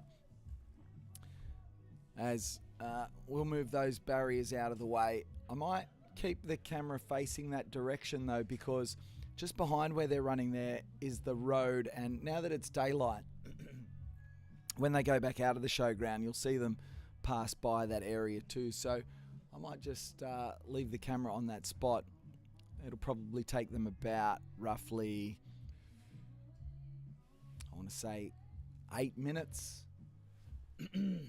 to reach that point behind the grandstand. Back to the comments.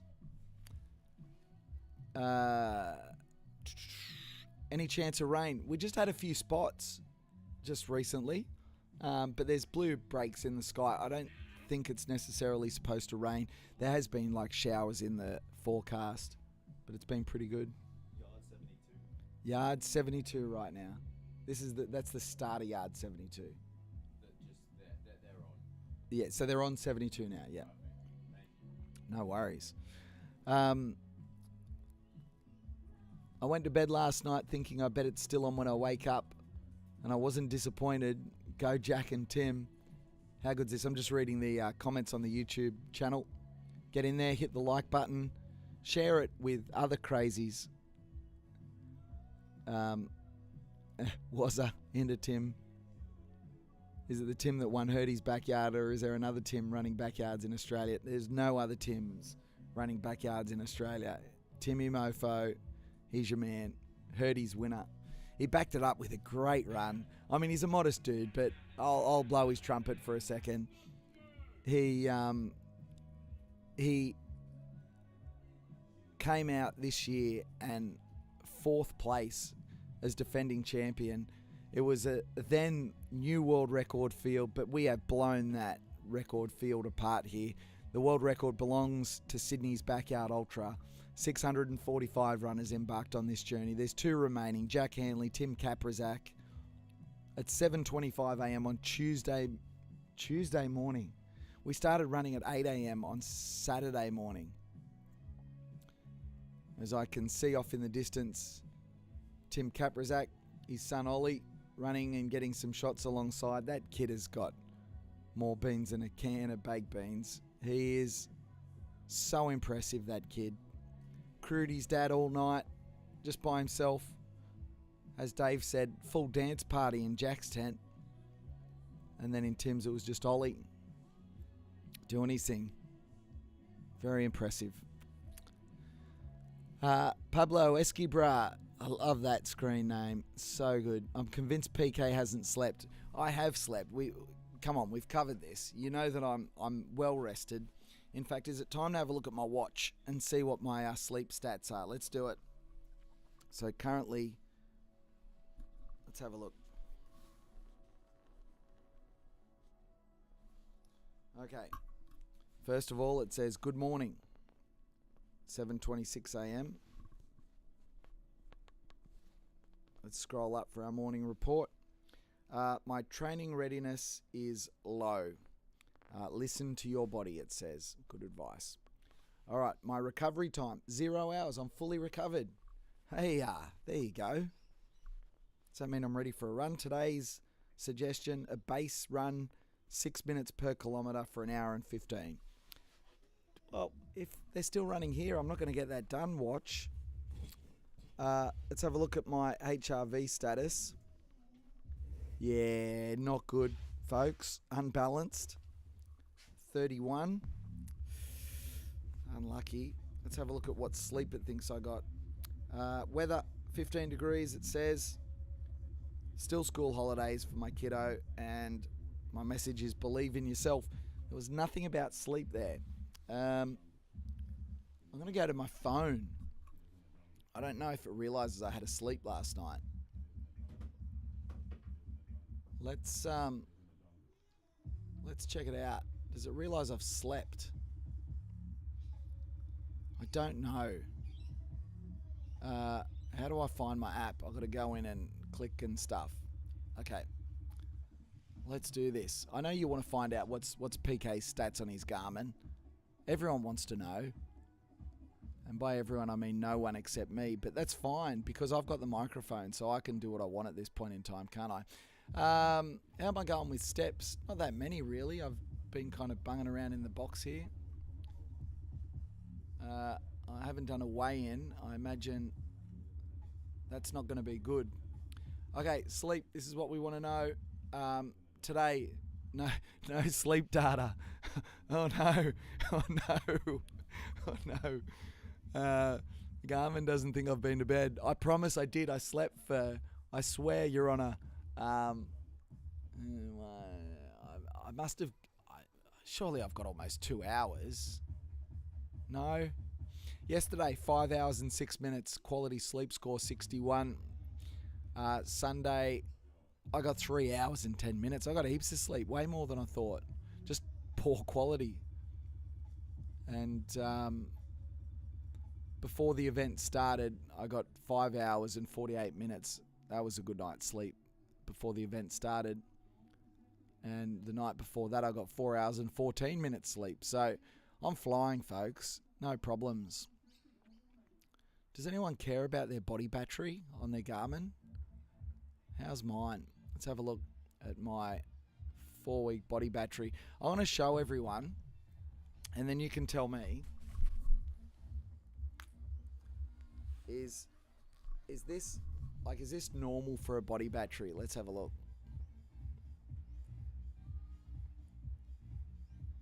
Is that normal for body battery? Like you can see, you talk about emptying the tank. You got to empty the tank. What's my current? How do I even do this? One day. Today, my body battery is 16, very low. Oh, but I think I've actually recharged. Yeah, I did. Even though it doesn't think I slept, I still recharged a little bit this morning. That's good. A solid body battery. Good stuff. All right. That's my Garmin. No one cares. But I do. That's fine.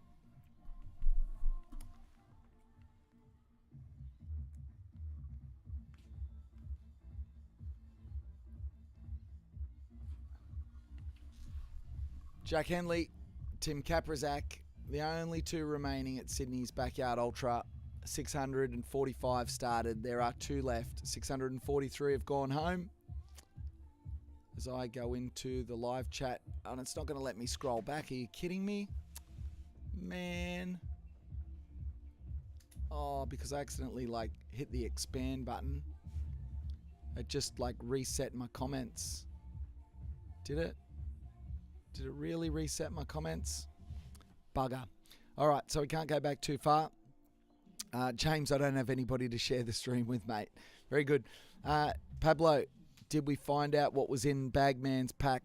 No, not yet. We're still waiting for an answer from that. If you're wondering about what happened to Mitchie Bagman overnight, he had some foot issues. Weren't blisters. They were related to some sort of callus issue. And it took him out. He couldn't go on. He couldn't get the care he needed. He sat just outside the corral for a couple of minutes at the start of yard 66, sorry. He couldn't go on. That was just after Ryan Crawford had DNF'd. Just the whole layer upon layer of fatigue got on top of him. And then the very next yard, Barry Keane went out and had a nap on course. You can't make this stuff up. Sleep deprivation. He was doing pretty well, but sleep deprivation took him out. And that left us with just 3. Jack Handley, just 3. Oh my goodness. Just 2, Jack Handley and Tim Kaprizak. Apparently I've got a mocker on the way, which is awesome. That'll fire me up. All right, back to the live chat. What are these guys' PBs? I mean, you're dead set not going to believe this. Tim's PB, 82. He wanted to run 100. That was his goal. 82. So he's still got 10 more yards to get to Tim's PB. Jack Handley, 33. I'll say that again, 33. I'm told that when he ran 33, it wasn't just because he came into it half-assed. He had a proper dig at it like he has here. He just ran 33 yards. So I have no idea what can of spinach he's cracked open, but his whole crew has been incredible this entire event. They've been partying the whole time, having a great time. And Jack's PB has gone from 33 to at least 71, and he's on yard 72. And who knows how far he can get. Incredible. Yeah, so L. Randall, Tim wants 100, but not sure Jack's got it in him. We will see. The backyard's a funny game. Jack from 33 to 71 is insane. Yeah, chance of rain, we talked about that. Not really. Let's have a look. We had a very, very, very light shower, like literally a couple of spots a few minutes ago, but that's it. I can see on the chart at 11 a.m. the chances increase. Because there is cloud cover. It does look like clouds that could have some sort of moisture in them, but they're just not that thick at the moment. There's still the sun poking through every now and then. It's perfect conditions to run a backyard. It's perfect conditions to run. I'm sure I'd be out there running like at home if I wasn't here.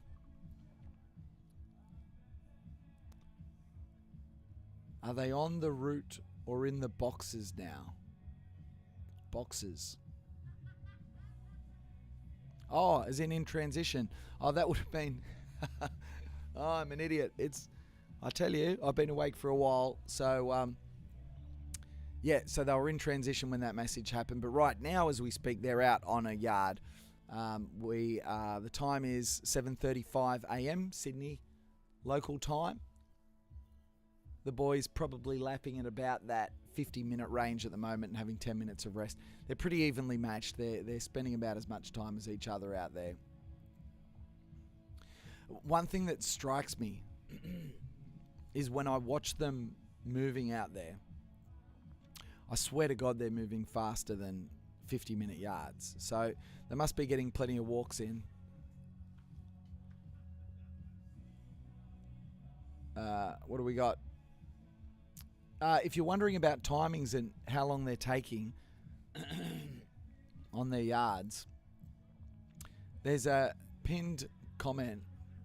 There's a pinned comment with a link to the live timings. So you can actually click on that.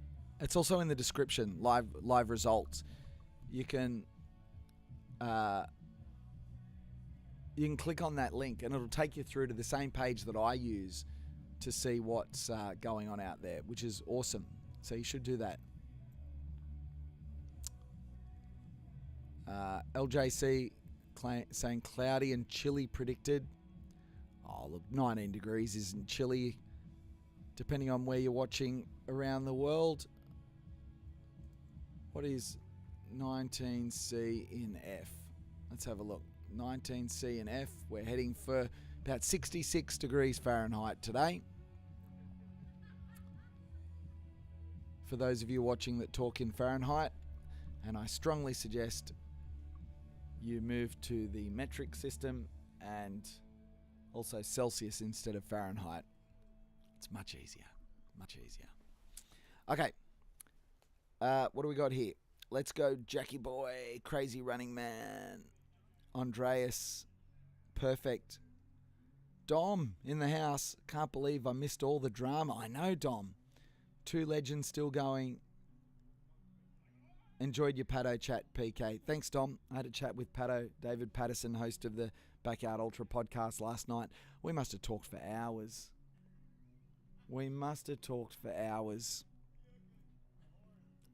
And then eventually Pato said he had to go to work the next day. So, on your Pato. So, they're going to be sticking together for a bit, I feel, to push. Yeah, they're not running side by side, but they're not too far apart. I mean, they share a low five or a high five as they pass each other. A couple of words of encouragement.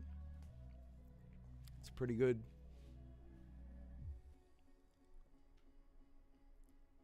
I reckon they may get 100, says L. It's going to be a long time. I don't know that I'm going to get more sleep from this point on, as we've got Jack Hanley's crew out in front of us playing cricket now. Wonderful stuff. Only 2 days to go to a world record. Isn't that something? Shows you how impressive that world mark is and how much of a cut above elites are. As I have a yawn. In fact, I think I might take this moment to have a comfort stop.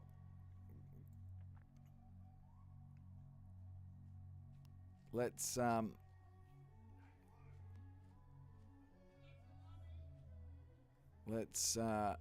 get this set up.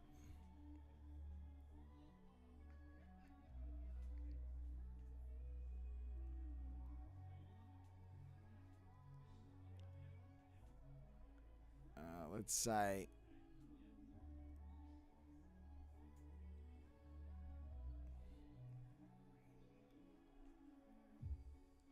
all right, folks, I'm going to take a quick comfort stop.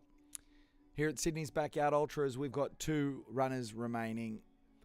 Jack Hanley, Tim Kaprizak. My name's PK, taking you through the broadcast. Even I need a little breather sometimes, but I'll be back very shortly, diving into those comments. Pop your comments in the comments section while I'm gone, and I'll answer some questions and have a chat when I get back.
So impressive.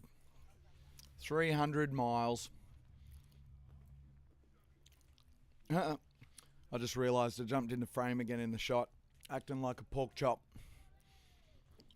300 miles, and he's got 14 minutes to rest and recover.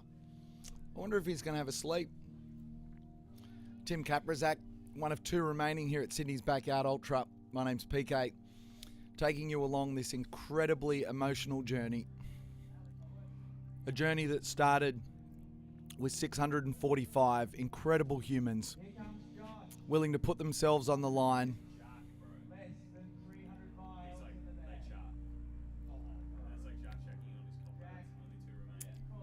to DNF, to risk DNFing. As here comes Jack. Chopper. Crazy running man. Better than day 3. Day 4. Jack Handley.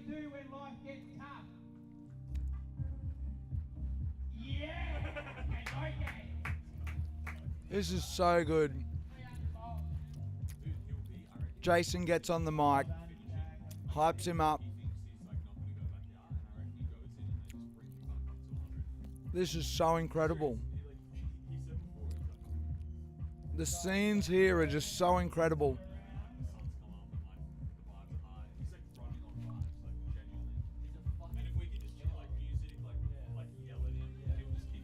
I can just hear the boys in the background talking about, you know, he's just riding on vibes. The vibes are high. Actually, you know what? I'm going to take the remote camera out. Good morning, Vietnam. Hey, I'm going to take my remote cam out. Good morning, Christopher! You! How are we going? Let's go. Let's set up the shot. We're going to set up the shot. I'm going to head out and try and capture some of the scenes, but I just have to set up the shot here, and then I'll hopefully give you a bit of context as to what's going on. I'll race back to the booth after the runners go out or before the runners go out, so we can see what's going on, what's happening. There's so much happening, and hopefully I can bring it to you as I'm going to go roaming. We're going to see what the boys are up to.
PK camp.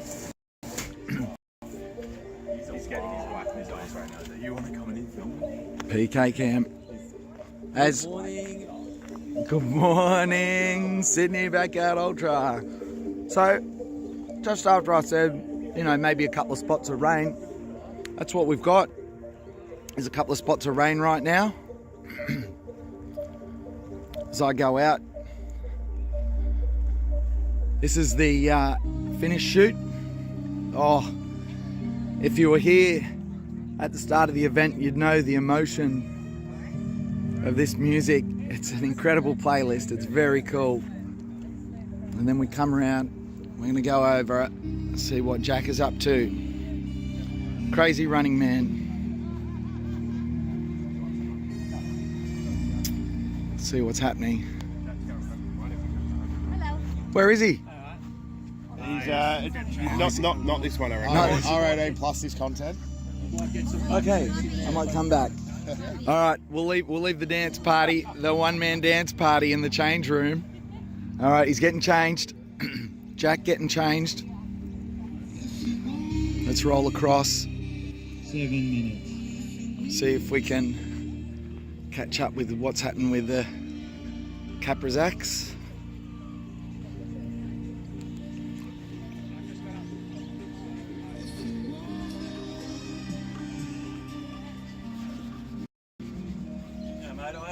I'm good. Do you mind me being here? Alright. This is unbelievable. What's on the menu, mate? Some gnocchi. Bit of gnocchi. Who made this? My wife. Did you make this? From scratch? Oh yeah, it's going to be from scratch. Yeah. Gnocchi from Brekkie. Nice and easy. Nice easy carbs. Yeah. Tasty. Simple. Did you get some rest through the night? Yeah. You did? Yeah. How we go with rest, Sol? A lot. Yeah. A lot. Yeah. It's like every time we come in. Basically, yeah. Probably have one loop where we just chilled out and ate some food, but Yeah. Everything. and snoring, which is good. It's always a good sign. Snoring. Yeah. You made because I ducked off. I thought I'll get a couple of hours of sleep in. Put a little note on the live stream. Commentary will resume at 6:45, and then no sooner do I hit the pillow, I said, Oh. Oh yeah, I was live reporting it. "You will." I posted a little reel about it, and I couldn't believe it was unfolding. What's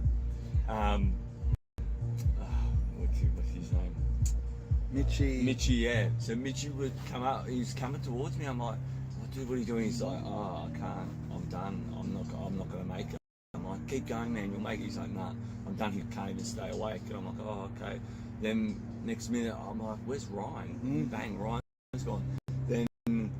Then I catch up. Barry comes up to me and goes, I'm like, dude, what are you doing? You're not going to make it if you don't start running. Because I fell asleep on course.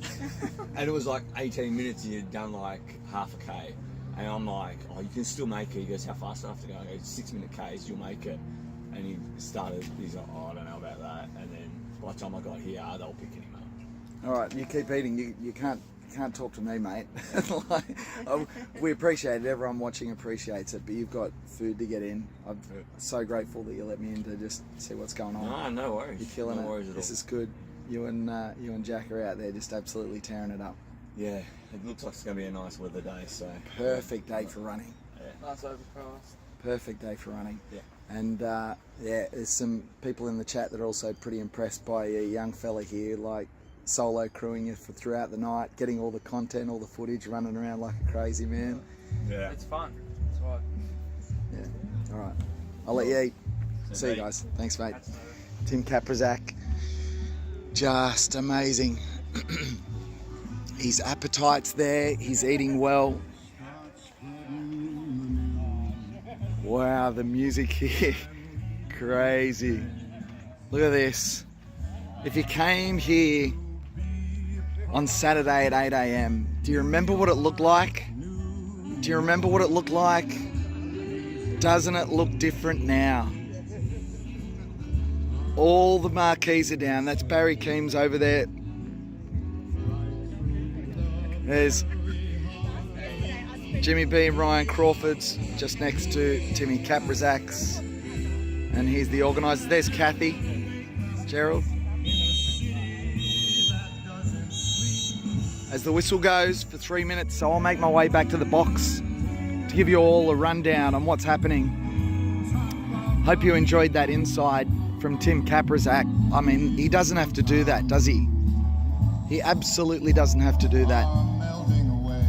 It's just wonderful access that we're getting with these athletes. And we are so grateful that they are willing to share their time with us just like that. Man, I just went in with Tim. It's brilliant. As we come back into the box, I might actually set up this camera in a different direction.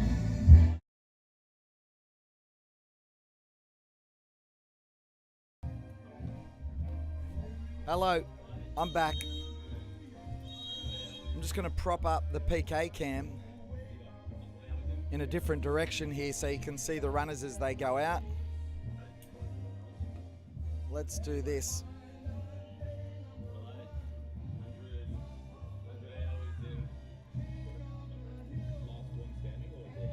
Let's see if we can bring you some more pictures. I don't know if that one's going to work. Oh, yes, it is. As there's 90 seconds before the runners go out. They've got 300 miles under their belt. But they're not done. Tim Kaprazak having breakfast. A gnocchi breakfast.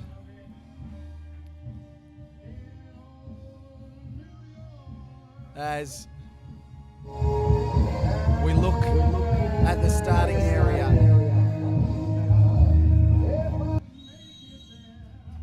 And there's the 1 minute whistle. If you're just joining us here at Sydney's Backyard Ultra, we have 2 runners remaining. Tim Kaprazak, who a lot of people thought would still be here, and Jack Hanley. I'm not sure how many people had Jack Hanley at 72 yards or 300 miles on their bingo ticket. But here we are. As the music rises, we've got them on the start line. They embrace with 20 seconds. Arm around each other for the photos. Let's go. Let's go. There's 12 seconds. I've never seen someone smile as much as Tim Kaprazak. What an absolute legend of the sport. And they are off. Jack moves out of the corral. Tim's sporting his Red Better by Next Week podcast shirt. Jack, he's had a quick change. He's got into his yellow singlet. Both of them you can see moving quite well out of the corral, and as they head around the showground here at St Ives, you see them take off into the distance. My name's PK. You're watching Sydney's Backyard Ultra as the boys take off into the distance. Here I am. How you going? Good morning, everybody. As the runners head out on yard 73, sorry for crotch cam once again. As we turn off PK cam, we'll get that back on the charger. I think that's the best option so that we can bring you more pictures later on. Let's have an update. I know there's a few of you here looking for an update as to what's going on at St Ives Showground. We started with 645 runners. We're now down to 2, Jack Hanley and Tim Kaprazak. If you've just got up, you're just joining us, you want to find out what happened throughout the evening, well, it all happened at once. As Tim Kaprazak was just saying there, giving us the commentary on just that. I hope that signal came through and you were able to kind of join me for that part of the journey. The access to be able to say hi to runners like that is I mean, it's just ridiculous. So good. So, just before midnight last night, we had James Blanton come back on the e-bike with the race director. He was cooked. He's done beyond 60 yards again in his career. I'm not sure how many he's done beyond 60 yards. I'm sure the stats will go up in the live chat. If you're not on there, you really should check it out. So he's beyond 61 yards. And then as Tim Kaprizak just told us, he said 1 minute he saw Mitchie come back in and say he was having problems with his feet. Then the next thing he knew, Ryan Crawford was out. And then they started the next yard and he passed Barry Keem and said, mate, you're not going to make it in time. Barry said, I've fallen asleep on the course. Just incredible. And once we lost those four, we were down to two, Jack Handley and Tim Kaprizak. And if we catch up on yesterday, we lost Daryl Tollett at yard 51. After running 50 yards, Daryl collapsed with exhaustion. Had to be taken for examination, but he was back here later on in the afternoon. He's okay. Sariel Kramer, 46 yards, the last female standing. An epic performance. Prior to that, during the night, yesterday, we lost Michael Sheikey, 45 yards. Father of Oliver Sheikey, 41 yards. And in between them, Peter Kaldor set a 60 to 65-year-old male age record for backyard ultras, running 43 yards. Sam Wright from the UK, we met his beautiful fiancée here. She was so excited. Sam going so much bigger than he ever expected, 41 yards as well. There's 645 stories to tell. And I'm going to tell you every single one of them right now. No, I'm not. No, definitely not going to do that. That's something that Bruce McAvaney would do, isn't it? I'm no Bruce. All right. Let's see what's going on. Here we go. We've got Ryan Crawford coming past the box. Hey, buddy. How you going, mate? Have a good shower. He's just come out of the shower, having a seat in front of the box. He's going to pop some shoes on. Mate, he looks fresh as a daisy, I'm not going to lie.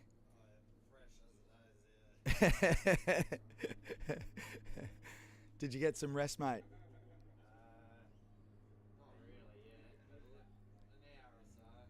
So he probably got an hour or so rest, he's saying. He's just popping his socks on. I'm impressed he can reach down and get his socks on. I can't do that after I've run 5K. This bloke looks like he's ready to go to work for the day. Another shift, he says. You can see he's still in quite a bit of pain, as you would imagine, after running another incredible backyard.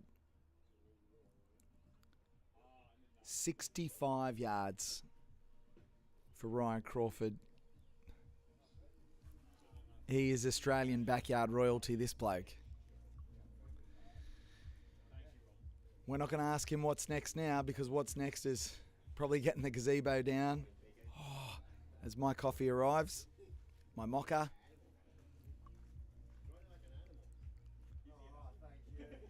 Mate, go and rest. Go and get something to eat. Good to see ya. What an impressive human being he is.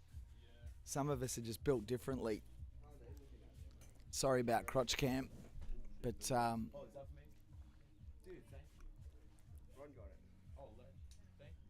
Ron responsible for bringing the coffees. Mocha, good morning. This is going to fire me up. Oh, excellent stuff. Oh my goodness. We've got a shot of... Oh my God, that's going to go so viral. I know, right? It's a shot, but it... The caption, like, you've just run 300.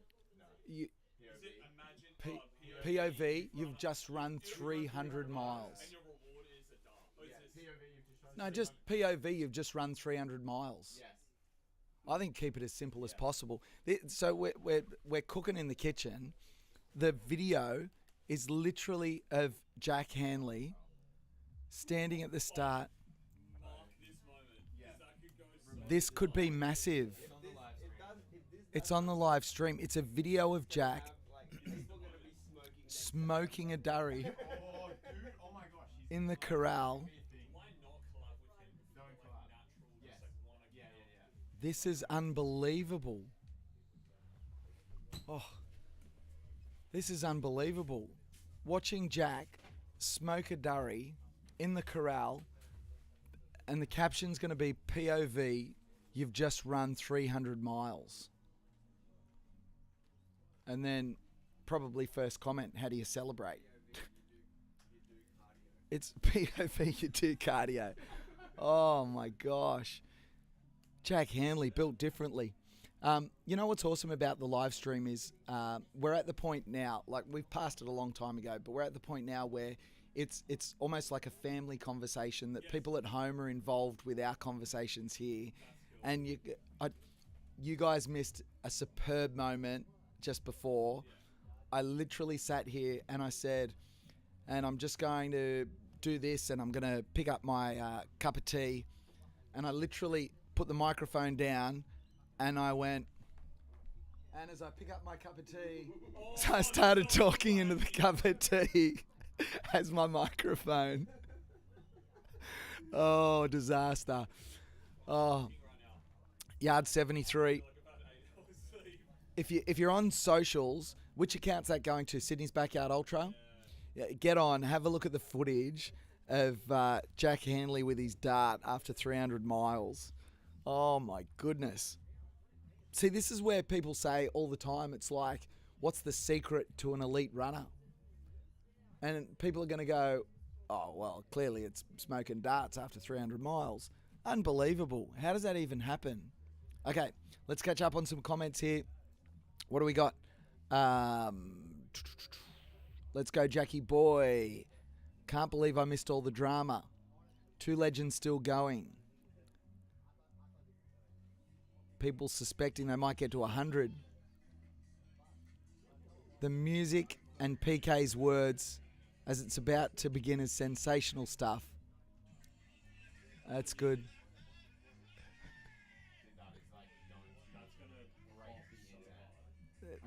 There's no way that doesn't go so viral. It's just gone up now. Actually, you know what? This is my opportunity. This is my opportunity to... Okay. I mean, this is amazing. I want to show everyone. I want to bring it up on a browser in this. So if you can come in and help me, I want to get this on a browser because this is crazy good. This is so crazy good. I want to show you all what we're looking at here. It's so awesome. So let's go with this shot. Here we go. So, all right. Kyle, I'll walk you through this. You can have a look, but you have a chat to everyone while I set this up. Yeah, cool. Hope everyone's doing good on the stream. I know. I'm happy PK just reminded me what my name is because I forgot it. I'm so fried. Okay, so we're gonna have. Yeah. No, we're not gonna. No, I'm not gonna interact with the browser. I'm gonna do a Chrome tab. Yeah, okay, that's so good. We're gonna go Chrome, and we're gonna go Instagram. Hopefully, he's logged in. Hopefully, Alex is logged in. Someone get PK a mocha real quick, Deb Benny. That's funny. No, Well, he's got one. I've Deb, got one. Deb, he has a mocha. Let's go. I think some of those are a bit old. So can I? Yep. Just go. Sydney's No. Backyard. So get rid of the after.com. Yep. Then just type Sydney's Backyard Ultra. Enter and you'll be good. Okay. Tell everyone what's going on. We like where we're at in the race. Is that what you're thinking I should be doing right now, or no, this? as in We're showing. Oh, okay. I'll context to this. Okay. Yep. So obviously you guys know about Jack. 52 likes already. And his in his Oh, see this post. Oh no, I got it. Sorry guys, just one sec. We're just trying to figure this out so we can show you on the live. Jack actually smoking this dart.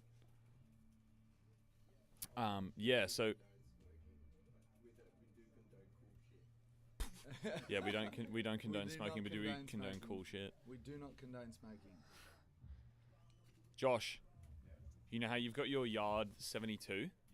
You posted it what? How long ago? An hour ago. 1.2k likes. Oh shit. That's massive. Holy shit. Oh, sorry. Family friendly show. That's strike 7 for me. I don't know why I still trust you with a microphone, to be honest. Oh no, I'm in trouble. Dad's got me. How many strikes do I have? Oh mate, you've got unlimited left. You're never gonna get caught. I've come to understand. You're the Phil Gore of not swearing on us on the live stream. You're the Phil Gore. It's pretty good, isn't it? It's pretty good. You know what, PK? Like, as we, not that we're at all coming to an end here, but there's 2 people left, and their starter was 700. I have thoroughly enjoyed cooking with you in here. Oh, likewise. You guys are unbelievable. Oh, so are you. Game recognizes game. Oh, that's what it feels like, for real. It feels like game recognizes game. So now that I've got that going, I'll just leave that looping. Yeah. In the background, and then we're going to add a sauce, and we're going to add a Mac OS screen capture. Nice. PK, if anyone's wondering how to run OBS, PK's giving you a crash course right now, but you don't even know it. No, that's right. This name is already in use. Oh, I've already got an Insta one. Really? Maybe we have it from another time or something. Insta 2. I must have done something. Oh my god. The endless. So what I want is I want to go application and Chrome. Okay. And I'm going to go into here. Yeah. We've got the display and then application. Google Chrome. Google Chrome. Man, that's really cool. Yep, like this. But now comes the magic, right? You'll crop it. I'm going to crop it. So then it's like you're just playing a video file. Yeah. So what I'll do now, but then I've also got to bring in the audio. Oh, wait. You know what? Just for the fun of it, do you want me to actually, because I have the video on my phone, I can send it to this laptop and we just like input the video source. I've done this already. So Oh, okay, you're already here. Because then we can play other Instagram videos. Yeah, that's true. Oh, we can just go through the IG. Yeah, that's a good point. Yeah. What I want to do, I want to transform. I want to fit the screen, and then from there I'm going to crop it. So we want to make it good size like this. I was reaching over 2 seconds. This is like a crap tutorial, isn't it? Let's keep. You know what? Let's keep the comments on there as well. Hopefully the comments are good. I'm sure they will be. I come for the content, I stay for the comments. Is anyone else like that? I wasn't listening, I was reading the comments. What did you just say? Yeah, exactly. I come for the content, I stay for the comments. Yeah, so good. All right, let's do this. And now I need to make sure that we get the browser audio input. So I need to then I need to add that as a source as well. Audio input? Actually, I've still got to crop this, don't I? So I forgot to do that first. I should have done that. It's all right. Silly me. So what we want to do Is Ryan still there?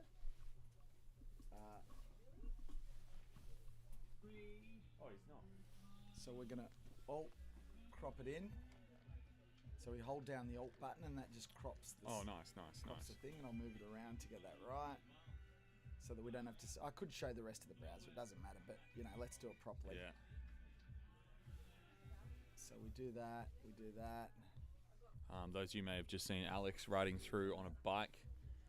That e-bike was not supposed to be his this race, but he's I would honestly say he's probably fallen in love with it. Oh, mate, you're never getting that e-bike back. Yeah. And did you hear him talk about like Next he time? takes it? No, he takes it out on how he takes it out on course. He's No. like, I went to pick up whoever it was, and he's like, usually I'm used to riding at like 40 or 50 k's an hour, and he's just, he's eating it up, mate. He's loving that bike. Yeah. Can I also, for the record, talk about how we were saying to him we need an e-bike, and he was saying that, nah, why do you need an e-bike? I just can't understand why you need an e-bike. He knows. He's a believer now. Yeah, he's a believer. He's a believer. All right. So now what we do, so we've got to make sure we input the audio because we want everyone to hear the audio too. Yeah. So, and that's where a lot of people get it wrong. Yeah. So Audio is king. Audio is king. But the trick is with the audio.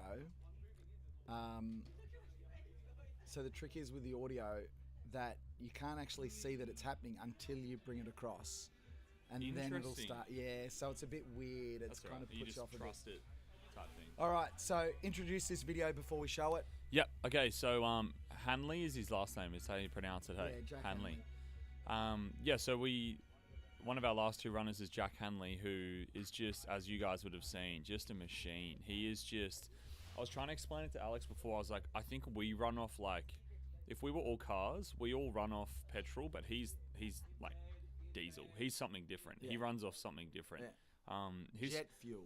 Jet fuel. He's like, he comes in on a lap and it looks like he's done. And then like, as soon as you just yell at him, like I literally just like yell at him and he'll completely change. He just switches into this other version of him, which isn't fake. It can't be. No. You're 73 yards in. Yeah. You can't make that up. That's just a different version of him. Yeah. And then, like, he's running off vibes. He's really just running off vibes, which is awesome. But basically every day he has been gifted a cigarette from his crew as a reward for running another 24 hours. Basically, they've also used it to make him eat food. So when he's not eating, they say we'll let you have a drag if you eat this food. So it's been a bit of a theme. So we're going to show you a video of Jack having a 300-mile bunger. Okay, here we go. As soon as we loop it in, I'm going to transition it in. Hopefully we get the sound up as well. Here we go! Off we get!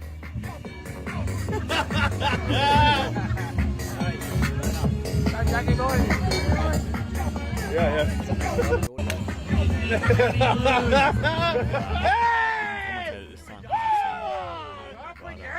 I'll turn the volume down so that we can talk over the top of it. We'll loop it once more. This is ridiculous. So POV have just run 300 miles. This is so you know we're not joking. This is unbelievable. He's got a bunger in a hand, puts his sunnies on, and he's holding a Yui Boom speaker, bursting out the tunes. Also, to my understanding, he's never run this far in his life. No. He's run like Well, these he's run 100k in 100 days. a day, and 100k a day for 100 days. But like he hasn't run 300 miles straight, and for this, yeah, he did that. So he's a beast. Yeah, like he's got the beans, but like he's showcasing, like he's really showcasing how many beans he has. All right. So do you wanna pick some of your favourite videos? Yeah. And we'll Look. play some of those. Honestly, some of the more of my favorite ones might be a bit too long. But let's show that. Let's show that one. This one Oh, actually, let's give it another example of Jack's energy coming in. This was like at like midnight last night or something. Let's have a look at this one. This is Jack coming in saying, if you're not here, why the hell aren't you? Okay, so let's transition in and let people have a look at this. I'll wait until it loops. What? Oh my god. It's a mess in here. Not doing anything, get Danny, get amongst it. That's what it's all about. Head-to-head battle between me and Timmy. Come down, watch us run some laps. Let's go, baby. Nice Smiling Debbie. The crowd, come on. Let's go. Get down here if you're not doing Yeah. Danny, get amongst it. That's what it's all about. Head-to-head battle between me and Timmy. Come down, watch us run some laps. Let's go, baby. Nice. Oh, him. How good's that? So he says, get out here. Come and see the battle between me and Timmy. That's what he says. That's so good. How good is it? Oh my So gosh. as you can see with the graphics that we've put on there on Yeah. the reels, that is yard 69. Yeah. And he has just, as he walks into the corral there, run 462 kilometers. And he's like that. That's so crazy. And he loves it. He just loves the competition. He's so there, and same as Timmy. To be fair, actually out there, I think they're planning to just run their best laps they can, Yeah. so that they can push each other rather than running together. Because we were discussing before, if they just run together, Yeah. if Josh was saying it really well. Like if one person has a bad loop and the other one hangs back, then they're just gonna have a bad loop too. So it's Yeah. like, you kind of just want to both be doing as best you can, like knuckles as you go through, and just have the respect, but just keep competing, and let's try see out 100 or something. Okay, let's have a look at some of the comments that have come up on this video as well, because it's very bloody cool. So obviously a couple of memes in there. There's only a handful of comments so far. So and we got to refresh maybe. More than 12 minutes. So. Has it been more than 12 minutes? All right, let's have a look. So Cam Mack attack. Cam Mack in the house. Harry Garside, Olympian, bronze medalist, Olympian boxer Harry Garside. Wow. He said it's like this guy's on a Larry Ender. Do you know what that is? Yeah. On a bender, no kidding. His whole crew, it's like he's literally, Ezra Dingo was in the comments saying, oh, he's figured it out. You just have a rave in your tent.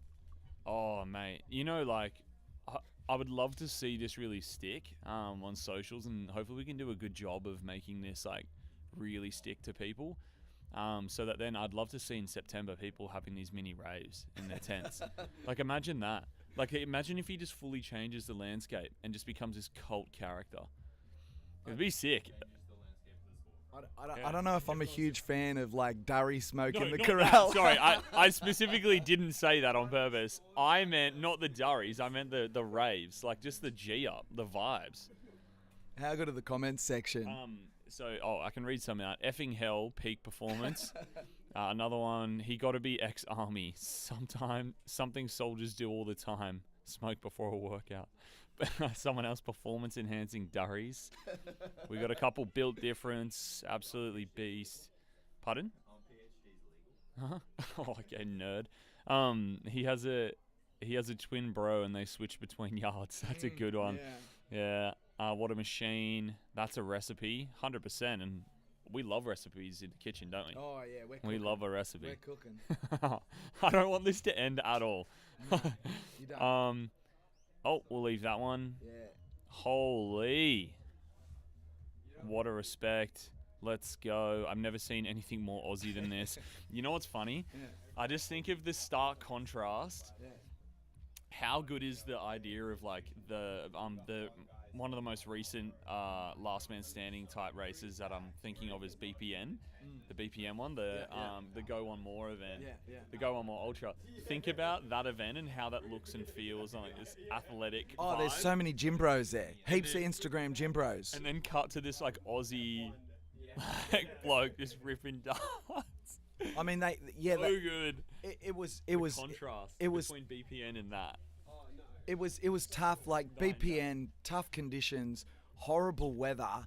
But remember, Kendall that went all the way there. Yeah. He was 5th here last year, which shows how much he's come along. Yeah. 50 and yards. He PB'd, didn't he? 70 odd? Yeah. Wow. Huge Yeah. PB. He's young. He's like 23, I think, now. Oh, yeah, he's super young. And so, meanwhile, it's like, Kendall, this is what you're up against, mate. This is peak Aussie performance. Yeah. Yeah, this is peak Aussie male performance. Yeah. It's just...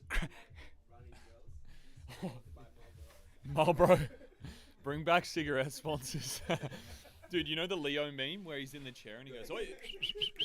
Someone's hosting that. That's great. So good. Proper geezer. He is a proper geezer. Make ciggies great again. Make the ciggies great again. I love cigarettes. I want to smoke some cigarettes. Everybody likes cigarettes. I love a good banger. I love Jack. I've known Jack for a while. He's one of the greatest runners. Some say they're the best performance enhancer.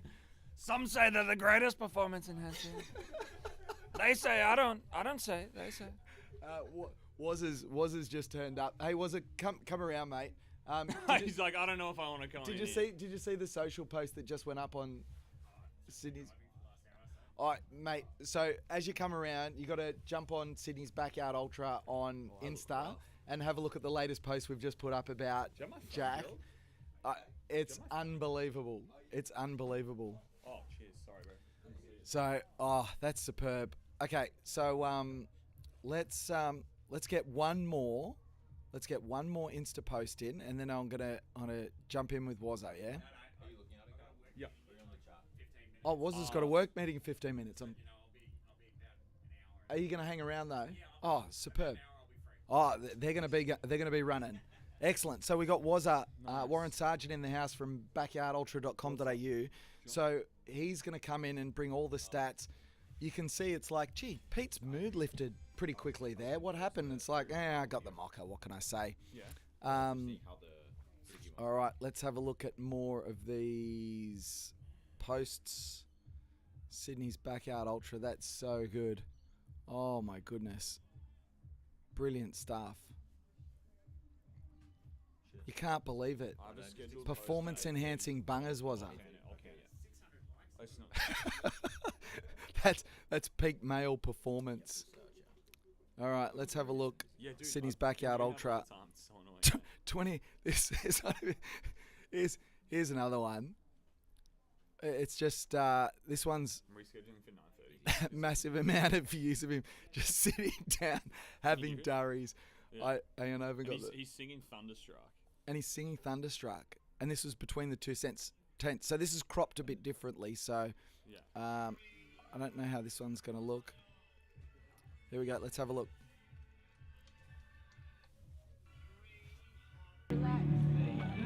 This is the tale of two tapes.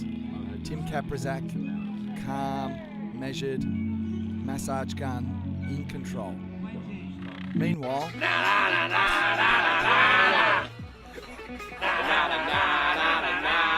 Thunder! They are your final two here at Sydney's Backyard Ultra. They've run 72 yards. Oh my God. This is wonderful stuff. You know what, Josh? For all the cooking you've been doing, This I'm gonna award you social 3 media Michelin stars. is so. Wait, we got 3 Michelin stars. Josh, what Josh has been cooking over the last few hours is incredible. Like, Hang on, can I actually watch? Let's put it on here. Don't worry about you telling me. Timmy Kaprizak, we've got to show him the love too. He Yeah, is 100%. So dialed in. He has not missed a beat like the whole race. So what we actually did at the end of the last yard is I took Pete Cam out. I saw that. And I went into Timmy Kaprizak's tent. Yeah. He's eating gnocchi, and we're having a full conversation. Yeah. Like, mate, I'm He's cooked editing after. videos out on the course to post. Yeah, on he's our doing podcast. reels. Yeah. So we will give him some love. We'll get one of his videos up. It's square. Do you want to crop it? So, no, I think it still works. Which one is it? Let's have a look in the preview what it looks like. And then we're going to show, so we'll show one of Timmy Kaprizak's videos here, but he is seriously out on the course, filming reels and posting on his Better By Next Week page. It's so ridiculous. Dude, that's so good. So sick. Yeah, so it kind of crops it out a little bit, but I think rather... Oh, no, hang on, I can recrop it. Yeah, it's like... Don't be lazy, PK. Hang on, I'll hand off the mic. You have all the excuse to be, but...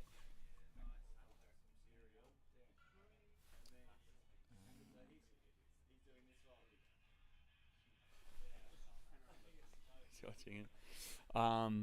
Yeah, sorry, we're just recropping. PK's working his magic.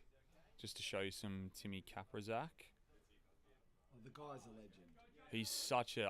This is the first time I've ever met him at the... He is so nice. I love him and Ollie so much. They're awesome. Yeah. Oh, is that the that's the end of the video? That's the end of Yeah. the screen, right? That's the end there. Cool. So let's go. An audio on. Oh, I haven't turned the audio on. Hang on, let me go back and flick that audio on. Sorry, guys. Bear with us. Oh, far out. I thought I would have to come back a few times and put all these on. This is going to loop. That was a long time ago, 200 miles. And 2 laps. Okay, so it's going to loop. Let's watch it. 300 miles. Welcome back, team. Congratulations. I get to stick this one on the board as well. Far out. I thought I would have to come back a few times and put all these on. That was a long time ago, 200 miles. And 2 laps. 300 miles is insane. So yeah, impossible to fathom, isn't it? 300 miles, like for mere mortals like us. It's so ridiculous. Tim Kaprizak, like, we salute you, man. Let's let's see if I can get to this. I want to see one of his reels that he's posted from out on the course. It was actually And- funny. Next week, yeah. He said to me out on course how I was like, man, this is like actually unbelievable. And he was saying how when you're around people that do this all the time, you kind of just think it's normal. But when you're at an event like this, where there's people like us here who don't do these things, he's like, you realize how kind of crazy it is. And he's like, man, for us, this is just like a family holiday, which is wild. What a And that's lunatic. literally what it is. His daughter, his son, and his wife are all in the tent. They're all up here from Victoria on a family holiday. And this is what they're doing in school holidays. That's nuts. I can't get over, just quickly while you're pulling that up, I can't get over Ollie. Shout out Ollie Kaprazak. I can't get over that kid. He's 17. Like, I remember when I was a kid and people would say this and you're like, you don't really get it. But now that I'm older, like I look at him like, wow, how is that guy 17? Man, I'm having like a legit conversation with him about like his moral compass is awesome. I don't know, just the way he sees the world is he's an old soul almost. Yeah. But he's such a hard worker. Like he's So making. that's it. I met you guys and we talked about this. Oh, here we go. So we're gonna. editing. Sorry. Okay, hang on. Let's do. Yeah, you guys go and do your thing. We've got a million things going on here, but trying to bring you all the action from Sydney's Backyard Ultra. My name's PK. Welcome along. I want to show you one of these videos. It's just unbelievable that this bloke's out on course filming content. Tim Kaprazak. It's crazy.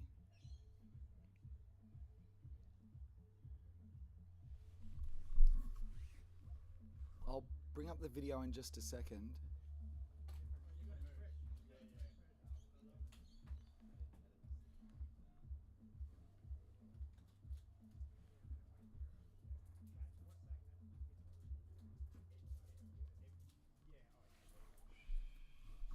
I'll bring it up as soon as the audio loops on this clip. I'm going to bring it up. A loop of Tim, which he just filmed. Unbelievable. Unbelievable. Okay, so we are at Sydney Backyard Ultra. I'm going to try this after running for 72 hours straight, and I'm hoping it turns out okay. We have just clocked over 300 miles, and on my watch it says 490 kilometres, which is absolutely incredible. There are only two of us left, me and Jack. We've been on our lonesome for a little while now. The sun has come up. We're looking forward to seeing what we can produce today. We've both got a bit more of a spring in our step, which is nice.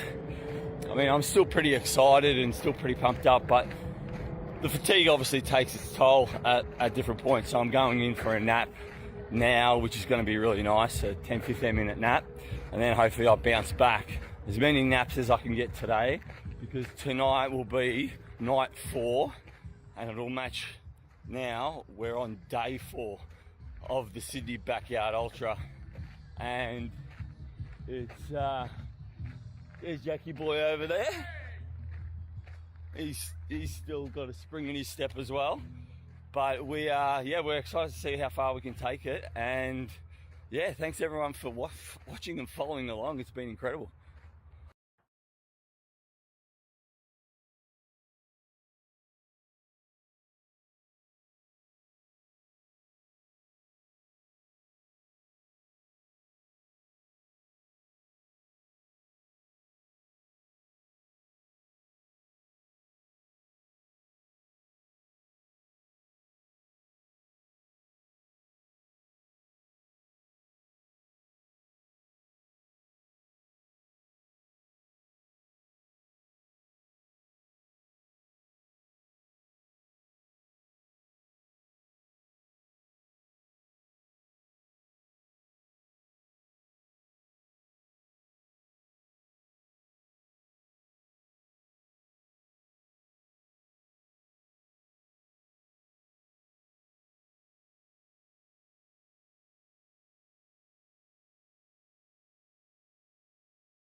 Oh, there we go. My mic's on. Jason, thank you, buddy. That's the first time I've actually gone and muted myself. Very good. Okay, yeah, very good. Thank you guys in the comments. We got there. You missed out on some incredible jokes, funny insights, humorous stories, colourful anecdotes from the Backyard Ultra. Sorry about that. I won't be repeating them ever. No, seriously, I was just saying, Tim Kaprizak is out there filming videos of himself and editing them as he goes. I saw some people saying, sorry, the volume of the videos is not matching the volume of the booth. I can't actually boost the volume of the booth. I can just move my mouth closer to the microphone. But I can slightly turn down the videos. Again, thanks for being with us while we work through all these issues here and we figure stuff out. I mean, we've literally only just organised how to get these videos on the screen today, so we can share some of those with you too. And that is the first time in 72 hours that I've left myself on mute, and it's one of my big things when I'm presenting. You never leave yourself on mute. So thanks for jumping on there as well, everyone. Your support has been outstanding. Look, I was just saying, I was talking to Dave, and Dave wanted to give me an update. He said, update on Team Jack. They've just gone out and bought a bunch of ice. Apologies for the fragrance in here at the moment. Team Jack just gone out and bought some ice.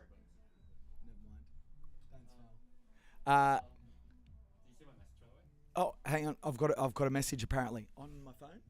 I haven't looked. Yeah, so Alex just informing me my volume's very soft. So, but I was just telling everyone I can't really turn up the volume of the booth, but I can turn down the volume of the videos to try and line them up a little bit better. I've a bit slack on that. I'll get that right. All good. Fantastic. Shout out Tim. Not Tim Mofo, the good Tim. The good Tim, apparently. Yeah. For so, what have we got here? Oh, yep. Tim Emsley. Oh, the audio's back. The audio's back. Hang on, I'll just make sure. I'll just unmute this and let's have a listen.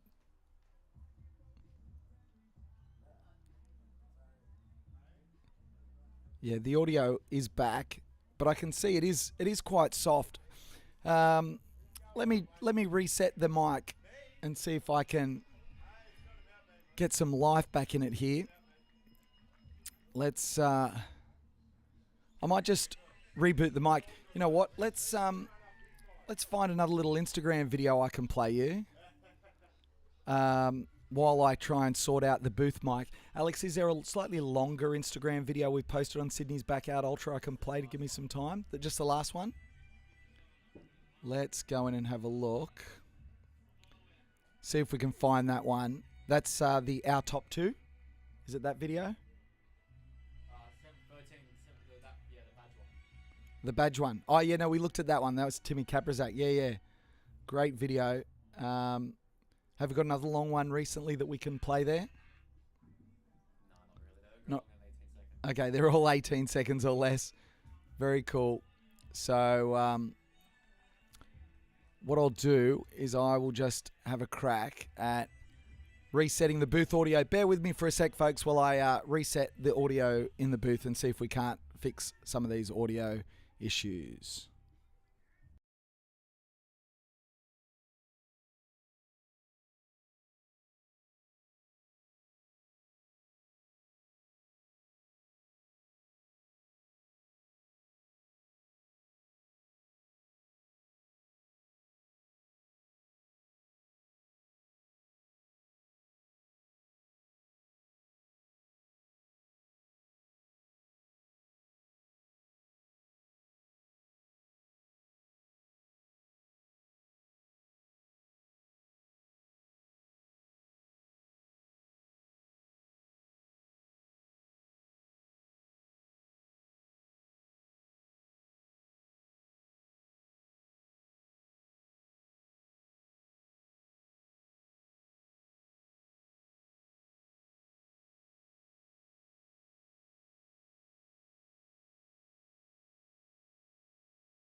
All right, I've got to jump back in here as I'm still looking at fixing the mic. Timmy Kaprizak, he's coming back in. You can see him there. You've got him back in the corral. He's got 14 minutes left. He's been coming in about this time for the last few yards. A warm reception here as a few fans start to join us. I can see just behind us there in the background, Jack Hanley. He's probably about 5 minutes away, maybe less, as he comes around. You can just see him off in the distance there, behind those marquees at the back. That figure running, that is Jack on his way home. So, what we're doing is trying to reset the audio here and get our settings right in the booth so that I sound a little bit better for the broadcast. Jack Hanley, Tim Kaprizak, the two remaining runners. Tim already in safe on yard 73. Jack just about to return. Okay, let's have a look.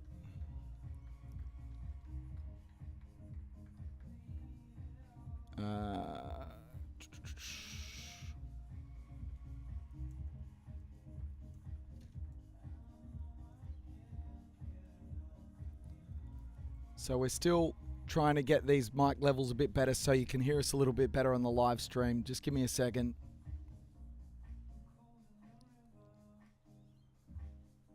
Okay.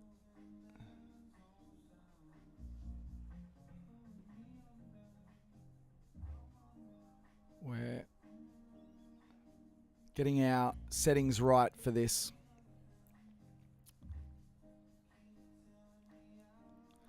Takes a lot of work to get this right.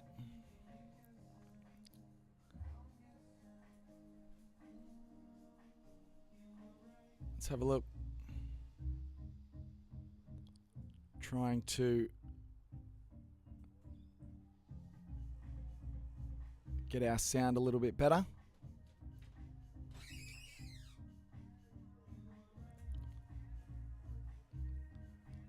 Let's see if this doesn't work a little bit better. I apologize if the sound goes weird here for a second.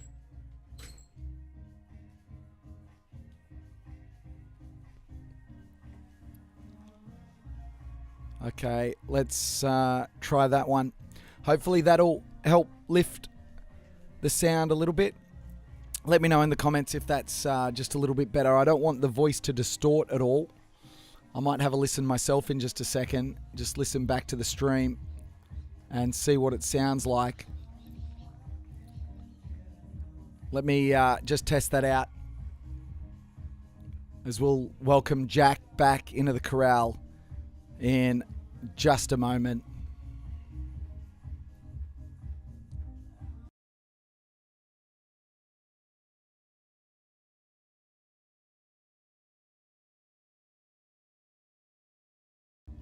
That doesn't sound too bad for now. Hopefully that improves it a little bit. We'll keep working away at our volume levels there.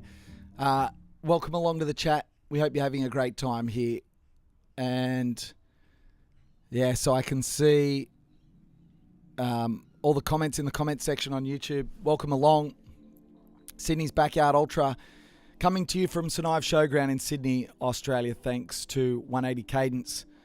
I can see Jack Hanley walking his way back. He's still got 10 minutes in transition. He's about 200 meters away. He's walking in. But he's got plenty of time.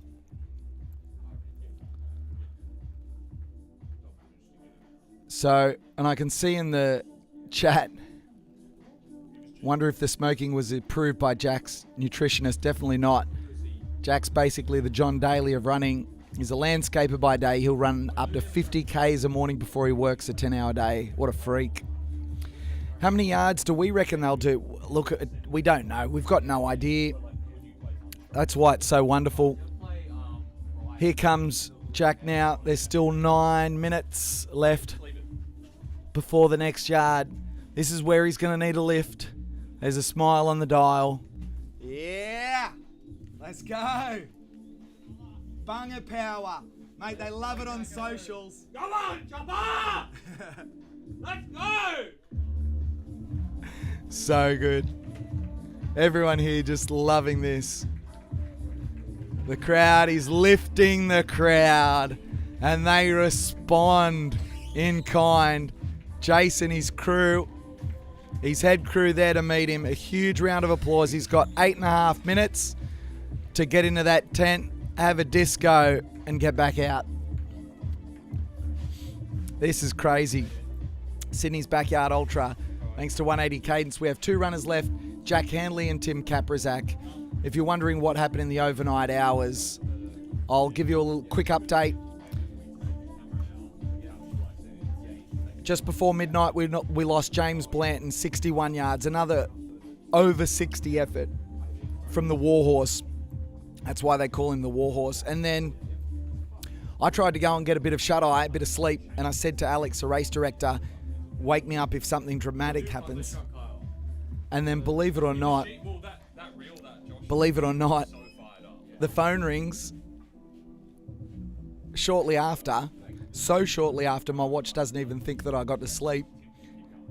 And I came flying back because within the space of just a few minutes, Ryan Crawford was picked up on course and brought back, complete and sheer exhaustion.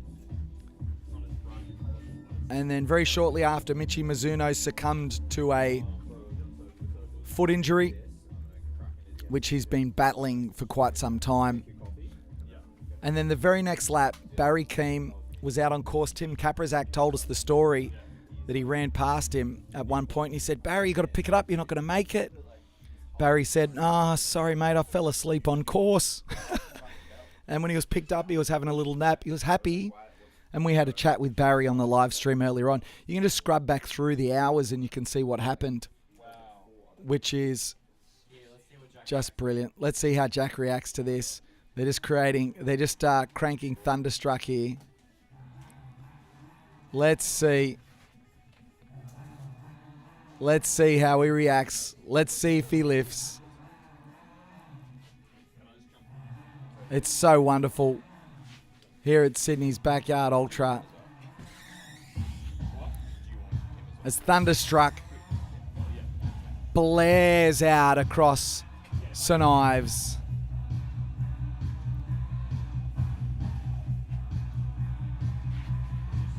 It's 8:53 a.m. here at St Ives. There's 2 runners that have been out there for 3 days. 72 hours, 73 hours. And we've got Akadaka blasting. It doesn't get any better than this. We hope you're enjoying the live stream. We hope we're bringing all the action to you, the emotion, the excitement. We heard from Tim Kaprizak earlier. He got some good sleep overnight. Host of the Better By Next Week podcast with his son Ollie. I don't know a more impressive family.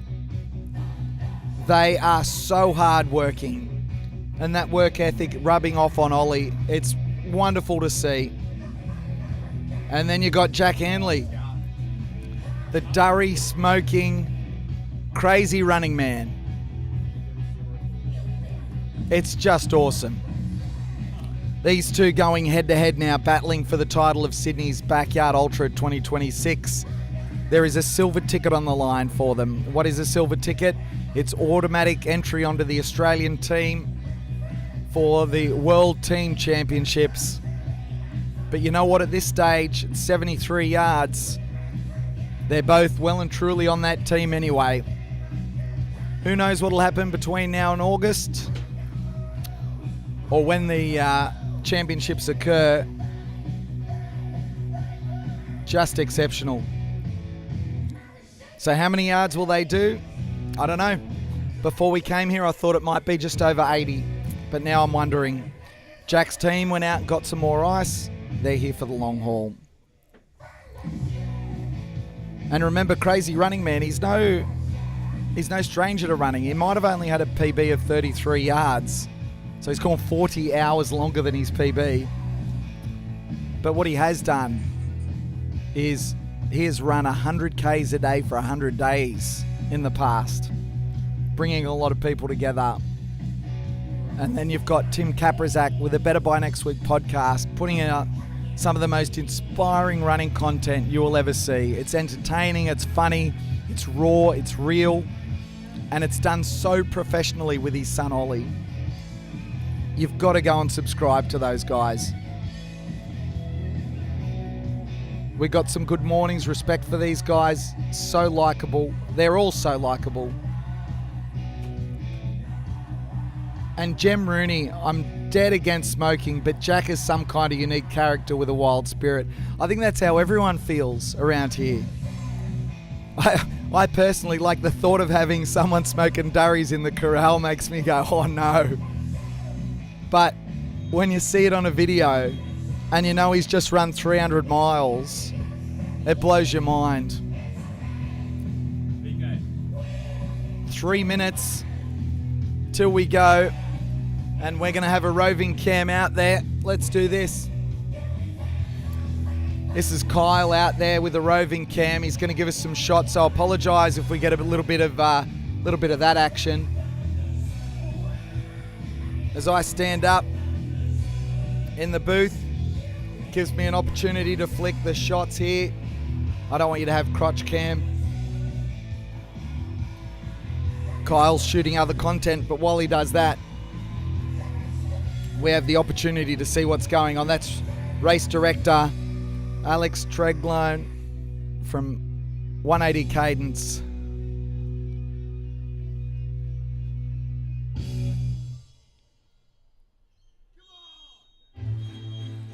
There's the 2-minute whistle. How well was that timed? It's like two prize fighters emerging from their corners. In one corner. Come on, PK.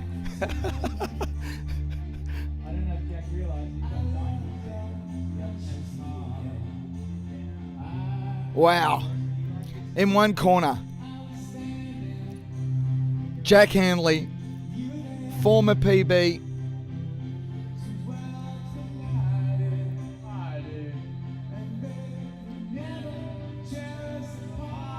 Former PB of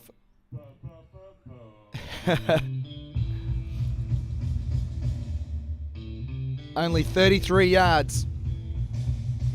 Now with a PB of 73 yards. As the whistle goes for 1 minute, let's see, Timmy Kaprizak, Better By Next Week podcast. I'm going to give him a shout out because it's unreal. He was out on course filming reels, editing reels. Look at how relaxed he looks. And there's Jack Handley next to him. They're our last two, folks. You can see the clock there. It lines up perfectly with these live shots that you're seeing. Absolutely incredible to be a part of this. There we go, Jack and Tim. 9, inside 10 seconds. 6, 5, the clock counts down. 2, 1, go! Oh my Lord. Let's go. Let's go. The boys are off again. The boys are off again. Tim, like he's shot out of a gun. He's off and running in the red. Jack in the yellow. Not too far behind. That's the pace that they're running after 300 miles. Shot of the booth. How good is this? That's what the runners see when they come out. couple of fist pumps. Oh, it's a pretty good show to put on. You can't script it any better. You can't create these characters any better. As I will hopefully help you get to know them a little bit better too on the live stream. Jack Hanley, Tim Kaprizak, the last two runners remaining here at Sydney's Backyard Ultra. My name's PK. We're here at St Ives Showground in Sydney, Australia, where it is about 14 degrees, overcast, and occasional light rain, but it's very, very light and it's very, very occasional. It is as close to ideal running conditions as you could want. There is absolutely no breeze to speak of whatsoever. There is a beautiful cloud cover to keep it as comfortable as you possibly can for the runners.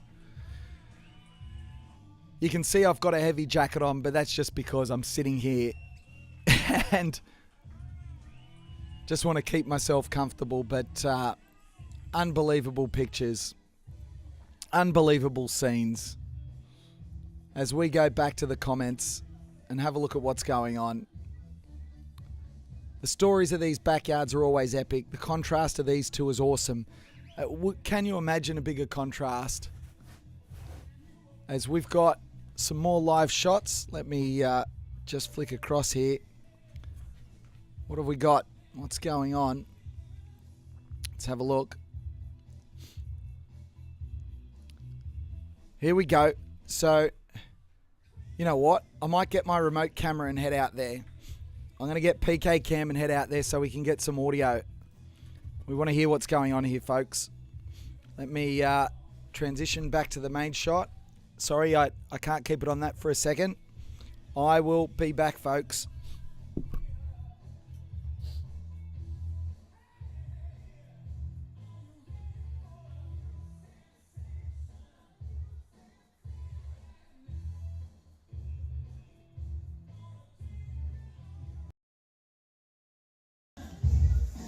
All right, PK Cam. Let's go out, catch up with the conversation. This is the only way we're going to get audio. Oh, we're heading out to catch up with two of the Titans, the crowd favourite, Mitchy Bagman and Jimmy B, having a chat. Oh, and wouldn't you know it, I've rocked up at the wrong time. They've finished their chat. Yeah, no, not really. Yeah, that'll take some work. What do you reckon it is? A twist? No, it's not a twist. I think it's tendon, tendonitis, swollen tendon, whatever it is. I'll get it checked out, scanned, and see what I've got to do next. But, heaps of time. Yeah, that's the good thing. I just felt like if I keep going any further, I'll probably be doing damage. So it really didn't feel good for a long time. So yeah, I probably shouldn't have even done that last 4 or 5 hours. But I can't, when you get in those moments, it's like, I may as well just feel this out and work, like, you know, see if I can get back in 58, 57, just practice in those moments. So it was good. Yeah.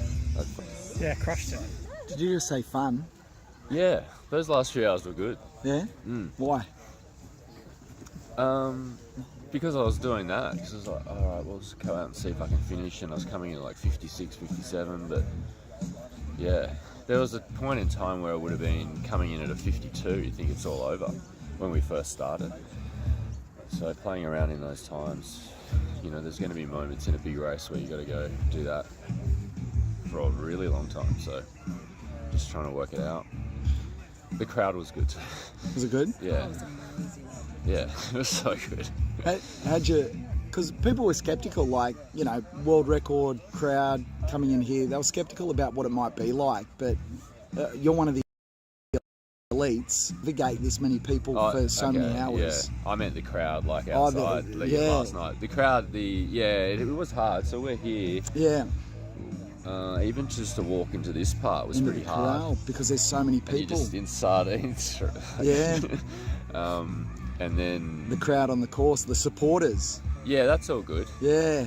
But I'd been here last year. It was just sort of the same. I was saying to some people, tomorrow night it's going to be crickets out here, Yeah. and your brain can play tricks on you. It's like, well, where is everyone? So yeah, it's it never lasts long. The big crowds. Do you remember night 2? I think it was. I went to get some sleep, and as it turned out, I was walking back across to the car, and I had my backpack on, and you were coming up into the showground, and you just gave me a look like, what the bloody hell do you think you're doing, mate? Because I had my backpack on, and I think you knew, like, where is he going? Oh, right. I don't even know if you remember the moment. It was pretty funny. When people come and ask you remember night 2 when this Yeah. happened? I'm like, what? This is all like one big blur right now. Yeah. Yeah. We closed the tent door last night, and I could have been anywhere. I sort of kept thinking, like, where am I and where are we? Oh, we're in Sydney. Yeah, it's like so bad. Yeah. So I don't know. Yeah. Were you leaving? I just went to get a bit of shut-eye. I went to get a bit of right. sleep. Yeah. And it wasn't just you, there was a couple of people. So 2 things happened. When I went out onto the course, 2 things happened. The first one was people would look at me and because they'd think they were hallucinating, because it's like, what am I doing out there? Like, why am I out there? Like, shouldn't you be back in the commentary box? And then when I had my backpack on, I think people were starting to put 2 and 2 together, going, this little bastard's going to go and try and get some sleep. Oh, I don't know. How dare you? We're so in our own world. I know. We're probably not even thinking any of that. It's like just someone there. Yeah. Do you notice, like, when people are out on the course and they're chatting to you, you were happy to have a chat with me every time you went past when I was out and about, just saying g'day, and I'd say, how you going? Like, you'd respond, you'd talk to me. Mate, I run 10k and I don't want to talk to anyone. Yeah, we had a lot of people coming up during the event. So you might meet someone at the start and do a whole loop with them. Yeah. I don't mind it. Yeah. As long as you don't lose your pace and your sort of efforts. Yeah. I think chatting with someone for quite a long time around, having a conversation is, the loop can go really quickly. Yeah. So, yeah, it's distraction. Once you're out there on your own, in your own head, like these 2 guys are now, they've just got themselves and their thoughts and how long is this going to go for now? Because both of them would want it to be ending. So, yeah, it's good. It's good to have distraction. Yeah. If someone didn't know and they were just tuning in, there's no way they'd look at you and go, oh, this bloke was running 61 hours. Right. And you just had a couple of hours rest. Yeah. Yeah. I mean, do you want to go into your tent and get dry here, mate? We're standing out and it's I'm fine. It's raining a little bit, but I mean, you look pretty fresh. Yeah. Did you get a bit of rest after you had finished? a good rest last night. You so, did? Again, I didn't really realise what time it was or how long I'd slept or anything, but Yeah. I think I got woken up at 2 a.m. and I thought it was morning. Yeah. That would have been, was it when Ryan finished up? Ryan came in and he's like, Yeah. Jimmy, are you awake? I am now. Was that when he finished up? Yeah. Yeah. I think it was in the middle of the morning, middle of the night. So, I'm good. I'll just fix up this foot. Yeah. Yeah, because I mean, mentally I was coming in to try and probably do a lot more than that. So I'll never say I'm disappointed with doing 61 because it's always a big effort. Yeah. Come on, let's get under your tent here, mate. And thanks for chatting. You can tell me to get out of your grill. No, you're good.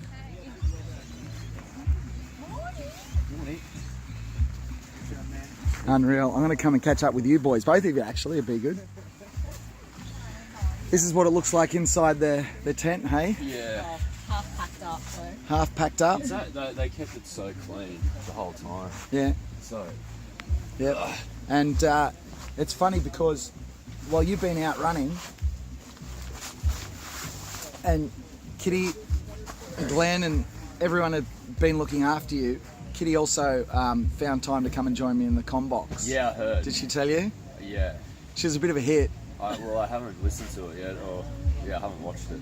Yeah. So the good thing is, because it's all live stream on YouTube, it all gets recorded, and so you can just go back and scrub through some of the moments. You can see me acting like an absolute pork chop in there, like it's just so easy to get like emotionally involved. Yeah. From a spectator point of view. Do you like feel that? It's like a big game of Survivor. Yeah. It really's got a lot of cool elements. Yeah. It's like such a good sport. That's the beauty of this sport. To just bring so many people together. It's amazing. Yeah. People love seeing people go to their limits. Don't they? Yeah. I think it blows people's minds. Like, what? Like, how is this possible? Yeah, I think that, especially when they're just like, most people you ask, let's talk about what you do, when do you sleep? And that whole question is, it's mind blowing that people sleep for like 3 or 4 days. So how do you answer that question when someone kind of can't comprehend it, and you might give a normal backyard answer, but... Well, the conversation usually goes, you run 6.7, you have about 10 minutes, 15 if you're fast, 5 if you're not, to rest and eat and do whatever you need to do with your feet, your shoes, your gear. But you have to become very good at getting 2 minutes sleep. So that's a practice, and you can get better and better at that. So night 1's always hard to sleep. Your body just into that first night, but night 2 you've had two full days and a night of running, and get the head on the pillow, and I sort of listen to some quick, but you have to be, I think Tim's pretty good at that as well, but you have to be good at that, just to get some form of sleep or rest every hour. I was talking to Michael Sheikey about it, and he was saying that even from the get-go, he had a conversation with you. He's so complimentary of the conversations that you guys have had. Michael, I would kind of consider my mentor now, which is unreal. And he was saying, he reached out to you, and he's like, I couldn't believe it. He's just so willing to give up his time to chat and to share his knowledge on backyards. It's second to none, and your ability to articulate it in particular amongst the elites is extraordinary. Why? You're obviously a student of the game, but why do you think you can be so articulate, and when people listen they get it, whereas there might be other backyarders that they might have the experience as well, they might have the knowledge, but they've got their own spin on things that doesn't necessarily connect with the average backyard runner? Why do you think it is that you have that's so? Because it is. Yeah, I like that saying that the student is ready, the teacher appears, and I think that's the exact case with Michael. I know he loves the game. I know he's like so intent on improving, and he was really polite and gracious in like approaching me, and I just was we're all in this together in a way. So with his curiosity and willingness to learn, I love that. So that's where in those situations I'm really happy and talk about how I do things. In terms of being articulate, I don't know why I can relate. I don't know what the answer is there to why I can make it sort of easy to understand. I think I've always had that. I think if you can explain something to a 5-year-old, that's the key in a lot of things in life. You just keep it simple. And I just like to tell things through like the way I go through it, so it's sort of a story. I've had, I don't know now, like 700 yards in backyard, so I've got a lot of experience there in a sport that's reasonably young. And hang out with other guys like Ryan, who's over 1,000 yards, and everyone in there. So, it's a great community. The guys that are coming up, the up and coming youngsters, even guys like Jack now, who sort of come from nowhere. He's already on the Aussie team now. So yeah, it's cool. It's an amazing sport, great community, great people, and that's why when I'm out there on a loop and someone comes up to me, it's a cool bunch. I've got to give a shout out to the podcast that you did with Pato. Pato and I had a chat on the live stream last night. I've heard about that, yeah. Yeah, we ended up chatting for about 2 hours, and he eventually said, "I've got to go to work tomorrow, mate." Which is like, that's pretty full on for Pato, because he lives, eats and breathes this stuff. Yeah. But the podcast that you did with Pato just a couple of weeks ago, I don't know what feedback you've got about that, but amongst the people that I know, runners and non-runners, they're like, "Oh my God, this is incredible." Like, just, I was out running when I first listened to it. I had to stop and I turned it off because I'm like, no, I can't listen to this while I'm running. It needs more attention. I don't know if you were just in the zone that day or what was going on. I love speaking to Pato. He's got some way about him that he just lets you open up. I've been on that podcast a few times now, so it's like I'm pretty relaxed on there. But that's the mindset work that I've been doing for a long time. I have a mindset coach, Claudine Che, who Michael's using now, and a lot of backyard runners are using. And the backyard is the ultimate mindset. Yeah, it's the place where you're going to test it the most. So, that's a world that you will never master. So it's a continual learning, and to be a student of that game, I'm pretty happy to spend a lifetime exploring all that stuff. And I mean, even the last few days, I've really tested some negative thoughts. It's not your time. This is not your day. All that sort of. And I know what I'm meant to be trying to, keep the mental guardrails on, but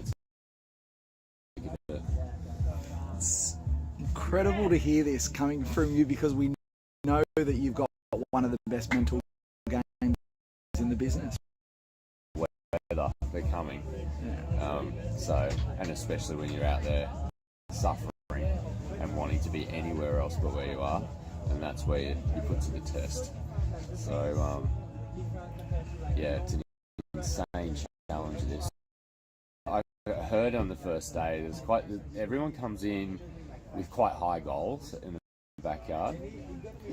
I heard more often out there that, quite often that, there was 48. There's a target for a lot of people. And, I was thinking, mate, no, they had the 108 at 100 miles. That 48 mark is a special achievement. Night 2, you got to get through night 1, right? Yeah. Night 1's okay, but getting through that second night. The people that are left that haven't been there before, you can see the toll that it's taking on their bodies. You can see it in it might be 9 or 10 o'clock, and they've got to go to 8 a.m. the next morning. Oof. It's rough. Even for you? Oh, it's rough for me. I mean, I think this one in night 1 was the hardest for me. Really struggled. Was the 3 hours leading into the dawn. It felt like night 3 already. Really? So yeah, it was a tough. I felt like the time was moving quite quickly.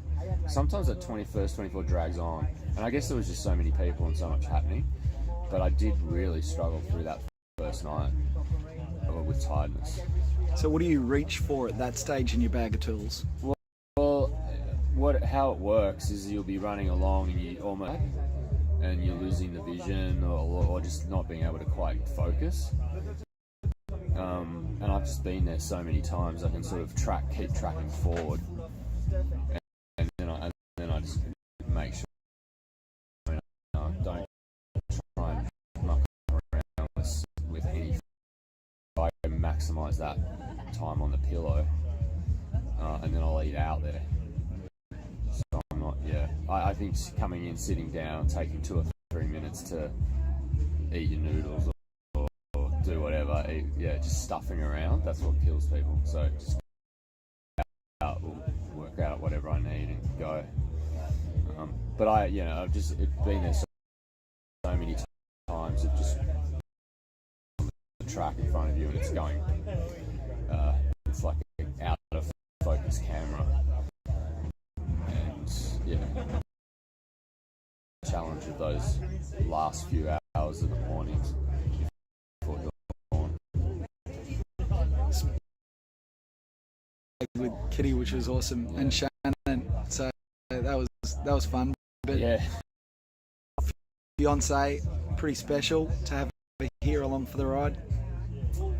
It's amazing. I mean, that element of a relationship, it's like so many nights, and days doing this stuff, and it's like a well-oiled machine. I don't even really feel like it's in our interview yesterday, like from our very first backyard, we literally didn't have a table. Yeah, we went to Dead Cow and I only had a smaller car, so I couldn't even fit. I had a marquee, but I know that's where I did 30 hours, and I actually walked away from that going, well, if I had a bit of a better setup even. It took me one more to do it, but I ended up doubling that pretty quickly. And Kitty, you've been on the journey with him. How's he changed? I feel like we learn. No, it hasn't changed, but I think we've just like fine-tuned after each race. Like we've just learned something different each time, even if it's like little small things that will bring the biggest change. But in terms of like As a person, no, he's fine. And last night he was sooking a little bit, and that's when. Well, that means I'll be like, well, that's sore. Oh, Yeah. you're a sook.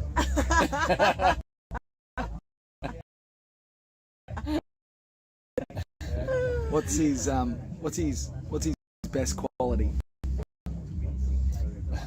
I think his humour, his like, I mean, he's an open book. He never gets angry or grumpy. He listens. He takes things on board. Like that's a good thing. Approachable as well. Like he's just got that really beautiful aura about him. That like he's an open to like super genuine. So yeah, and that's why everyone loves him. Oh, there's so many things. It's just, I mean, when you're really, like, you do that bit, you do that. We don't bash really get well together. So, and it is really nice to have when you're coming in each hour during the night, and even just thinking about the two left here, you know, Tim's got his whole family. This looks like a tight unit over with Jay. They're all having a talk. So you walk in, your special person or partner is there, and you just see that face. You have that sense of home, and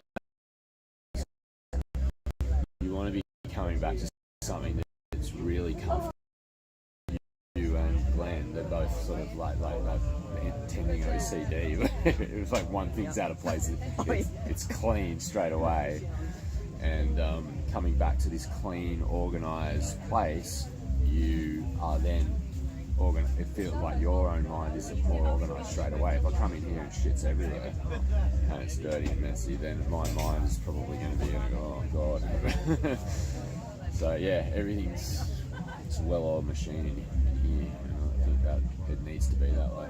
And we made some changes. Like we've always I'm tinkering, and especially with the plan this time, we simplified the nutrition quite a lot, and that definitely made a difference as well. So it's easy for these guys to follow. So I had no stomach issues whatsoever this one, and mentally was quite fresh in that last sort of run into the 60 hours. It was just a shame that ankle blew up. So it's always one thing, and you just keep fine-tuning, and You just have to readjust in those moments and reset. And then the big performance will inevitably come. I think that was the hardest thing for me when he was getting the really close bond and very connected in a spiritual level, I should say. And for me, as his partner, seeing him that hurt, I had to put this, and I think I was telling you yesterday, it was one of those moments I had to put my face on, be strong, and get out there. Can you kind of tell as well that I'm thinking surely you're not expecting me to go back out. No, but it's the thing that I've got to let you believe that. Like started, I was like bawling my eyes out. But I was broke down. Oh, all right. Well, I'll go back out then, shall I? I did want to keep running. It was just yeah. Actually, when Kitty did 15 hours of dead cow last year, and about 12 and 13, she was coming in and just falling into the chair and bawling her eyes out in pain, and that was tough for me. Because I'm running my own race as well, but also just looking at it going, you don't need to be doing this. You don't need to. This is, well, man. But then it was like, well, that's what you feel for me. So it's a very tough role, that crew dynamic. And trying to push someone within the safety, but getting them through. Well, are you just being weak, or yeah, it's tough. And it's an emotional roller coaster too. Especially if you are associated or love the person, if they're your friend or your partner, it's very tough. There's even mums out there crewing their, like, you know, that would be hard. I've heard countless times on night one when I was out, done. No, they're finished, and it's like, how about you have as in Happy Gilmore, a warm glass of. And let's see if they want to do this. Yeah. Let's get them out of the corral. Let's see if they want to go one more, because you don't put yourself on that start line unless you want to test yourself, right? You don't want someone else to say, deep down, you don't want someone else to say, no, they've had enough. No, you definitely don't want that. No. Yeah, I mean, this is going to just test all of those dynamics and who's putting the limits on who, and you're not going to get it right every time, so don't try. It's a bit like sleep. Don't try and sleep. I always go in with like lying down and deep breathing with your eyes closed. Again, maybe it's worth 20% of proper sleep, but if I do that for an hour, over the stretch of a whole night, that's 20 minutes or whatever it is of sleep. So it's 10 minutes of sleep or whatever, but it's something. So don't go for perfection. With these things, bring in whether that's going to be a mate or someone you don't know, your partner or your mum, and just enjoy the journey. And it's always going to make your relationship better if you want to work on it. So, but well, I'm lucky. We've got a great setup, great community around us, so definitely helps me. Yeah. Well, no question. Your journey, your story. Yeah. Took a whole bunch of tips, and people that are watching, I can't encourage them enough to go back and listen to some of your content that you've done. Watch that Ascension video from here last year. Man, I took some lessons home from that. About you coming in and saying, oh, this is going wrong. Acknowledge it. You troubleshoot if you have to, but you just move on. And so I made that rule with my crew and Pacer as well. And he said to me afterwards, he said, if we didn't have that conversation beforehand, which only happened because of that video, he's like, I don't know that we would have finished. They would have engaged with your thoughts. Yeah. Incredible. Yeah. I think that was funny because I forget as well what I sort of said. I just sat down and went, well, I've got one more in me. And if he could have started really trying to argue that with me, and that's the right, that you don't go down there. You just keep moving on. What do we got to do next? So you got to eat this, you got to drink that, you got to take your electrolyte tablet, and then here's what you're taking out on the next loop. It always falls back to process. So you got to process there if you want. But essentially, in these things, we have some. I'll show you these. Thing, don't even ask if I'm okay. Yeah. I mean, what a question. Well, of course I'm not okay. No open-ended questions. Just if I'm coming in here, this. I don't. There's, even if you're 10 hours deep in a backyard, you're not okay. There'll be something if you ask me that question, I'll find something to tell you. And then we're having a conversation.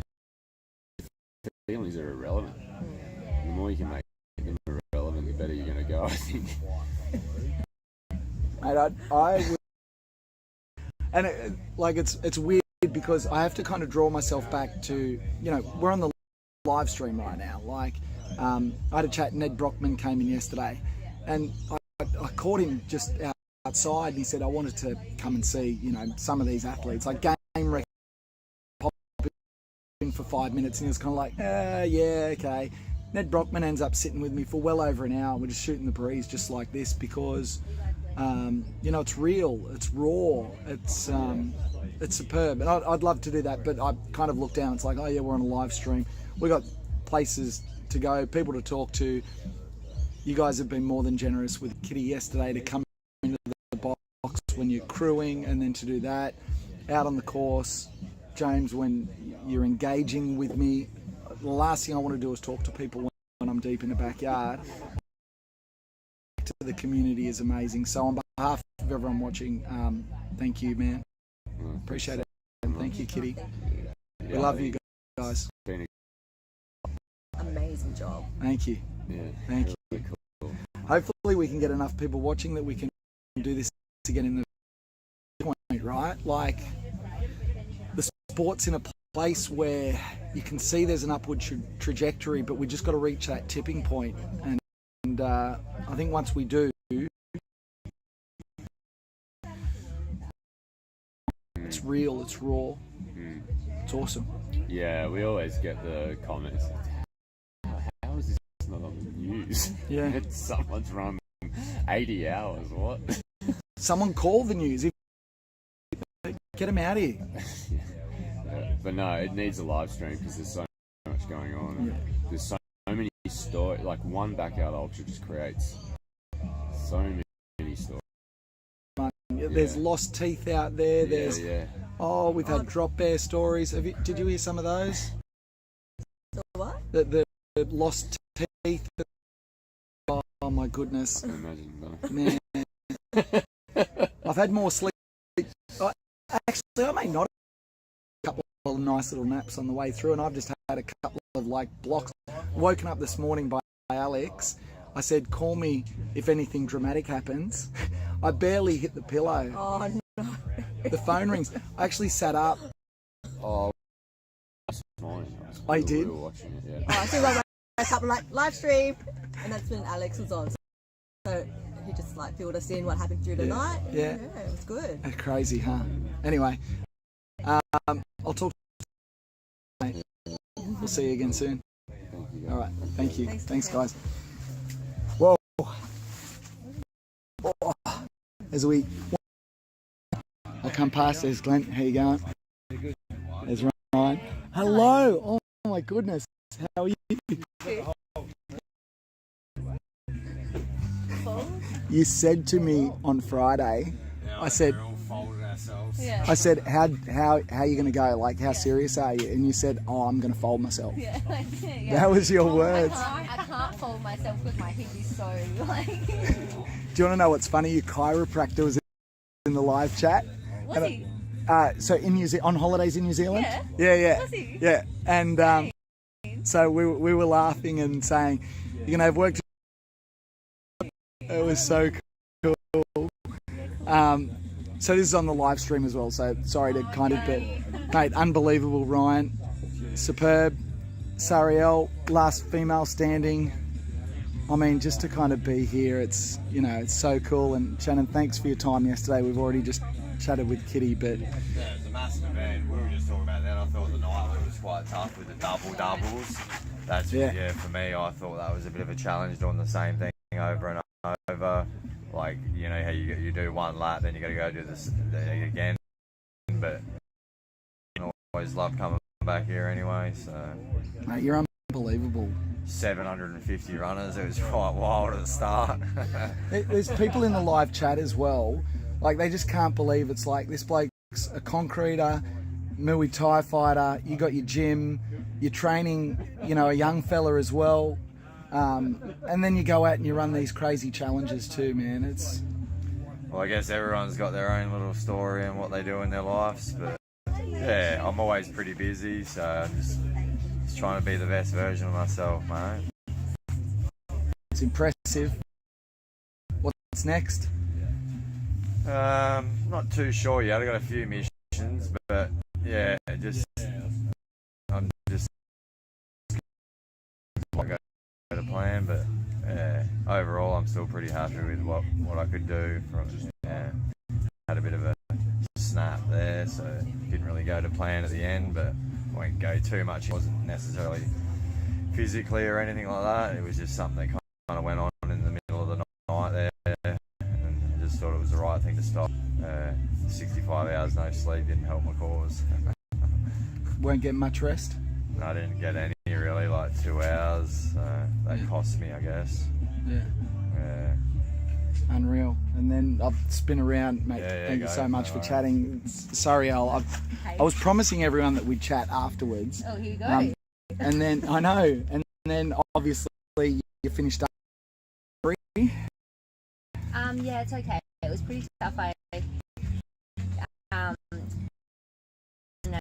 look back through the plan, and my crew had noted like at 20 hours in it that was hurting, and yeah, it just started like I couldn't run. Mentally, I felt really strong. It was a really good race. The plan was executed really well, so yeah, it was great. You looked incredible out there. 46 hours. My only regret is the fact that it happened just as I was arriving in the morning. Oh, really? Okay. Apparently the scenes with your mum are just incredible. Yeah, that video. It's so funny. She was just amazing. I saw her dancing away. Yeah, it was really cute. But Mum, she's got a bad hip herself. I guess everyone can see that. And yeah, she ran with me along the finish, so that was really cool. It was pretty special. And there's nothing like a mum hug at the end of a race. Yeah, but I had the most incredible crew. My brother and his partner came from Brisbane. They drove down just to crew for me. They crewed for me at Clint Eastwood. My boyfriend. We had heaps of people come and cheer us on. And He's still your boyfriend? Yeah, he's still is. So we survived. So that's Let's good. go. But yeah, it was great. It was an awesome event. It's always good to challenge yourself, and I definitely did that. It's the first time I've made it through to day 3 and see sunrise, so that was pretty special. But yeah, I just got to a point where I couldn't run on the leg anymore. It was pretty dramatic how the females unfolded. They were so strong. We got down to like 10 and 8, and everyone was so good. And then all of a sudden, you know, Mish and Annika and Claire, bang, bang, bang, 1 yard. They all did amazing. If you guys are watching, like, well done. I was trying to find them at the end of that lap. I was asking the guys, I was like, where are the other girls? I wanted to say, like, well done, but everyone, it was so crazy too, like at that time, like and you have to quickly go out. You don't have time to kind of like chat and catch up with people when you got to get back out there and get on the loop. My mum woke me up this morning, and I was having hot and cold sweats last night, and she woke me up and I thought she was saying 3 minutes, and I was just like, no! I was like, no! But yeah, it's all good. It's fine. And yeah, it was awesome. Did you see us in the booth just losing our minds the whole time when you come it was past? Fun. It was such a good vibe, yeah, when you'd run out and, hey guys, yeah, it was awesome. We had fun. So good. You guys have done unreal. Thanks for joining me. I'm going to head back to the booth, call these runners in, and we'll see you again soon. All right, and thanks Shannon so much for joining us yesterday. That was fun too. You'll have to go back and watch that. Yeah, I will, definitely. Thank you. She was a bit of a star. Her and Kitty, they were favourites. Like, How funny. yeah. So nervous. We ran off like little schoolgirls. Which was funny as well, because they're like, oh, we're nervous, and we sit down, and 2 seconds later we're like in a deep chat, like just hanging out, weren't we? Fun, yeah. It was good. Good stuff. Yeah. All right, congratulations to you guys. Bye, sweets. We'll see you later. See ya. That's so cool. More backyard royalty. Peter Kaldor, world record holder now from this event for the 60 to 65s. He ran 43 yards to set that record. This is incredible stuff. Access. The access to the runners. And look, check this out. Hang on. Let's go through there. That's Tim Kaprizak as he makes his way through. And he'll come back out onto the showground, which means he's got about 700 metres. There's 18 minutes left. He's got so much time. There's people watching that ran this course will remember you make that left-hand turn up onto the showground. You walk up that hill. It's a lonely one along the showground. Tim Kaprizak. As we pan back, we're looking for Jack. Not sure where he is. He might be behind us. We'll keep our eye out as we go back into the kitchen. Did I come in? As here's the kitchen. We're going to be joined in just a moment by Warren Sargent. He's going to give us some numbers. He's going to give my voice a rest, and he's going to tell us what's going on with the stats here as I transition back to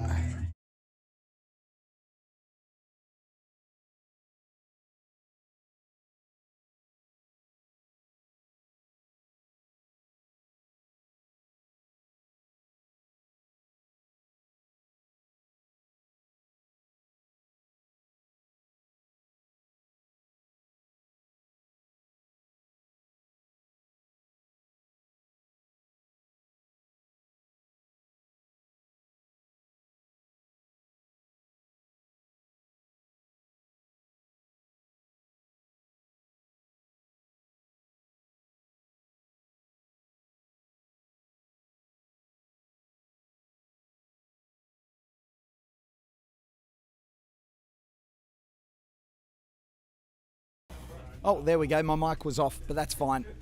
Everyone got screens for a second. Oh, let me put my phone on charge. Oh, yep, cool. Okay. Just be wary. We'll try and keep it on. See if anything happens. How was that access just then? As I'm joined in the kitchen once again by Warren Sargent. If you've been watching along, let me find a shot where we, what do we got? Main camera with our booth pick. We'll transition across. There he is. Hey, buddy. What's up? How you going, mate? Good morning. How are you? I've been more active in the live chat than I have been on the live stream. We so good to have you back in. I'm looking forward to getting some stats. I don't know how much you've been going through. I've seen you in the live chat kind of helping people out, understanding. Actually, we've had people telling us the booth levels are pretty low with sound, so we're going to keep our... I've got to remember, I've got to keep close to the microphone so that we can keep those levels up. So I don't know if you realise what I've just been up to. Clay's saying great chats, PK. Was the sound okay?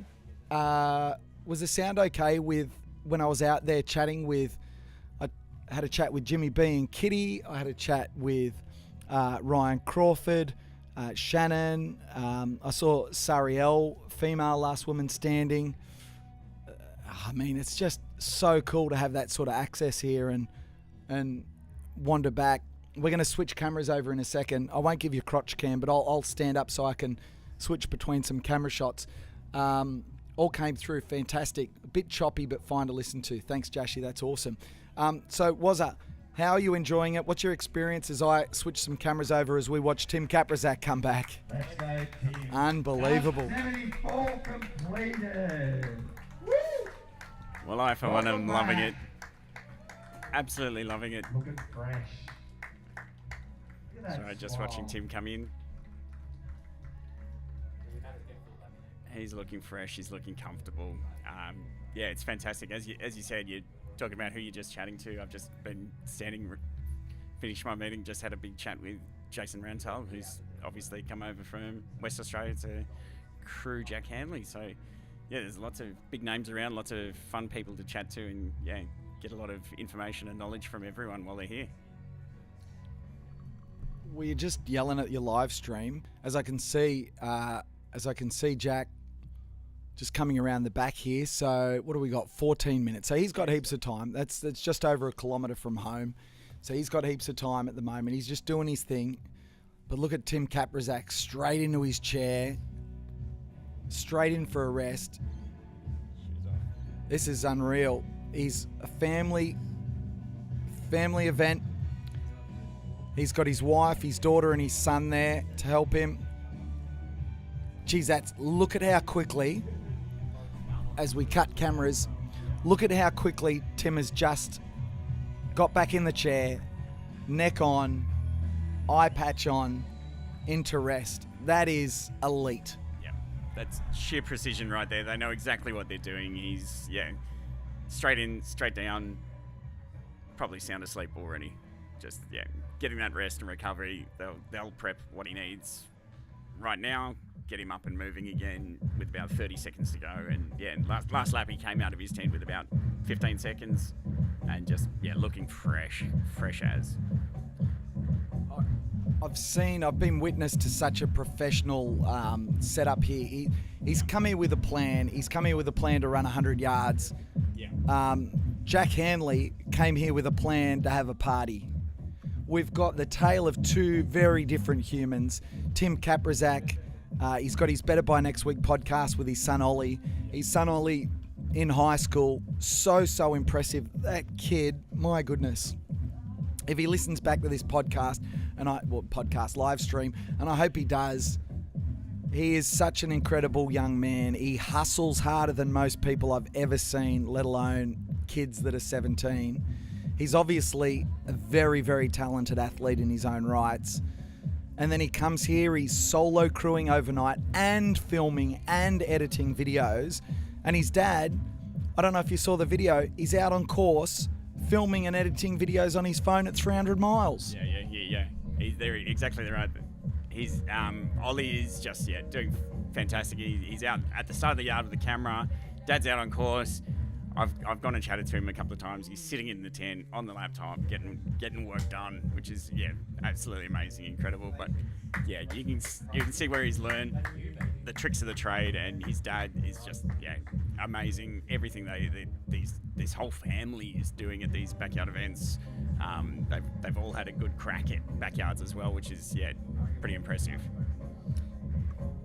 So were you yelling at the live stream when I'm talking about Jack Hanley going, I don't know much about this bloke, and then it wasn't until I walked into his gazebo and the penny started to drop when I saw Jason there and he talked about his 50 Ks a day for 50 days, his 100 Ks, like literally, you could see it through the screen. Finally, the penny just dropped for me. But to that point, because I'm just looking at the name, I'm looking at the guy running through it, I hadn't figured it out at that point. Yeah, I was sitting in the chat tagging the Crazy Running Man on saying that's his Instagram. Yeah, he's an interesting one. As we've said, he's got a PB of 33 in a backyard before today, which is just in itself pretty good. That was his debut. He's had one other result, which was 12 yards last month at Hurdy's, but he wasn't there to run. He was there to crew Jason, who's now here crewing him. I called him as being a man to watch before GV last year in Melbourne, where he did that thing. I went, look, because I followed him on Strava for a while, well into his 100K a day challenge. He was doing that, and I saw his name on the GV starter list, and I went, oh, and I looked him up on Strava, and I reached out and went, yeah, this is the same guy. He's going to have a crack at the backyard. I went, he's going to be one to watch. I really sort of thought so. I should have put it on my notes that I gave you, because I went, he's coming here. I think he's got potential to go long. How long? We just had no idea.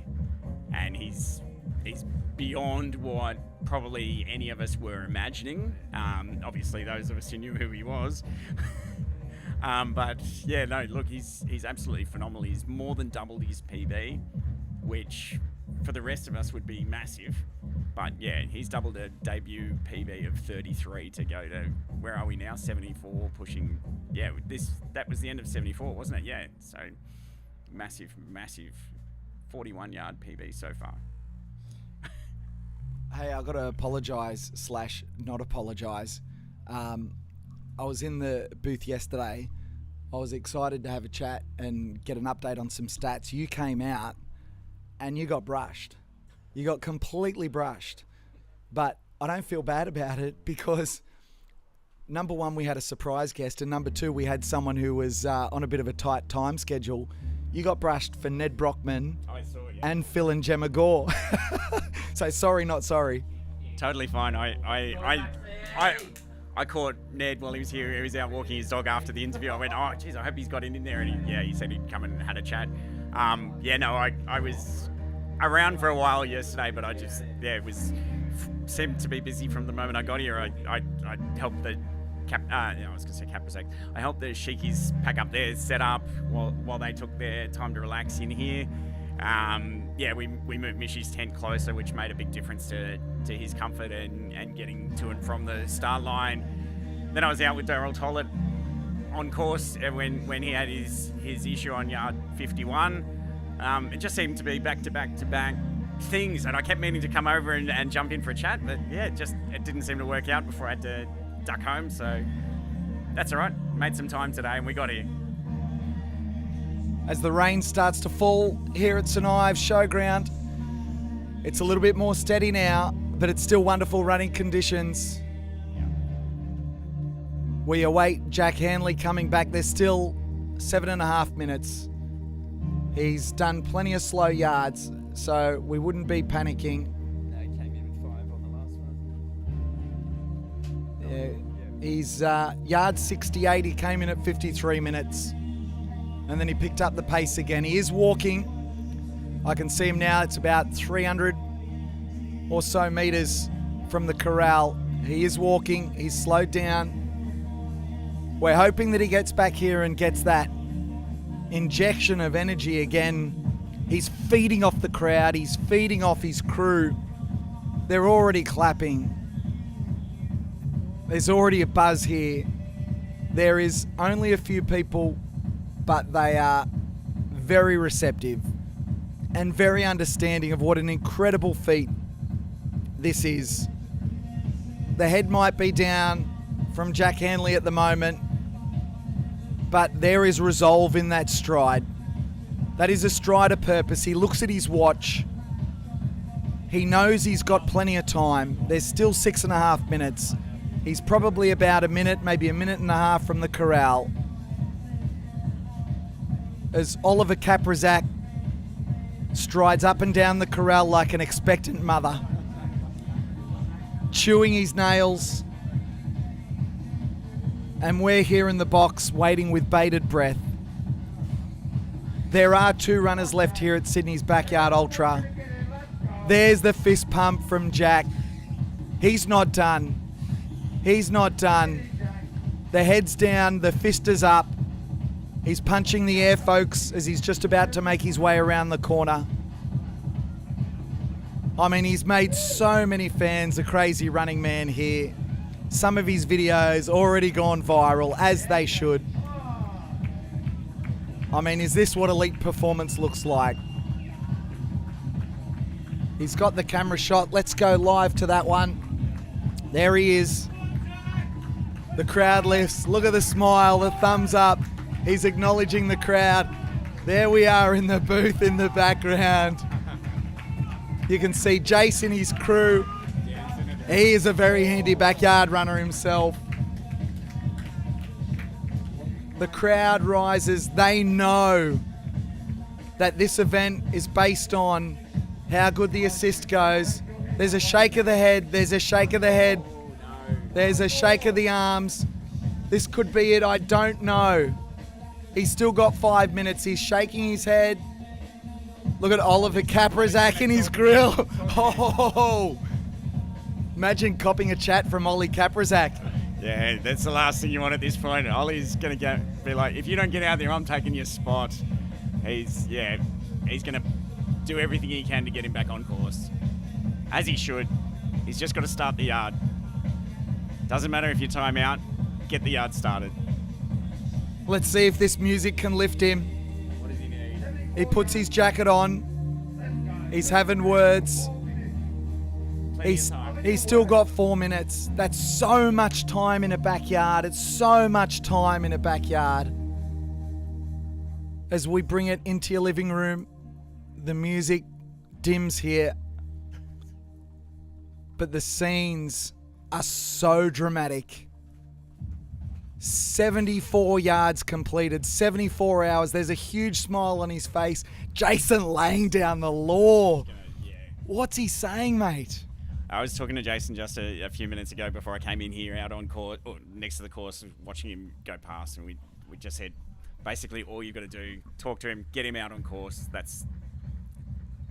They're looking for a carrot, something they can dangle in front of him to just push him out there. Course record's our next target. It's 8 yards away though, so it's a big challenge at this point to go for that one. But they've just got to get him out on course. Once he's out on course, what happens there? Happens there. That's, get some food in, get your nutrition. Even if you're quitting now, act like you're not. Work as though you're getting back out there. Get back out there and get it started. What more can you do? 3-minute whistle. He's got this. He waved away the liquid nutrition. No. He's getting some solid food in though. He's looking at the watch. This is where the mental battle happens. Yeah. We're going to get out there and roam. Would you be able to get out and roam for us, mate? That would be incredible. So I'm going to turn the mic on so we'll be able to hear what's going on, and then just point and shoot. Hopefully there's enough battery here for you. There is heaps of battery here for you.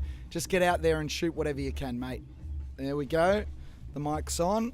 Now I'll be able to cut between the two and provide some commentary.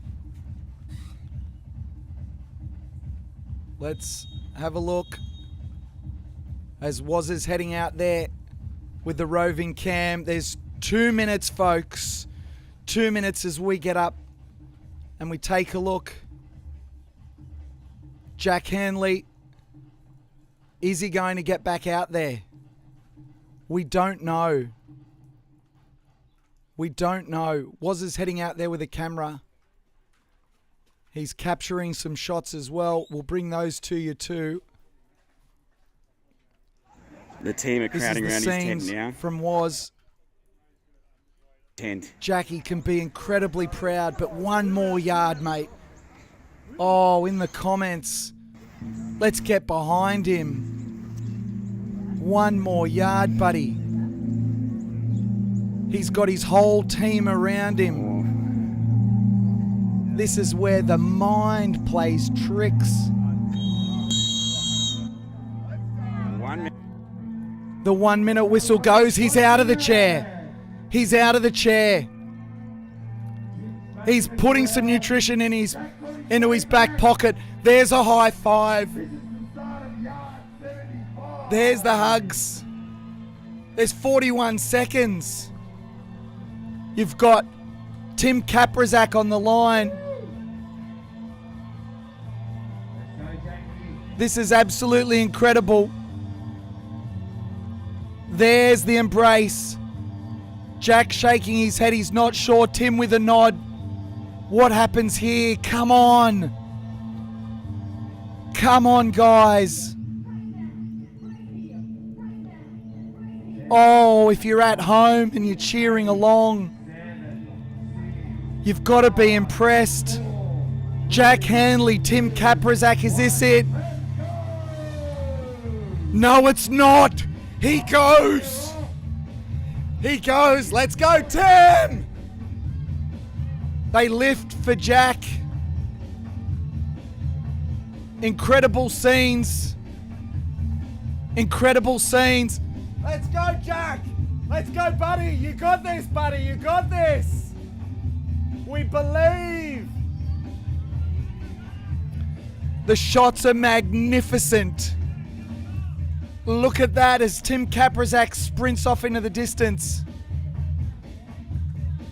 Here at Sydney's Backyard Ultra.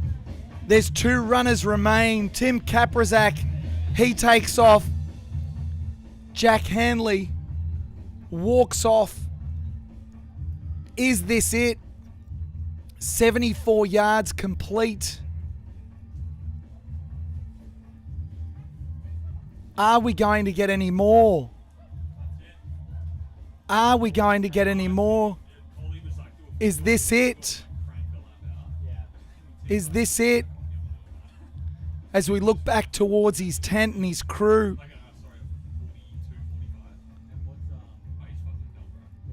This is unbelievable pictures.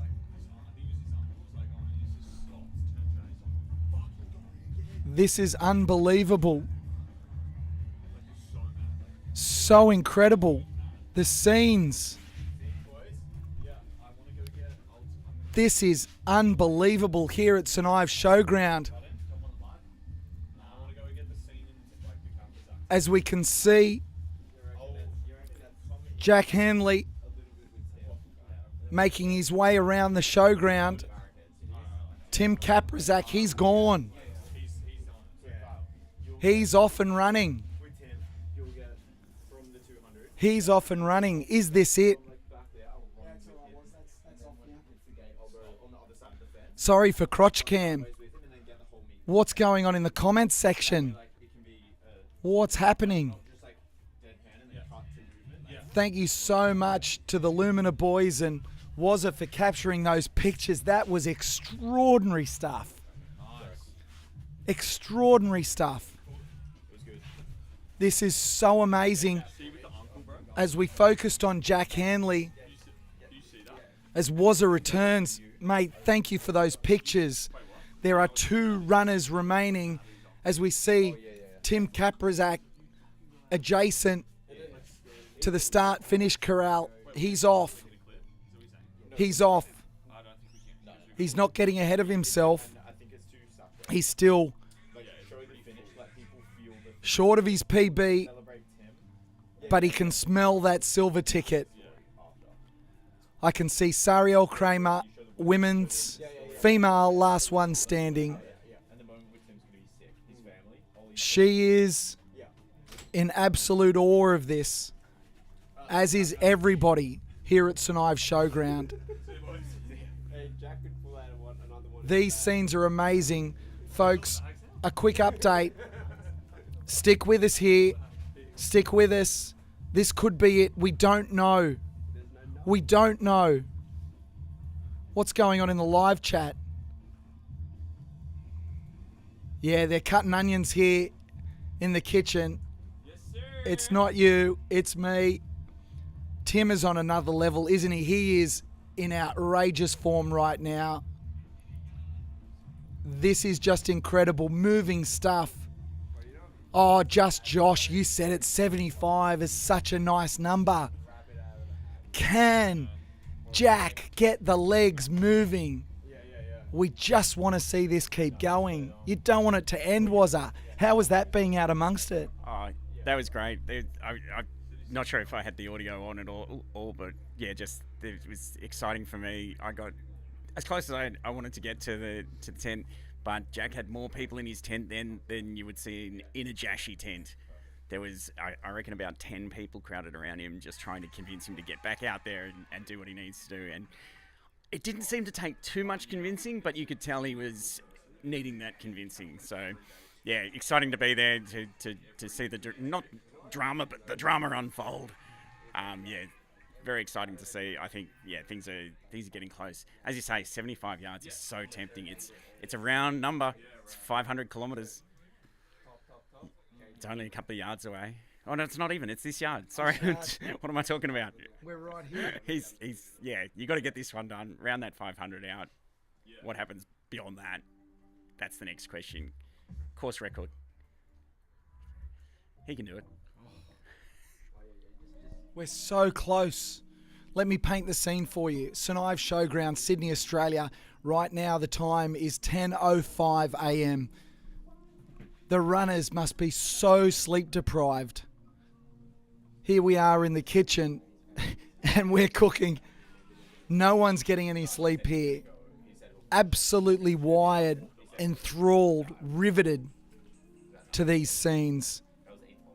As there is a very light drizzle now. We had a little bit of rain just a minute ago. I can still see some blue patches in the sky. It's about 17 degrees. There is no wind at all. These are very conducive running conditions. As Dave and Adrian walk across to the back of the corral where the course doubles back on itself. Is this it? Is this the moment? We will see. Wazza, I might have to send you out again. Okay. So we've got, yeah. We got Josh out there. He's running across with the camera. I can see Jack. He's moving. He's good. He's moving. It's okay. It's okay. There's time. There's time. We're only 7 minutes into the yard.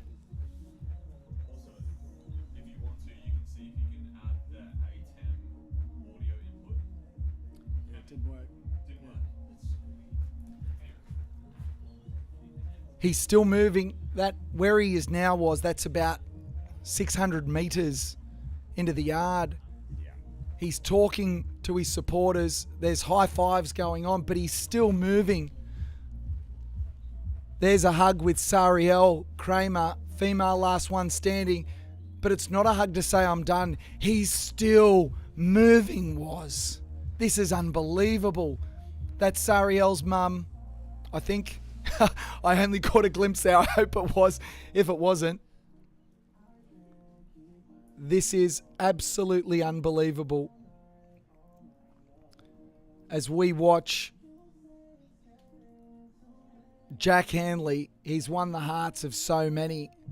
Tim Kaprizak, he is the consummate professional. I don't think I've ever seen a performance as polished as this outside of Phil Gore in this country. And this may be as polished as I've seen Phil Gore. It's that good. Wazza, it's incredible. Tim Kaprizak. It is. Tim has looked comfortable from the moment he arrived to the moment he left on that yard. He left at the same pace he's left every other yard. I was out trying to keep both of them in shot as Jack, I won't say crawled away, but walked away at his pace that he's moving at now. He's picked up a bit of speed now, but yeah, Tim just from the first steps was just pulling away. Looks polished, looks comfortable. He's got the precision team behind him. Everything is flowing in their favour as far as I can see, as far as I can tell. If there's any cracks, they're certainly not letting them show. Those guys are, they're polished, as you say. Jack has just left the showground. He's out on the rest of the course now, so hopefully he's going to keep on pushing. Last yard he was doing a fair bit of walking, but he was running in bursts as well, so walking now is not a bad thing. Walking now is just getting that recovery time that he missed out on at the end of the yard with a chair sit, and hopefully that just gives him a bit more time to run, but you never know. He's on the phone, he's having a chat.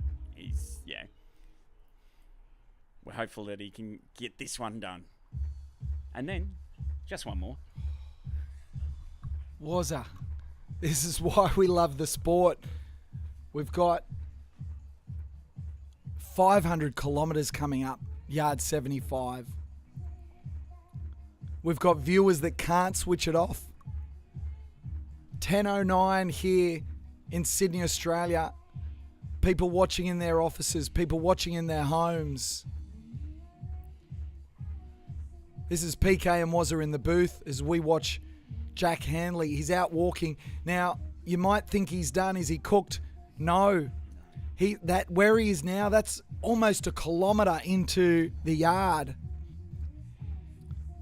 And he's only just over 10 minutes. Now remember, if you keep a 9-minute per kilometre pace as he cuts to...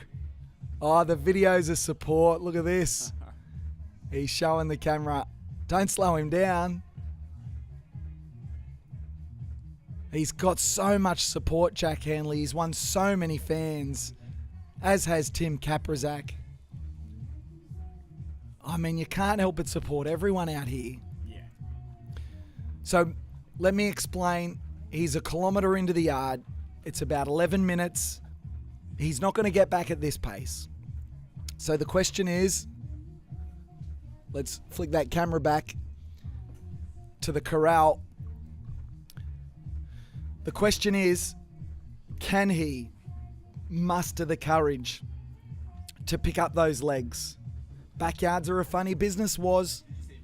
I've seen this happen before. Only for people to start picking up their legs and keep running. This is why one of the big things I learned at my first backyard is if you're still moving, keep going. You don't know what could happen. We've seen stranger things happen before. Yeah, that's 100% right. We've seen guys with bigger PBs struggle much earlier, have yards where it's been yard after yard after yard where they've walked, they've struggled, they've bounced back, they've gone on for another day or more. Yeah, it's hard to know. It is one of those things where we really got to just play it by ear and see what happens. But yeah, Jack doesn't even have to pick up much pace at this point to continue and to get this yard done. He's only just behind on time. He's certainly got ample opportunity on this course. It's a very runnable course, and yeah, if he can get some runs, there's a nice downhill road section. If he can balance his legs to get those moving on that point, he'll pick up the time that he needs to get the yard done. The big catch is, of course, if he gets it done, we may go again. No matter what, if he can get this one done within the time, it does send Tim Kaprizak out for another one, no matter what, whether or not Jack's with him. But we are... Was that news? Yeah, you're right. News. As we cut to the shot, we'll get the shot in a second. I'll get out of here. He's turned around. Jack Hanley has turned around. Bring him in here. Yeah. His crew, Jason's heading over. They're heading out. Jack has turned around, folks. I think this is it. So Tim has to finish this one. Tim has to finish this yard, and he will become the last one standing and win that silver ticket, which is so coveted, and that's what he came here to do. Jack Hanley has turned around, folks. The second he gets support from his crew, that's it. It's all over. At the moment, he's still in the game. I'm going to get Wazza out with the camera again. There we go, Wazza. As he's had support from his crew, he enters the showground. Jack's walking back up now. The timeout on yard 75. He's withdrawing. And we can see this is it. This is it, ladies and gentlemen. The orchestra has played. What an absolute legend. We reach the crescendo. A warm round of applause. Almost 500 kilometres later, Jack Hanley crosses back over. And Tim Kaprizak will become the last one standing. As we update the graphics, this is so incredible. Jack Hanley shakes hands, hugs his crew.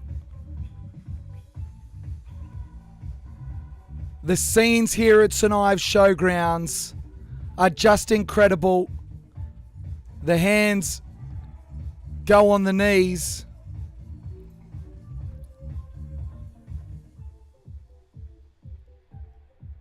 Here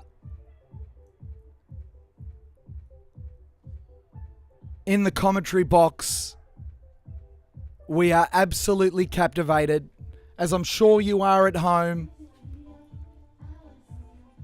Anya Jack, he's gone from a PB of 33 to a PB of 74. and he makes his way onto the Australian Backyard Ultra team. So incredible. So incredible.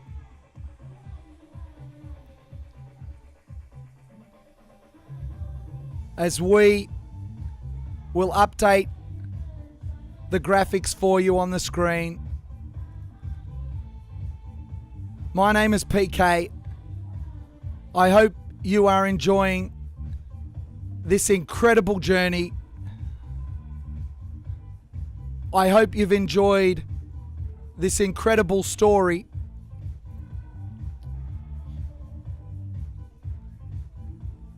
As Jack Hanley becomes the assist and Tim Kaprizak will become the last one standing. This is incredible. Get into the live chat. BYU Jashi, welcome to the team, Jack. As we get the shots,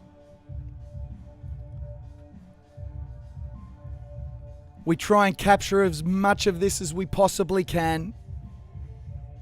As you can imagine, there's so much going on here now.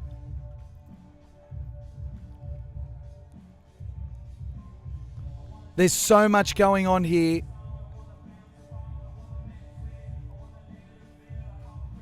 Here in the booth, trying to capture as much as we can to bring to you.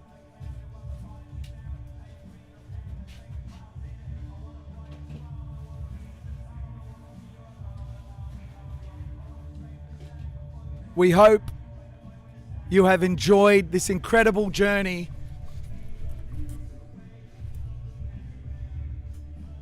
As I'm just calling out to Ollie Kaprizak. Oh, he must be elated. As the assist, Jack Hanley speaks with Dave Benny from 180 Cadence. Absolute madness. Someone get that man a dart. He's probably earned it. This is so good. As I've got someone coming into the booth here that I cannot wait to speak to. Ollie Kaprizak, your dad. He's the last one standing. Oh, man, that's amazing. It's so good. And he deserves it. He worked really, really hard for that. Oh, man. And now he just gets to rest. We don't have to sleep in the caravan anymore. We get to book a hotel in Sydney. No, it's pretty cool. It's really cool. We look at the scenes. We've got the PK cam out there.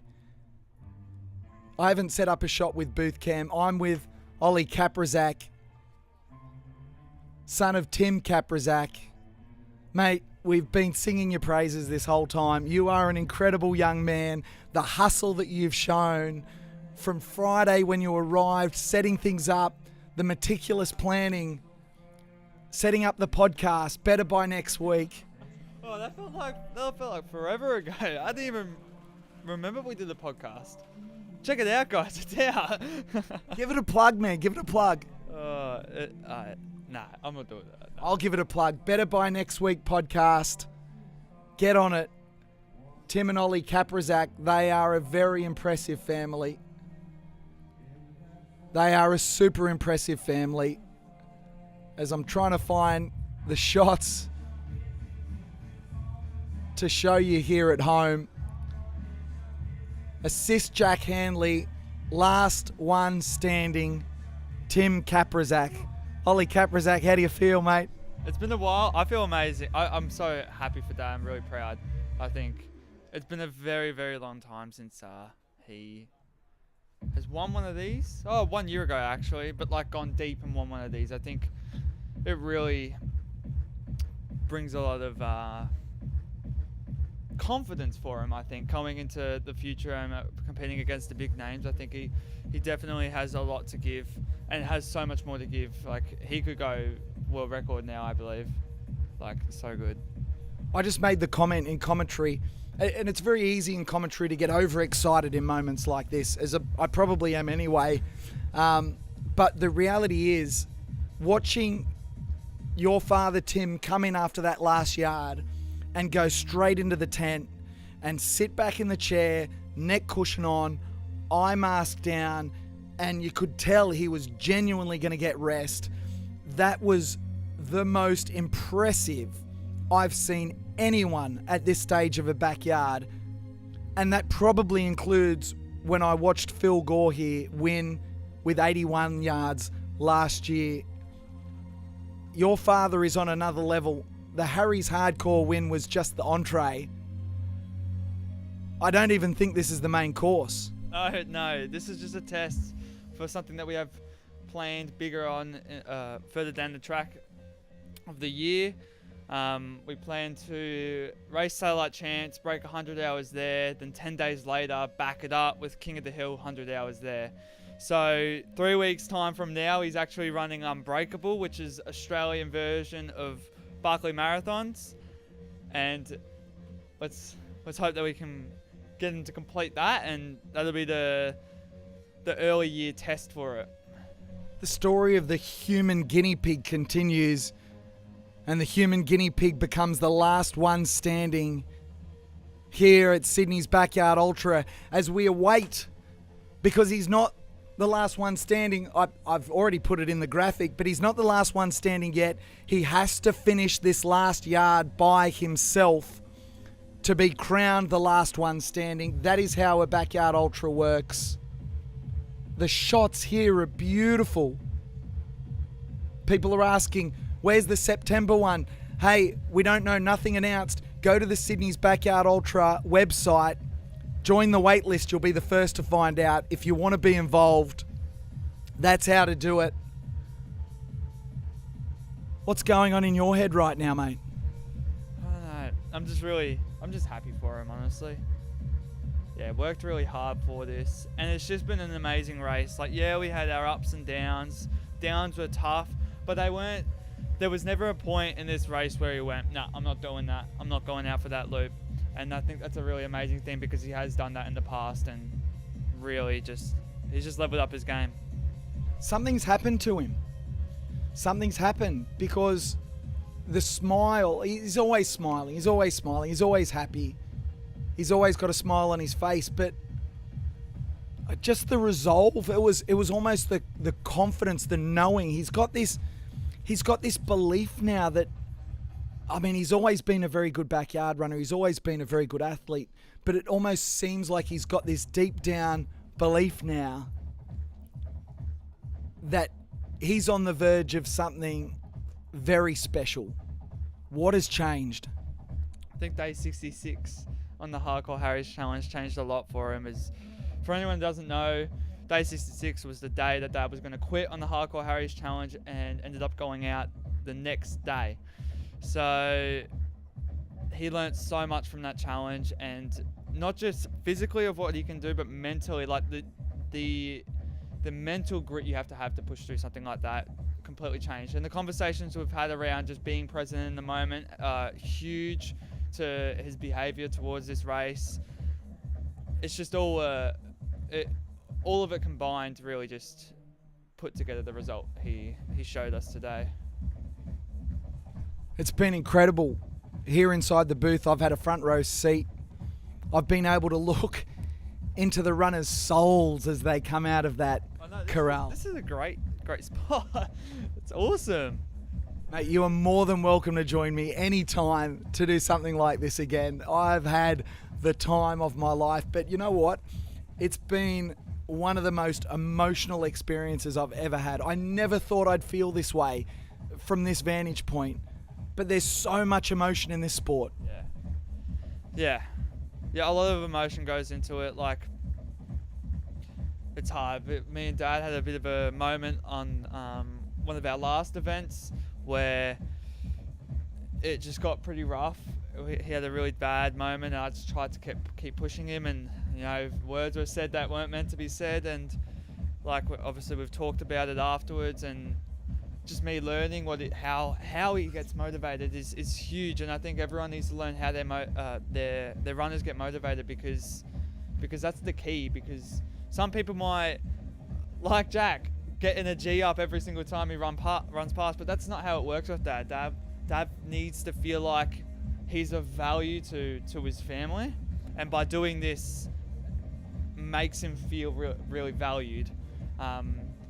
And I think he doesn't like that, Dad, you got this, like, you're an absolute beast. It's not like that. It's actions. It's actually preparing stuff before he comes in. It's why we are very meticulous in what we do with our crewing and the way we have things set up, because we just want them to have the perfect race and the perfect situation. So a lot of emotion, a lot of thought goes into it.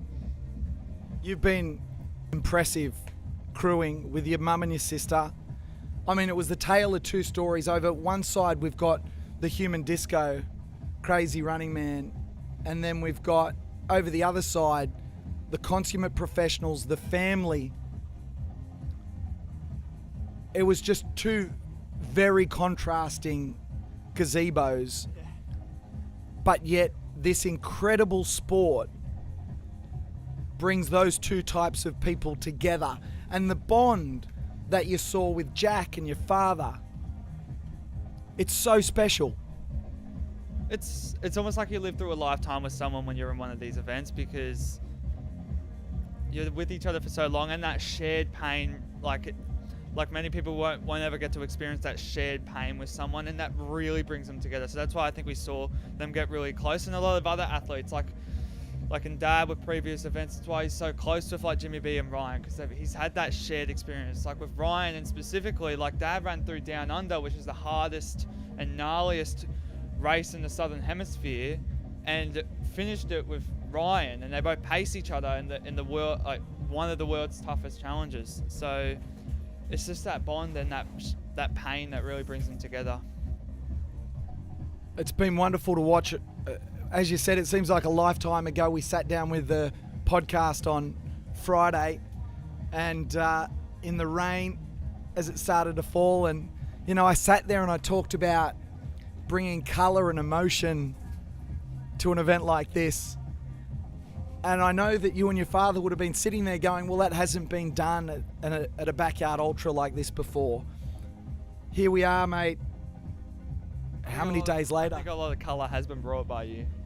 It's been awesome. An emotion. It's unbelievable. And I think with half an hour left, I'm going to let you get out there and join your mum and your sister. Mate, you deserve it. Oliver Kaprizak, your father is just about to become the last one standing at Sydney's Backyard Ultra for April 2026. Well done, mate. Thanks, PK. I appreciate it. What a champion. Let's get a photo. Hang on. We're getting some family photos here. Awesome. Thank you, mate. Unbelievable. Get out there. Enjoy the moment as we bring you the shots from the assist. Jack Hanley. What a performance. What a run. What an incredible effort. He's taken his PB from 33 to 74. As I'll have to add a new graphic here. As we see Ollie and his mum and sister. I wonder if he knows. I wonder if Tim knows that he just has to finish this yard. I watch Ollie sprint across the field just to go and clap his dad on. Can you imagine the relationship and the bond, the shared experiences? I look across and I see his father and his red Better by Next Week shirt on. And he comes up alongside Ollie. Ollie's telling him now, this is it, Dad. This is it. Finish this yard. As we can see the shot there now. of Tim heading out, only a few kilometres to go.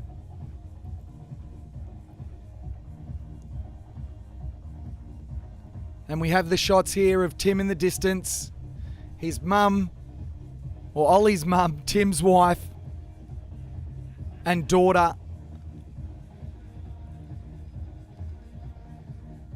We turn our attention from the assist, Jack Hanley. What an incredibly inspiring story.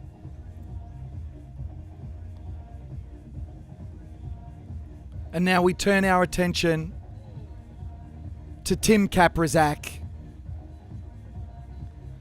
As I look out and I see the news crew assembling to capture these last moments.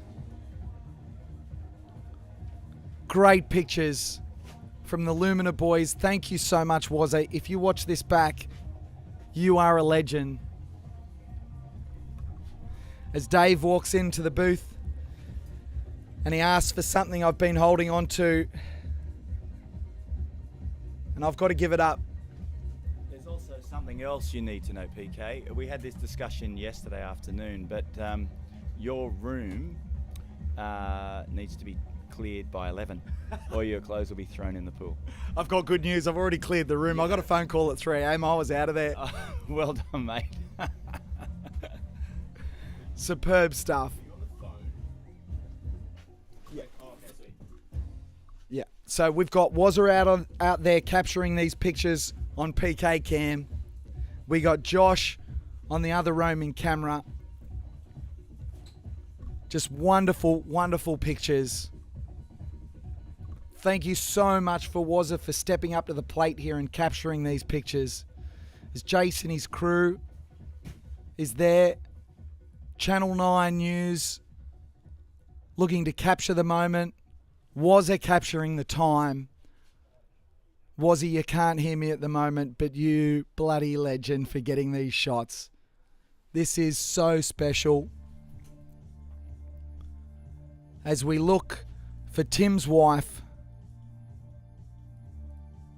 she's out on course. You can imagine how she's feeling. As a mix of light drizzle and still conditions here continue at St Ives.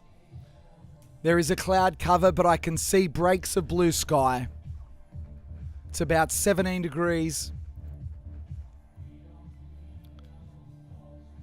We've got Ollie Kaprizak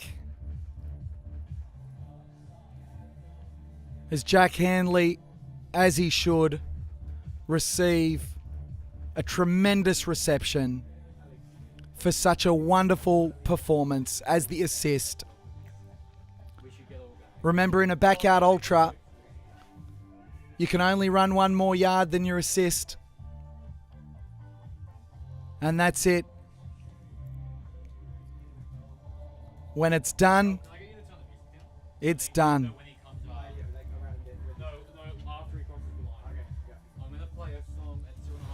So,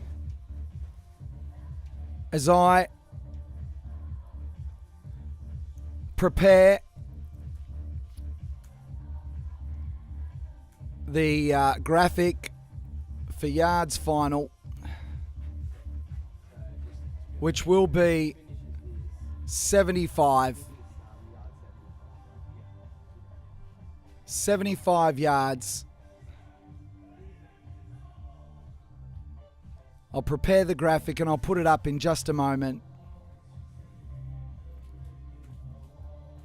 This is wonderful scenes.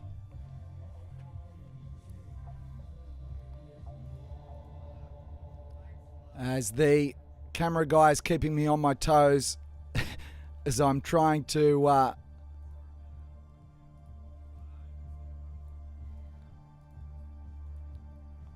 there's Wazza. Thanks, Waz. As I'm trying to get these graphics ready.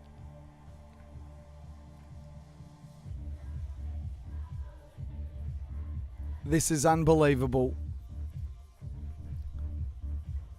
Thank you so much for capturing this, Waz. This is tremendous stuff. My name's PK. We hope you've enjoyed the last 3 and a bit days that these warriors, these titans, have been running. We started with 645. We now are down to 1. Our last one standing, who is Tim Kaprizak, who will win that silver ticket and the silver coin that he's about to get presented.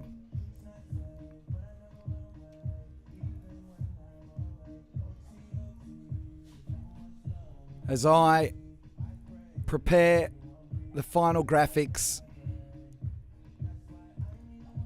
with the final yard count of 75.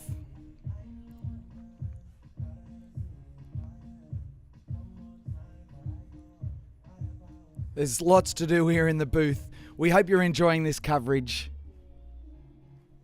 Unprecedented Backyard Ultra coverage for a world record event here at Sydney's Backyard Ultra.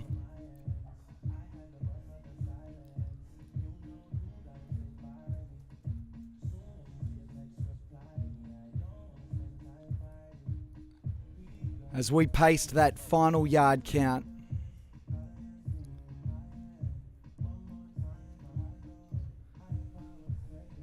hello at home, PK here. What a time we've had in the booth together. We've gone into the lives of these runners. We've felt the emotion.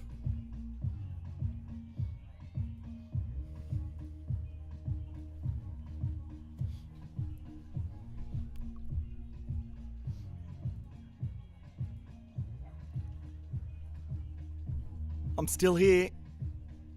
Someone's cutting onions again.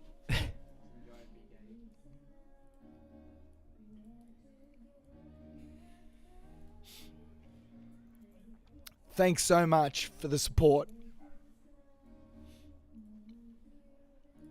I've absolutely loved bringing each and every minute of this to everybody.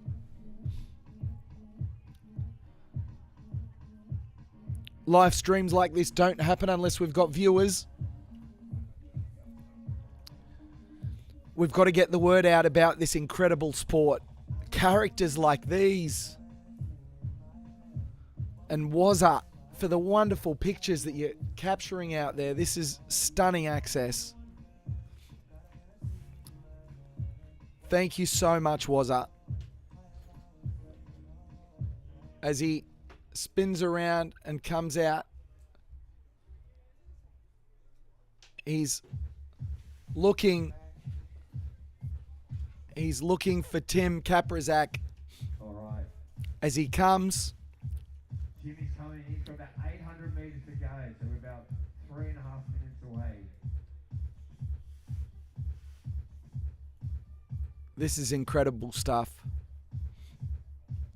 We've got Tim Kaprizak with just over a kilometre to run to become the last one standing here at Sydney's Backyard Ultra. He goes past his son Ollie. Boy, you're looking amazing, so strong. Bring it home. He's been so impressive.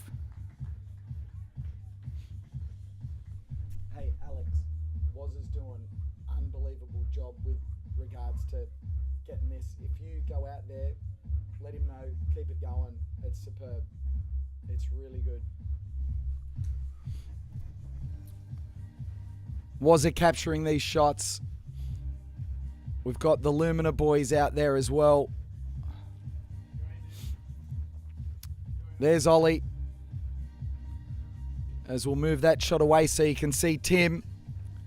I hope he's enjoying this last kilometre. As everyone waits back in the corral. All right. Jimmy's now Crossing the oval. He's now on the oval. Let's go, Tim. He's on the oval. He's making his way across. Thumbs up to the crowd.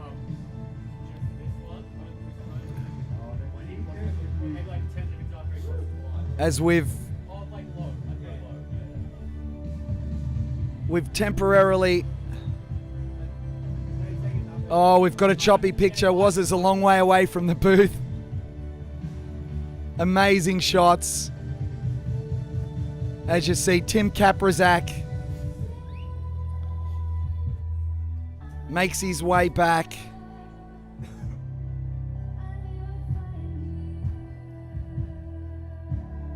Towards the corral. That's his wife and his daughter. They must be so proud. As we cut back to Wazza's shots from the back of the corral. The cameraman get into position. It's mayhem here. It's absolute mayhem. So much action. As I'm trying to cut as many shots as I possibly can. And I agree, BB Seal, 800 viewers is criminal. Absolutely criminal. If only people knew. If only people knew. As we transition back to the main shot.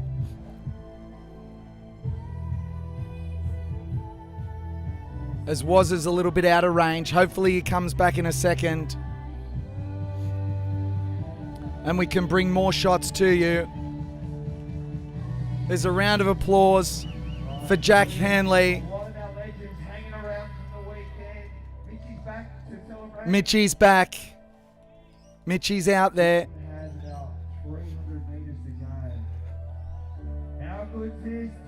Tim Kaprizak. The camera joins him. He's got only about 200 meters to go. This is incredible. This is incredible.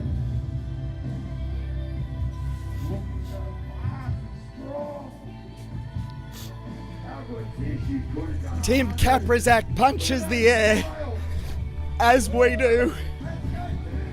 The smile on the face as he comes back to a huge applause. Tim Kaprizak is your last one standing for Sydney's Backyard Ultra 2026. He embraces his son Ollie.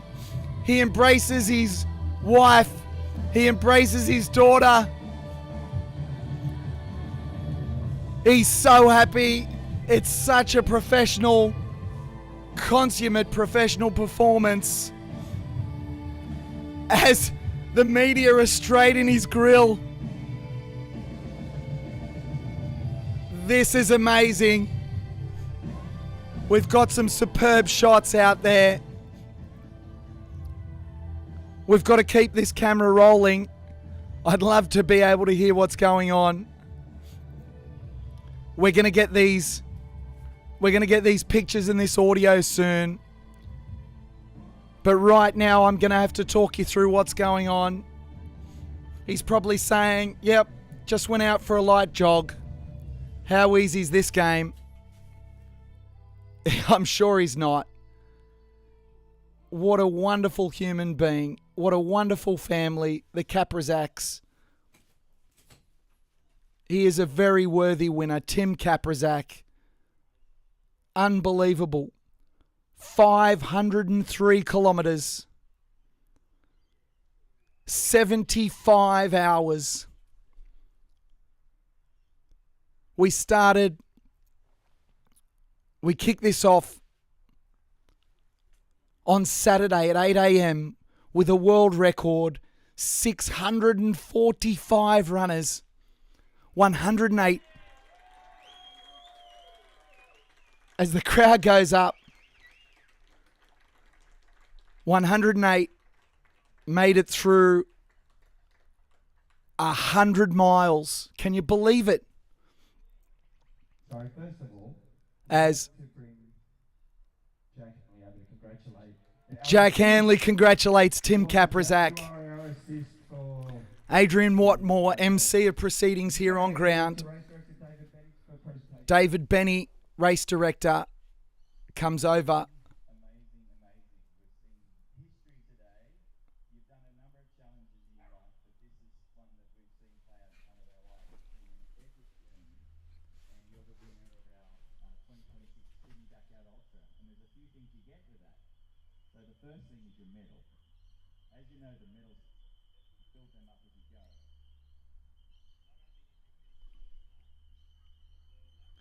We've lost audio. We're trying to listen to what's going on out there. He gets the last one standing on his medal. I'll try and add some colour for you here, folks, as we await the audio. He got the 300-mile pin this morning. He's got 500 kilometres. The winner's trophy presented to Tim Kaprizak. But most importantly, this is the coin. Lazarus Lake. With this coin, gives him entry to the Australian team. And Dave just saying he's going to give this to him as the winner of the race to represent Australia, Tim Kaprizak. And he's talking about that's where he's going to get his 100.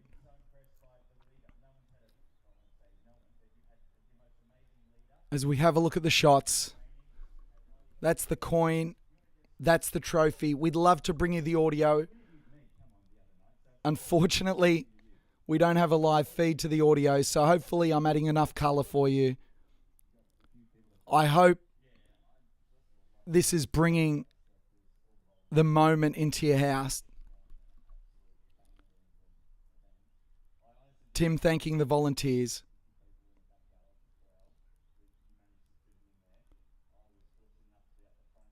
He's talking about how wonderful it was to be at the front of the corral for a world record number of starters.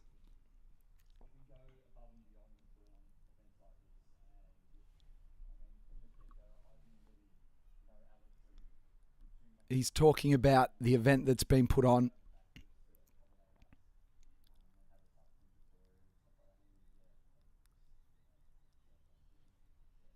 He's saying how grateful he is. And Dave saying that they're the ones that put on the show. He's talking about his team. The round of applause is for his son Ollie, who was on night shift. And Tim talking about getting cranky at night. We'll forgive you, mate.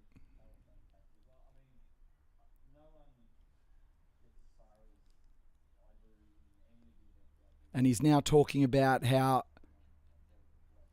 no one gets as far as he has without the support of their crew and their family. Dave already asking him about his goals. It's a bit soon after, isn't it?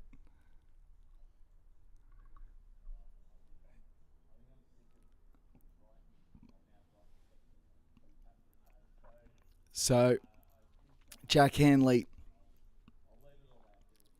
bathed in glory in his chair. The small crowd here is so appreciative of the entertainment they've put on.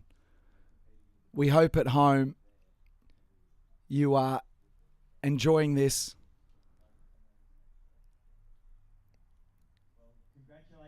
As Dave saying, congratulations, Tim. our 2026 last one standing here at Sydney's Backyard Ultra, thanks to 180 Cadence. Geez, when does it set in? He's so well spoken. The man has just run 75 hours, 503 kilometres. It is so incredible. The scenes here as Tim makes his way back to his gazebo. Thumbs up. His wife carries the trophy. Ollie, geez, he must be proud of his dad. Look at that smile.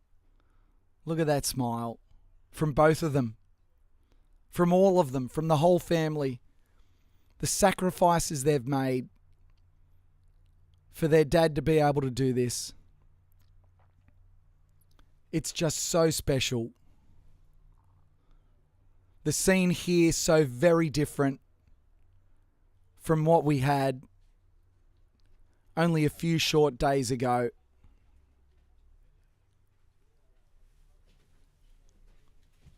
Just a wonderful scene. As Wazza comes back to the booth, mate, those pictures were incredible. Until all the media camera put their antennas up and then we lost it altogether. But at that point, we'd already had these shots back. So between the two shots, I think we were able to bring that into the homes of the people watching. That was oh so impressive, mate. Thank you very much for getting those pictures as Wazza joins me back in the booth. That's the scene here in Sydney. You can see there is not many... Oh, you're looking for your computer. It's right here.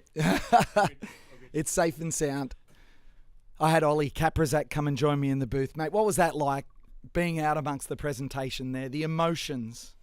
Yeah, that was amazing. As you can see, Tim got quite emotional, as you'd expect. It's a phenomenal result. And yeah, I felt bad because we'd all run out there to be part of it. And I looked over and you're sitting here, tears in your eyes, on your own, and I just went, I need to get back to him. But I quickly pulled out my phone, saw the live camera was still on me, and I'm like, all right, I'll stick out here for a little bit longer.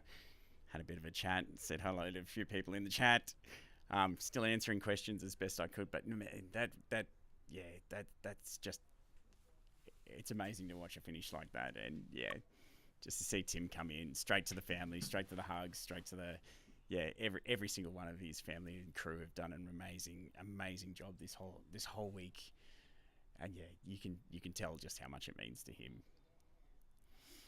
As he said though, Satchamp's next big thing on the radar as far as backyards go anyway. There's going to be a lot of big names at that event, and we're going to see a lot of big numbers, I think. Well, Jack Handley will join those big names now, and he's just taken his PB from 33 to 75. I mean, it's the tail... 74, good point. As we watch Ryan Crawford just taking his gear out, packing up. He's a human, just like the rest of us. He's a good bloke. And then Shannon with him as well. Such an incredible performance. It doesn't stop. It's been just an amazing event. What a pleasure to be a part of. Thanks for joining us for the crescendo. Your timing was perfect. We brushed you yesterday for Phil Gore and for Ned Brockman, and today we got you out on the tools to capture the moment. And I think everyone watching this live stream at home will be forever grateful for the shots that you were able to give us. The shots of Jack in the chair, of Tim running back, Ollie catching him, seeing his dad. How are you feeling? Oh, it's emotional. It's great. It's always fun to see a finish, to be part of it, to experience it, and they're always cool. I got to be here for the end of Ezra's victory here in September, and to see another massive result. It's always special. I thoroughly enjoyed getting to get out there with the camera too. That's just makes it all the more exciting to force yourself into the action, to capture it and be part of it. I'm sure if these guys are looking for extra crew at their next event, I'll put my hand up and be part of it again. Love to be there. And I'm glad to be able to be part of the commentary space as well, especially as we get to the end of an event. How exciting. So to paint the picture, Sydney's Backyard Ultra 2026, we started on Saturday morning, the 18th of April at 8 a.m. with 645 people and a sea of gazebos in front of us. And here we are on Tuesday, Sydney time, 10:56 a.m., Tuesday the 21st of April, 75 hours later, almost to the minute. And runner by runner, we've seen story after story, emotion after emotion, until we came down to the final two that couldn't be any more opposite. Jack Hanley, powered by rave parties and bungers. Tim Kaprizak, the consummate professional with his family here. And those two went head to head. Jack was a worthy adversary in the end. I don't think anyone had on their bingo card that this was how it was going to end. But Tim Kaprizak, boy oh boy, he's knocked off King of the Hill. He's knocked off the Harry's Hardcore Challenge, where you add 1 kilometre a day every day.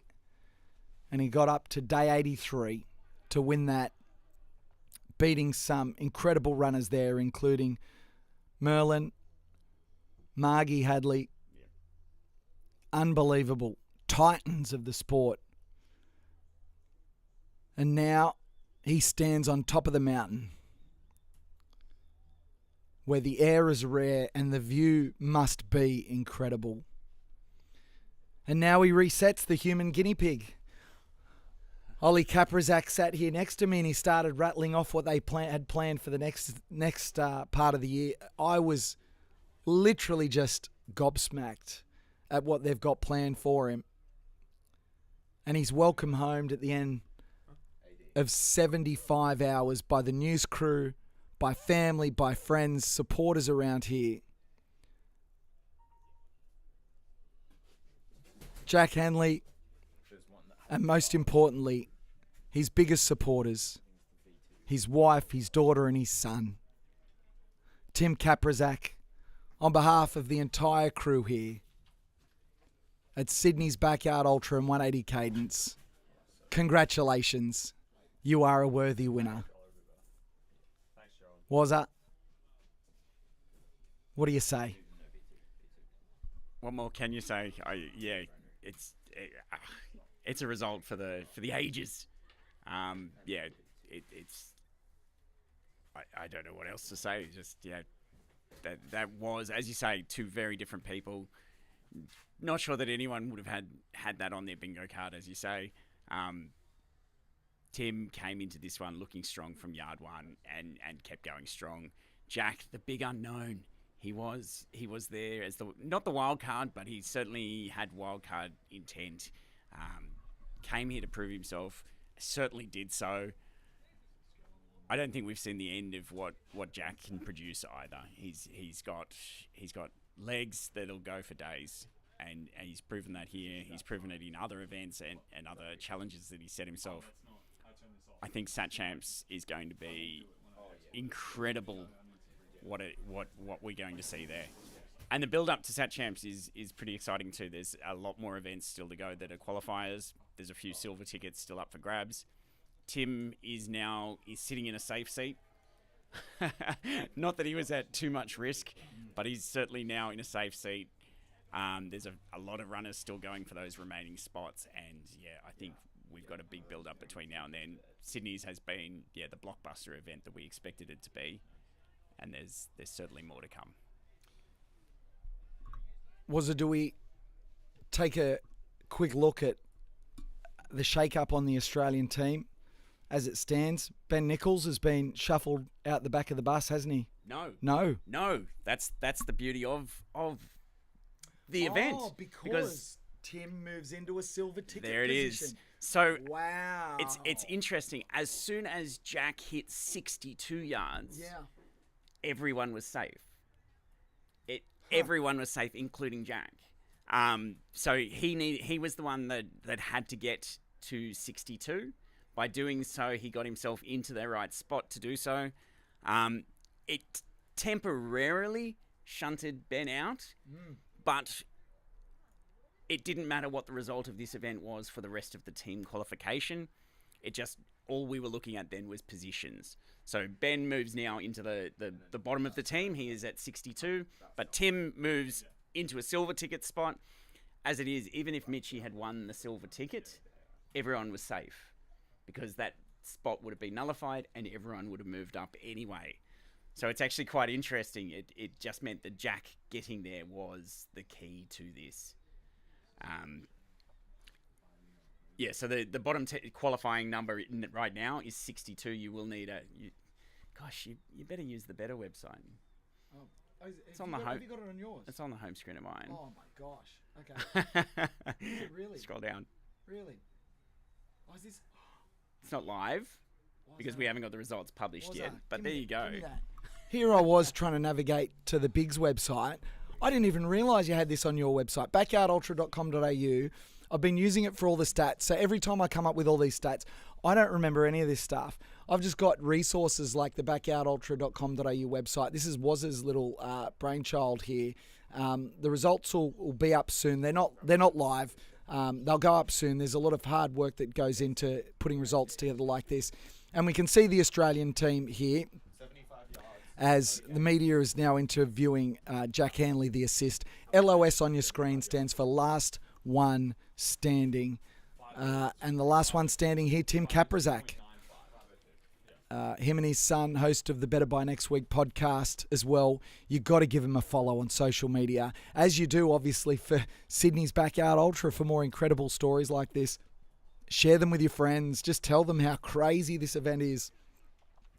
And we have a look at this Australian team. Do you want to talk me through it here, Wazza?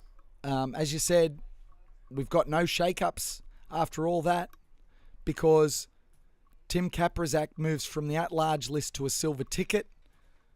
So therefore, when Jack Handley moves onto the list, which temporarily knocked off Ben Nichols, he comes back on. So the team has just added Jack Handley at this stage. Yeah, that's 100% right. So Jack is now moved into, would be about 11th spot on the team. He'll be just above Michael Belmont now, with Tim Kaprizak going up into the silver spot. Barry Keem, increasing his PB, will move him into 13th on the radar. So our bottom two spots now will be Robert Parsons at 65 yards and Ben Nichols now at 62 yards. So in order for someone else to now get onto the team without a silver ticket, nothing has changed. They still need to win or assist on 62 or go 63 or beyond. So it's quite an interesting thing. We've had a massive event here. The order has rearranged of the team. It is harder for two people to get on the team now because they now need 63 and above 65 for a second person to get there. But there's still two more silver ticket spots. We've got Red's Backyard Ultra on the 1st of August and then Clint Eastwood on the 14th of August that will decide as well. Odds are those two events could be won by someone's already on the team. So we'll have a situation like Tim Kaprizak today, who has moved himself from the at-large section to the silver ticket section, which all that does is bring the next person in line into place. But in doing so, obviously, those events and any other big events between now and then could shake up the bottom of the list as well. We've got Melbourne coming up in 2 weeks or a week and a half now. There's a lot of big names going to that event, including Ben Nichols, who is our current bottom of the list now. He'll be looking to increase that number and hopefully, lock himself into a more comfortable position with other big events to follow. Do you know what I love?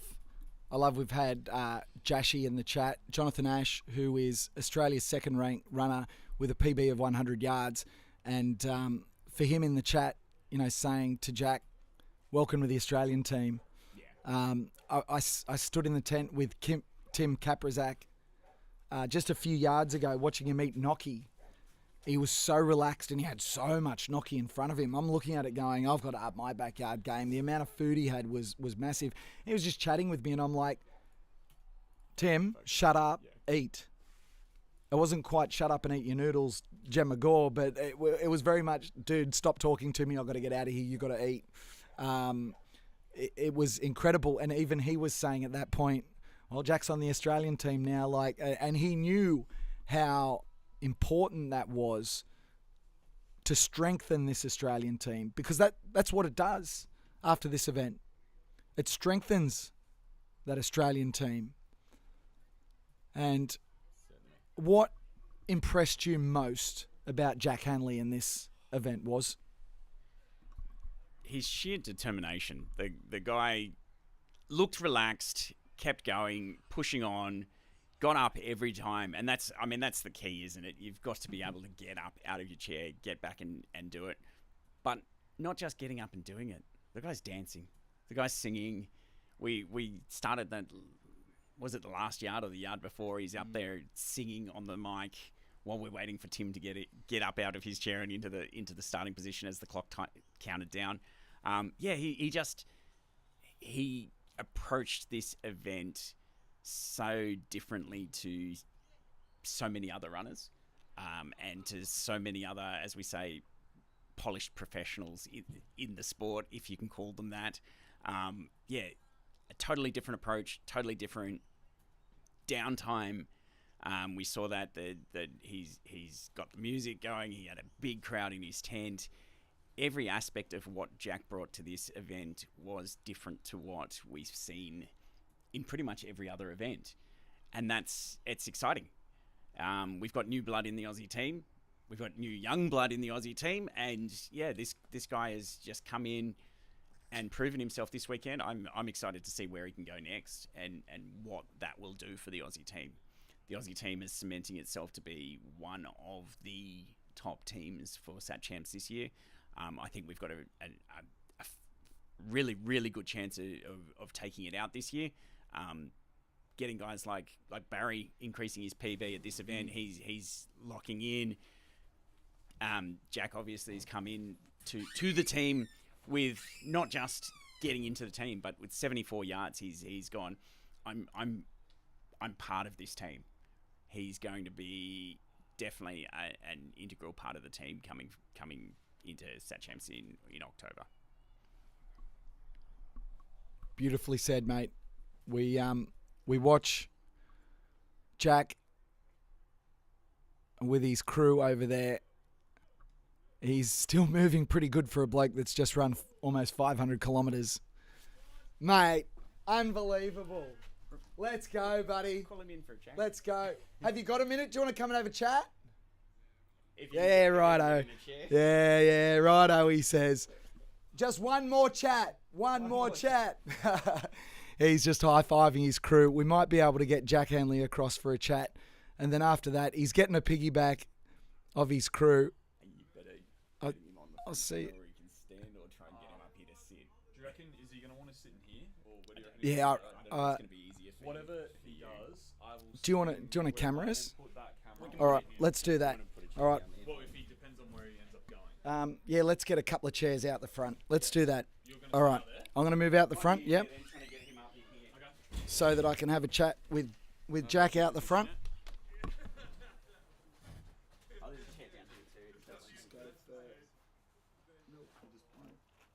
Where do you want him? I'm going to have to use that chat. Oh, that one, yeah. You tell me where you want to be. I'm going to set up. What's up?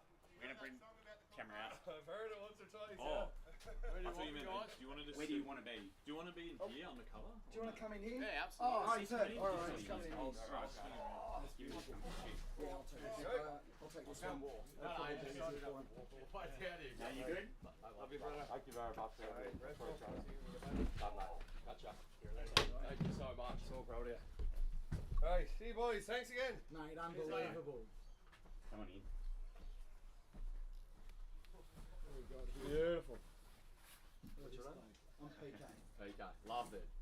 So you guys are doing all the commentary, were you? Yeah. Where's my mic? Yeah, Bring mate. it over here. Hold on. So, Well done. Warren, back in ultra. Oh yeah. so he's the stats guy, mate. And big fan. So Jack Hanley. So this is this one on the right. This is what people are seeing at home. Yep. We got the live stream. This is the where is it? The YouTube version over here. That's what's going. There's the live chat. So everyone, get into that live chat. Get around Jack here. If you're still in, if you've stuck around this long, kudos to Jack. Say good day, and let us know if you've got any questions for him. But Jack Hanley, did you ever think you would be sitting here as the assist of Sydney's Backyard Ultra, a world record field, and you're the assist? To be honest, probably not, because I did see there were some big names in the field. So, yeah, and obviously being only my second backyard, it does take a while to sort of build up to these distances of running that amount of distance. So, yeah, a bit of a surprise to me, but you know what, I've only done one before this, and I did Shepparton backyard in September last year, and I didn't know training for it whatsoever. So this time around, came in a bit more prepared with a bit of a plan, and yeah, just gave it my all, and unfortunately had to pull the pin on yard 75. The legs were completely shot. I was running with a carrot up my bum. Mate, I'll tell you what, you were running on something. Just, it was an absolute pleasure to watch. The people at home, the stories we've told. I don't know if the crew has told you, we've been in there. You know, the penny drop for me, it took a long time, right? I was like, you know, we've got to find out more about this Jack Hanley guy. We got to get over there into the tent. And then the penny dropped when I was inside the tent, and someone said, oh yeah, 50 Ks in 50 days, 100 Ks in 100 days. And I had this moment of, I've got friends that aren't even runners, and they were messaging me when you were doing that 100 Ks in 100 days saying, you got to follow this bloke. This is unbelievable. Yeah. Because 100 Ks in itself is ridiculous, but 100 Ks in 100 days, mate, it's good training for this. Well, that's why I thought I might be all right at the Backyard Ultras, because it's sort of, yeah. And as Timmy obviously won the event today, he did a big sort of hardcore Harry challenge, which is similar to running multi-days of big Ks, and I think that held him in good shape because he was looking very strong out there. Even at the end, I reckon he could have got to that 100 mark if there was someone to assist him. Mate, someone's actually made a call, and it's a good call. Have a blanket. I'm sitting on one. You get covered up. That's a good call. It was. I think that's the only positive about it being over now. The weather's turned to shit. Now we're finished. The weather's been unbelievable the last 3 days, hasn't it? Sun's out. Yeah. Perfect. Yeah. And what you know, this morning, what changed? You're so positive. You got to 300 miles. Can you believe that number? 300 miles. You know, you're still having a dance party in your tent. Your crew's up and about. You're up and about. And then we're sitting here now. What changed? It happens quickly, doesn't it? Yeah, it's one of those things. And that's why I reckon the backyards are the hardest event. Literally, you'll be feeling good one lap, and then the next lap you might be just feeling shocking. And it's one of those things, when you lose your legs, sometimes you can't get them back. And I got them back a few times, but this last one I could not get them back. So the legs were shot, and it was obviously timed out on the loop. I couldn't run anymore, so I had to pull the pin. You know what was beautiful is the fact that all your crew in the tent, including this bloke, all connected by the one common thread, which is yourself. Everyone said the same thing. You've got this incredible ability to just bring people together.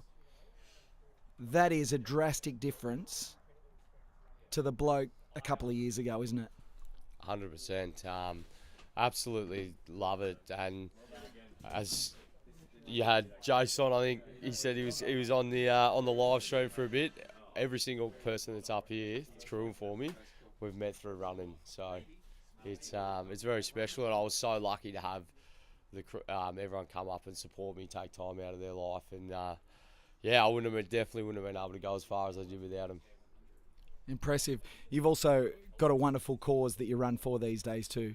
Yeah, so we've got our own mental health charity called Miles for Smiles. So, mental health and running are two things that I'm very passionate about, and something that I've certainly had trouble with in the past, and I still do from time to time. But we want to help as many people struggling out there as possible. Mate, let's have a look at some of these live chats going on here. Let's go, brother. Get the man a durry. Vic, is he allowed a bunger? That's the question. Hey, I'm prepared. Where is it? Over there. That's pretty funny, mate. You're going to see some stuff on socials. You got no idea what's been going on. I've heard it. So I've heard of little bits and pieces, so I'm looking forward to getting on and having a look. Has anyone showed you any of the clips yet? Nah, I haven't checked my phone. I haven't seen anything yet. So, yeah, I'm keen to once I get home and have a shower and relax, I'm going to certainly have a look over everything. I mean, it's not exactly the cookie cutter elite athlete, is it? Yeah, I mean, a lot of people sort of raise their eyebrows when they see me lighting up a dart at the backyard ultra, and after we're about 50 yards in as well. So, but yeah, it's sort of one of those things. I've never really let it affect me. I know it probably does, but I just don't know other way. And I love it. I do love and enjoy having a cigarette. Well done, brother. On your chopper. How funny was that? You probably don't remember this. There was a yard when we were... there's live timings, right, for this event. You can get to it from the Sydney's Backyard Ultra page. Go on there later. Check your live timings. It's got all your timings. It's got a whole bunch of messages from fans on there. Yeah. And someone was in there saying Chopper, and we're like, it's Chopper. Well, that's my nickname. Yeah, so you were running back. You had your headphones in one yard. And we're like, let's call him Chopper this time. I heard someone yelling out as well. I'll turn back. I'm like, who's that? So that was a wonderful moment for us. So then we've got absolutely inspirational stuff. Jacko, the one and only Dart Man. Well in, mate. Congratulations, legend. Congrats, Jack. Legendary effort, mate. Hey, so good. Didn't know you before. Now know you too well. Love this stuff. Bloody legend, Jack. Up we get, Jack. Dotty. Oh, mate, what else have we got here? It just keeps going. What does being the assist means in a backyard ultra, you can only go one more yard than the person who is the second last one standing. So every event, unlike other events, your name goes up as the winner, sure, but you're only as good as how far your assist can get you. Mate, unbelievable stuff. Whatever. What else have we got here? Hope you enjoy a beer or two today, mate. Were you expecting to go so long, so much longer than your last event? In your wildest dreams? I did, but I thought, to be honest, I thought 60 would be very doable. But yeah, it's definitely exceeded my expectations with the 75. So I've seen another one on there saying it looks like he's tired. I'm absolutely shattered. Yeah. Did you get any sleep? I got about over the 3 days. I reckon I might have got about 2 hours. Did you see Mitchie Bagman out having a nap on course? No, I didn't. But what a character he is. He's a ripper fella. He brought some serious good energy and entertainment. So did you, mate. So did you. Did you meet some interesting characters over the course of the couple of days? Not too many, actually. Like, I met a lot of people. Doing their first backyard as well, which was good. So it's starting to become a very popular format. Mate, thanks for joining us. I'm going to let you go and rest and have a bunger, mate. You got to check your socials. For people that want to follow you along, though, because they're crying out, how do we get in touch? How do we follow along? How do we see what's going on with the charity? Yep, so I've got my own Instagram, The Crazy Running Man, which has a bit of stuff on it. Then we've got our own Instagram page, Miles for Smiles. It's wonderful, mate. Enjoy your dart. Beautiful. Congratulations. Thank you very much. We'll see you at the next Backyard Ultra. We'll see you on the Australian team later this year. I won't be running, I'll give you that much. Commentating. What, you go and have a word to a few people. Maybe I'll get there. Yours was unreal commentating. I loved it. I've had fun. I've had a good time. You're good at it. Thanks, mate. We appreciate it. You're pretty good at running backyards. Go and rest up, mate. Jack Handley, what a performance as he heads off. Hey, Stalwart. He's going to How get... am I getting back? How's he getting back? Have you got any shoes for me? You're running. 1 more yard, right? Where's Laura? His shoes are off. I can't. Yeah, righto. Sherpa. One more time, get a hold. Oh. Look at this, up out of the chair. That's what it looks like. Leave that, mate. Leave that, mate. All good. Yeah. All good. Thanks, mate. Leave that camera on. That's fine. Oh, we're just brightening it. When does this end? See you later, mate. Do you reckon you could go and see Turnbull have a chat with him? I don't want to walk out in that rain, PK. You can if you want, but I'm not doing it. All right, I might have to take my roving camera out. Have I got battery? Oh, no, but we don't have volume on the roving camera, so... And the roving camera's not going out in the rain. Hey, I'm PK, Pete Quist. You've been watching Sydney's Backyard Ultra. What an incredible event. The Backyard Ultra, John Daly, Jack Handley, what a performance. Let me bring you up to speed. Tim Kaprizak, the last one standing after Jack Handley bowed out after 74 yards. A crazy running man. We lost in quick succession overnight. Barry Keem third, 66 yards. And just prior to that on yard 65, we lost both Ryan Crawford and Michi Mizuno, bagman, in the early hours of the morning. We lost James Blanton late last night. And those final 6, they were together for a long, long time. 11 hours, in fact, all the way back to Daryl Tollett on 50 yards, where he collapsed out on course, taken for observation. He is okay. Buried himself to the limit. Sariel Kramer, the last female standing, 46 yards. So impressive. Michael Sheikey, the 54-year-old, 45 yards.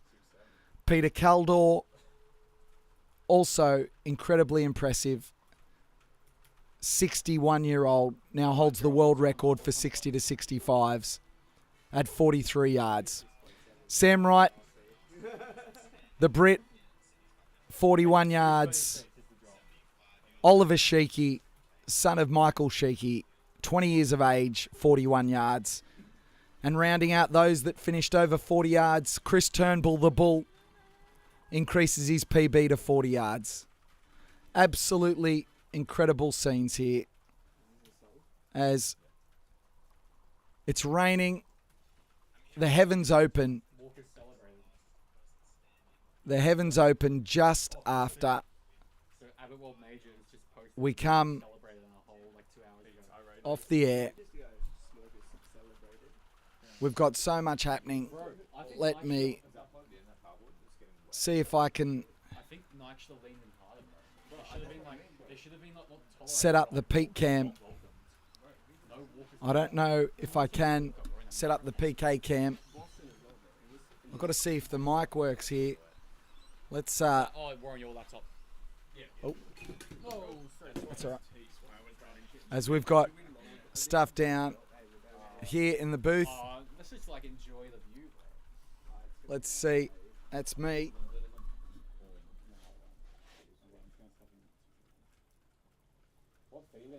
If we transition to PK cam, there we are. We got PK cam. I'm going to see if I can sneak out. I'm going to see if I can sneak out and catch Tim Kaprizak. Do you reckon I'm a chance, Was? I don't know. I don't know. Let's see if I can sneak out there. So, see how this goes, boys. I guess if it drops out, it's been superb. They believe in me. I'm going to duck off. Was that, mate? Thanks for joining us for that end bit. Capturing those scenes was magnificent. As I'm going to run out in the rain. Oh, let's go. Incredible the rain held off all that time. And only now does it come crashing down. Starting to get consistent and heavy. I don't mind it. I think it's quite, yeah, it's What a good weekend. Hell of a couple of days, buddy. Yeah. Wow. Wow, hey? Wow. You know how that's how the Caprazaks do it. They record podcasts the night before and then drain the well for the next 3 days. Check it out. Yeah, you might as well give it a plug, mate. It's I'll bet it by next week. Yeah, I was wearing that all weekend. So go check out the podcast. There's plenty of awesome tips and tricks for how you can win your first backyard ultra. So I reckon if I was paid by the mention of the Better By Next Week podcast, I'd be driving out of here in a Ferrari. Yeah. I've given it a few plugs over thank you very much.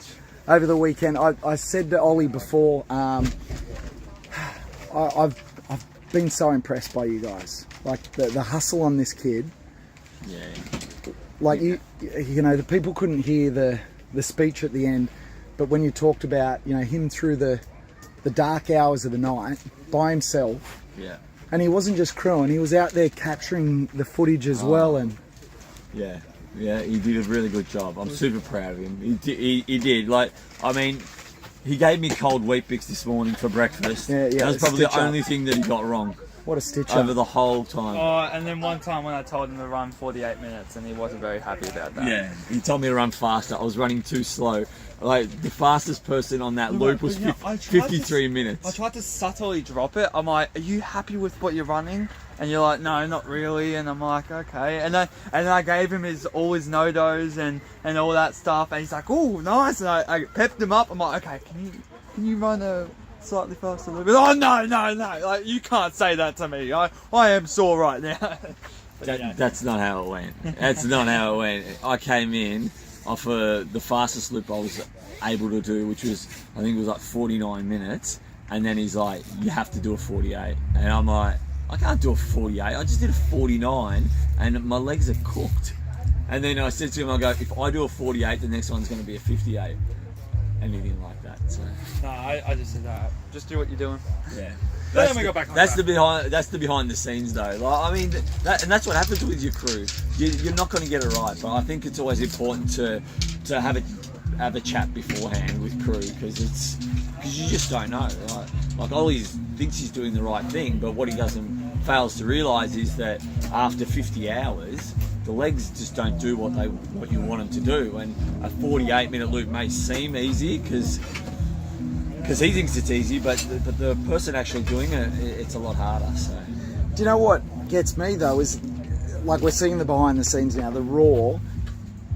What we saw from the other side, consummate professional. You out there smiling the whole time. Mate, us having a chat. If I run, like, I'm not a terrible runner by any stretch of the imagination, but I'll get 20 yards in and I'm cooked. I don't want to have a conversation with someone. If someone's at the side of a course, I want to make an effort to acknowledge that they're acknowledging me. But deep down, it's like, I don't have the energy for this.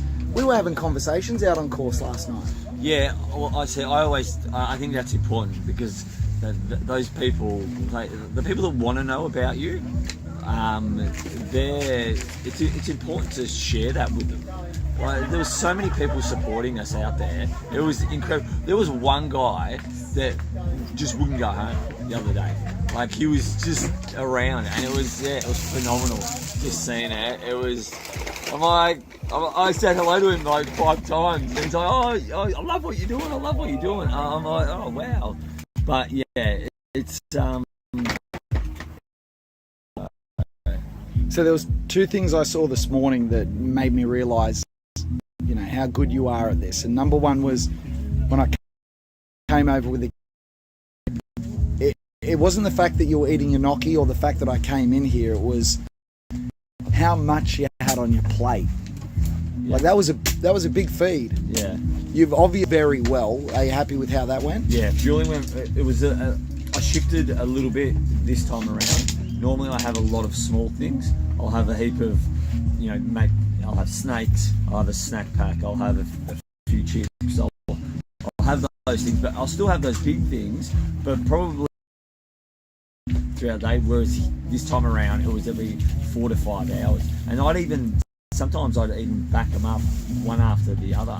If I felt I was hungry, I would just eat. And it's just, I think it's important. I think your heart to consume a heap of sugary stuff. I think that you can get away with some bigger meals, like proper meals. So yeah. And the second moment was when I was in the booth and the roving camera was out here, and you came in after a fairly slick lap, straight in the chair, straight back, neck cushion on, eye mask on. And the way you came in on that yard, relaxed, and then the way you went out on the next yard, little fist bump, big smile, and I said, I haven't seen a performance this polished. The only other person to give a performance this polished is Phil Gore. Oh wow, that's a big compliment. That's a very big compliment. I think, look, I do plan a lot. We don't always get everything right. We do still get sometimes cranky with each other crew-wise. But if you made a plan around whether it be crewing, nutrition, or anything else like that, you've got to make sure that you're doing it when you're really thinking about what your goals are. Because what tends to happen is that people just think about things on the fly, and then that's when it falls apart. You would have seen like these things happen. Ollie always talks about smiling, and it's important. And someone says something to you, acknowledge that person, have a chat to them, have a laugh with them, because you'd be surprised that energy comes back and it goes back and forth, and next minute that person says something and I'm all pumped up, and then the other person that's all stoic and doesn't want to say anything, well, they're not getting any energy in return. So I think you're going to love the socials that were put together for Sydney's Backyard Ultra, and to come down to you and Jack, diametrically opposed human beings. Yes, 100%. Oh, it was wonderful viewing. Made my job pretty easy. It was pretty good. Yeah. We're showing Jack with bungers out in the corral, and then I'm cutting to a video of you doing a selfie video out on course 470 odd kilometres in. Yeah. Well, I started creating some videos because I'm like, people want to know what it's like out on course. Like I always forget that people, they actually do want to know what goes on out there, and there's no content out there like that in the middle of events, especially so deep. And one of the videos I actually watched back, I was actually slurring my words. Right? And I'm like, oh my god, this is not great content. But I'm like, actually, this is perfect content. People want to see a guy talking about something at 70 hours in or whatever. At a Backyard Ultra. It's still dark. He's just trying to put together some bit of content so that people can see what it feels like to be out there in the middle of the night. So, yeah. I said to Ollie, we sat down on a Friday before all this craziness, and I said, I want to bring the emotion, I want to bring the stories. I think we've done a pretty good job of that. Yeah, how did it all go? Good? Unbelievable. But here's the challenge, right? So with regards to an event like this, it's all about ROI, yeah? You've got to put the hard yards in with the Better By Next Week podcast. Ka-ching, there's another get paid per mention. You've got to put in the hard yards, and it takes a lot of work. It takes a lot of time. And at first, there isn't any money in it. You do what you love, the money will come. We still, we've got like tens of thousands of people have tuned in over the last few days, but that's not enough to tip the balance of being able to pour money into a broadcast like this. Yeah. Like, I'm filming this on my own mobile phone with an NDI app on it that's linking back to our OBS software, and the app costs a couple of dollars, and it's my own phone. We've put it together on a shoestring. People in the chat are crying out saying, how is there not more people watching this? We just haven't reached that tipping point yet. Yeah. But it feels like it's coming, doesn't it? Oh, 100%. I think that without a doubt, there's so many awesome events like this that tell epic stories, and it's like we talked about it on the podcast. It was, you know, the people that have done 5 yards, 15 yards. There's all these stories that get told, and like, what was it? It was like 3 or 4 days in the end that we're out here. There's so many stories to be told, and the elite ones don't get really told until the end. So, and there's plenty at this event. It was like, And so that was the awesome thing. Like on day one, we were, you know, checking in, trying to tell the stories of the people doing those couple of yards. We kept mentioning, you know, the big guns, including yourself, but we were telling the viewers, you're going to find out about their stories as we go deep. We're going to have more time, and we're going to be able to go deeper into those stories. Yeah. Good job for the resources that we have. I don't know. You can read the comments on YouTube on the. Can I watch it back on YouTube? Yeah, so the live stream gets recorded. I think we lost one of the videos overnight because they opened up the mic there and got copyright for the music playing, but that was the only one. I think YouTube was happy with me talking over the rest of the music, so I don't think any other ones will disappear. That one will, but it was overnight. I don't know why that goes though. But other than that, yeah, you can scrub through and have a look. Yeah, it's awesome. Definitely. And you know, on the live page as well, go into that because you can click and you got people can comment on the live timings page. Yeah. And if no, let me bring this around, mate. You right? Nish, I'll just put my feet up.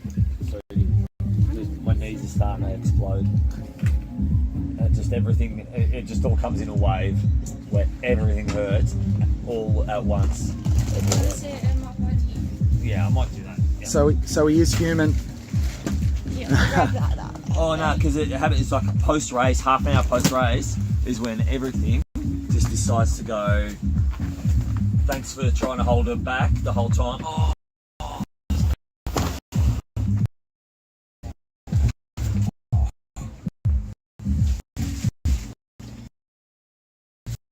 You would have been fine. Yeah, I agree. Honestly, how did you feel at the end? Like once you cool down, it's a very. I was prepared to go the rest of the day and night. Yeah, yeah. You looked like you were bunkering down. Yeah. Mentally, you were all there. I asked Ollie the question. I'll finish with this. What's changed with Tim Kaprazak? You're not. I mean, you've always been a great runner. I said this to Ollie. What's changed? There's some sort of switch that's flicked. Yeah, I think with the Hardcore Harris challenge that I did. Yeah. I unlocked the. And I think that we all need to unlock that. And I think that there's a lot to be said for having someone believe in you, but also having them teach you to unlock your own self-belief. Because having the balls to be able to say, I'm going to win, I want to win that, or I want to do this. Once you've done it once, then there's the snowball effect from doing it once is incredible. And it's not about, I'm going to defeat that person. I'm going to do it. So no, I'm going to have this goal and I'm going to absolutely crush it. And it's like in my head, and it's not that I've seen others not win, but I'm like, yeah, no, that's I'll stop when I've won. So if you tell yourself that, then there's no other outcome, is there? So, yeah, I think that's the others to take the glory because I felt like, yeah, I want others to enjoy that. So, well, why not me? Why not me on this occasion? So, I think that's the key. And everyone has that. I know that there can only be one winner in everything, but, I mean, victory looks very different to a lot of people. There's so many people that I spoke to that were just, like, racked. That they did, and they came back. They came back to watch. They were commenting on, like, they were out there going, oh, cheering us on. And then next minute, straight away, I'm like, did you do the event? And they're like, yeah, but not on. And I go, was it a PB? And they're like, yeah, it was. I'm like, that's awesome. How cool is that? So you know? cool. And you could see, like, I mean, not only did those people do the event and enjoy it, but they came back to watch the other people finish because they're like, I love this. I can't get enough of it. So there's a marker for the actual event themselves, and creating these massive hubs for people to be able to come back and stuff. So yeah. This format was built for live stream. Yeah. It's perfect. Yeah, 100%. 100%. But mate, I want you to rest up. I'm grateful I am for you and the family to let me in, let me behind the curtains, to have a chat, for you to be so open and honest, for us to be able to connect, to watch you go through this journey with your family is special for me as a father as well. Yeah. It's been awesome. And it was awesome meeting you for day one. Got you on the podcast straight away. So good. We'll have to watch that back and see how good my predictions were. Yeah, I'm looking forward to that. I was actually going to listen to it out there, but you know, I didn't have enough time. No. Tim Kaprizak. Awesome. Thank you very much. Winner of Sydney's Backyard Ultra 2026. And congratulations to the whole Kaprizak family. Well done. Thanks heaps, everyone. I really appreciate all the support. And Better By Next Week, at Better By Next Week on Instagram, yeah? Yeah. And episodes come out every Monday morning on Cool. Spotify, Apple Podcasts, and YouTube. So go Awesome. check it out. See you, mate. See you guys. See you guys. Was I? Slightly choppy and good. How good? How Excellent. good? How good? Yes. Oh my goodness. Yeah. All right. We're going to wrap this up. You're going to head off? Yep. Mate, good to see you. Soon. We'll be back sometime. very soon. Yeah. Yeah. All right. Getting excited. Take Sat care, champ. mate. I'll talk to you soon. Cheers, Thanks, mate. How good? No, you. As I will wrap this as I head back to the booth. It started at 8 a.m. on Saturday. It's now Tuesday in Sydney, just before midday, and Tim Kaprizak wins Sydney's Backyard Ultra for 2026. And I think I can't stop the video there. We have one more person to say hello to. Michi-san, congratulations. Konnichiwa, konbanwa. Yeah, konnichiwa. Konnichiwa. Thank you. Yeah. Very good run. How are you feeling? Amazing, yeah. I'm feeling good. Yes? Feeling better. Yes? And a special atmosphere here. Yes. And a lot of love for you. Thank you. Yeah? And everyone wants to know Yeah. what's in Michi's bag. Secret. Yeah. It is a secret. Yeah. Michi, thank you very much. Thank you very much. Thank you. Yeah. Thank you. Yeah. That's wonderful. What's your name? My name's PK. PK. Yeah. PK. Yeah. PK. Nice to meet you. Thank you. Nice to meet you I'm too. Michi, yeah. Michi. Yeah. Thank you. Lovely. Thank you. Alright, let's go. Front in front. Oh, how good. How good. How good. Folks, I hope you've enjoyed that. This is the scenes. Sydney's Backyard Ultra. Sanive Showground. We hope you've enjoyed the last couple of days. 75 hours. 75 hours is the winning time for Tim Kaprizak. Congratulations. And on behalf of everybody here, we hope you've enjoyed the live stream. And we can't wait to see you at the next event. I'm PK. It's been emotional. It's been incredible. I can't thank you enough at home for joining us. It's time for me to go and rest the voice and go back and see the family. I want to thank my clients as well that I work with for allowing me to have the time to do something like this. To the Lumina boys that have brought you the social media. Gents, congratulations, you guys have done a bang up job. Millions of views. Hopefully we've taken Backyards to the next level. Man, Oh my god, it was a pleasure doing it with you, PK. Pleasure. And cut up the phone for a sec. Oh, we need to shout out this guy. And the biggest shout out, oh my gosh, the biggest shout out of all to the man that has kept you entertained for the past 75 hours, PK.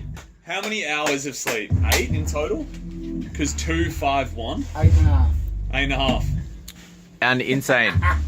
Did not Well miss a done. beat on the commentary. Honestly, Cooked. Could have done better. Genuinely Could not have done better. And it probably goes underappreciated. It's like you don't know what you've got till it's gone. People aren't aware of how the flow. People aren't aware of how limited the resource is. PK is doing like so much with so little. That's what it is. So I'll be back running another backyard soon. I can't turn up with one of these and not be motivated to run. So I'll be back running. So you're gonna run this one in September? Look, I don't know if I'll run this one in September. Yeah. It depends. We've got to see. We've got to get some momentum with the live stream. We've got to get the word out. So many more people should be watching this. It is a crime that there's so few people that watch this. As soon as people get the idea, look, I just want to be a part of it. You're right. No, I was gonna feature to you because if you do run September, we're gonna mic you up, and then you'll do the commentary and on the. Let you do what I was gonna say, maybe if you want to, if we can get someone else to do like part-time stuff in here. Yeah. I'll do the whole backyard with a mic. You called that live.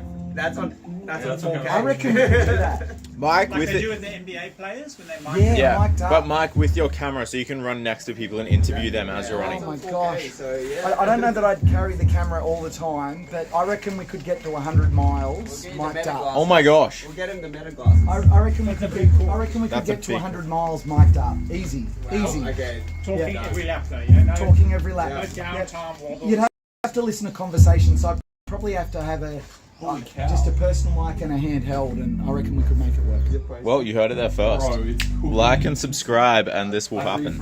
All right, so we're gonna close off the stream. Yeah. I don't know how to do that. So who wants to close down? Who wants to close down the stream? do it. We're gonna do that. We're gonna call it. Hold I'm PK on behalf of 180 Cadence.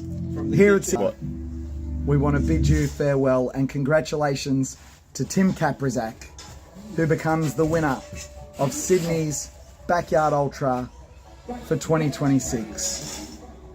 Thank you. Farewell. The world's a small place. I'll probably see you around.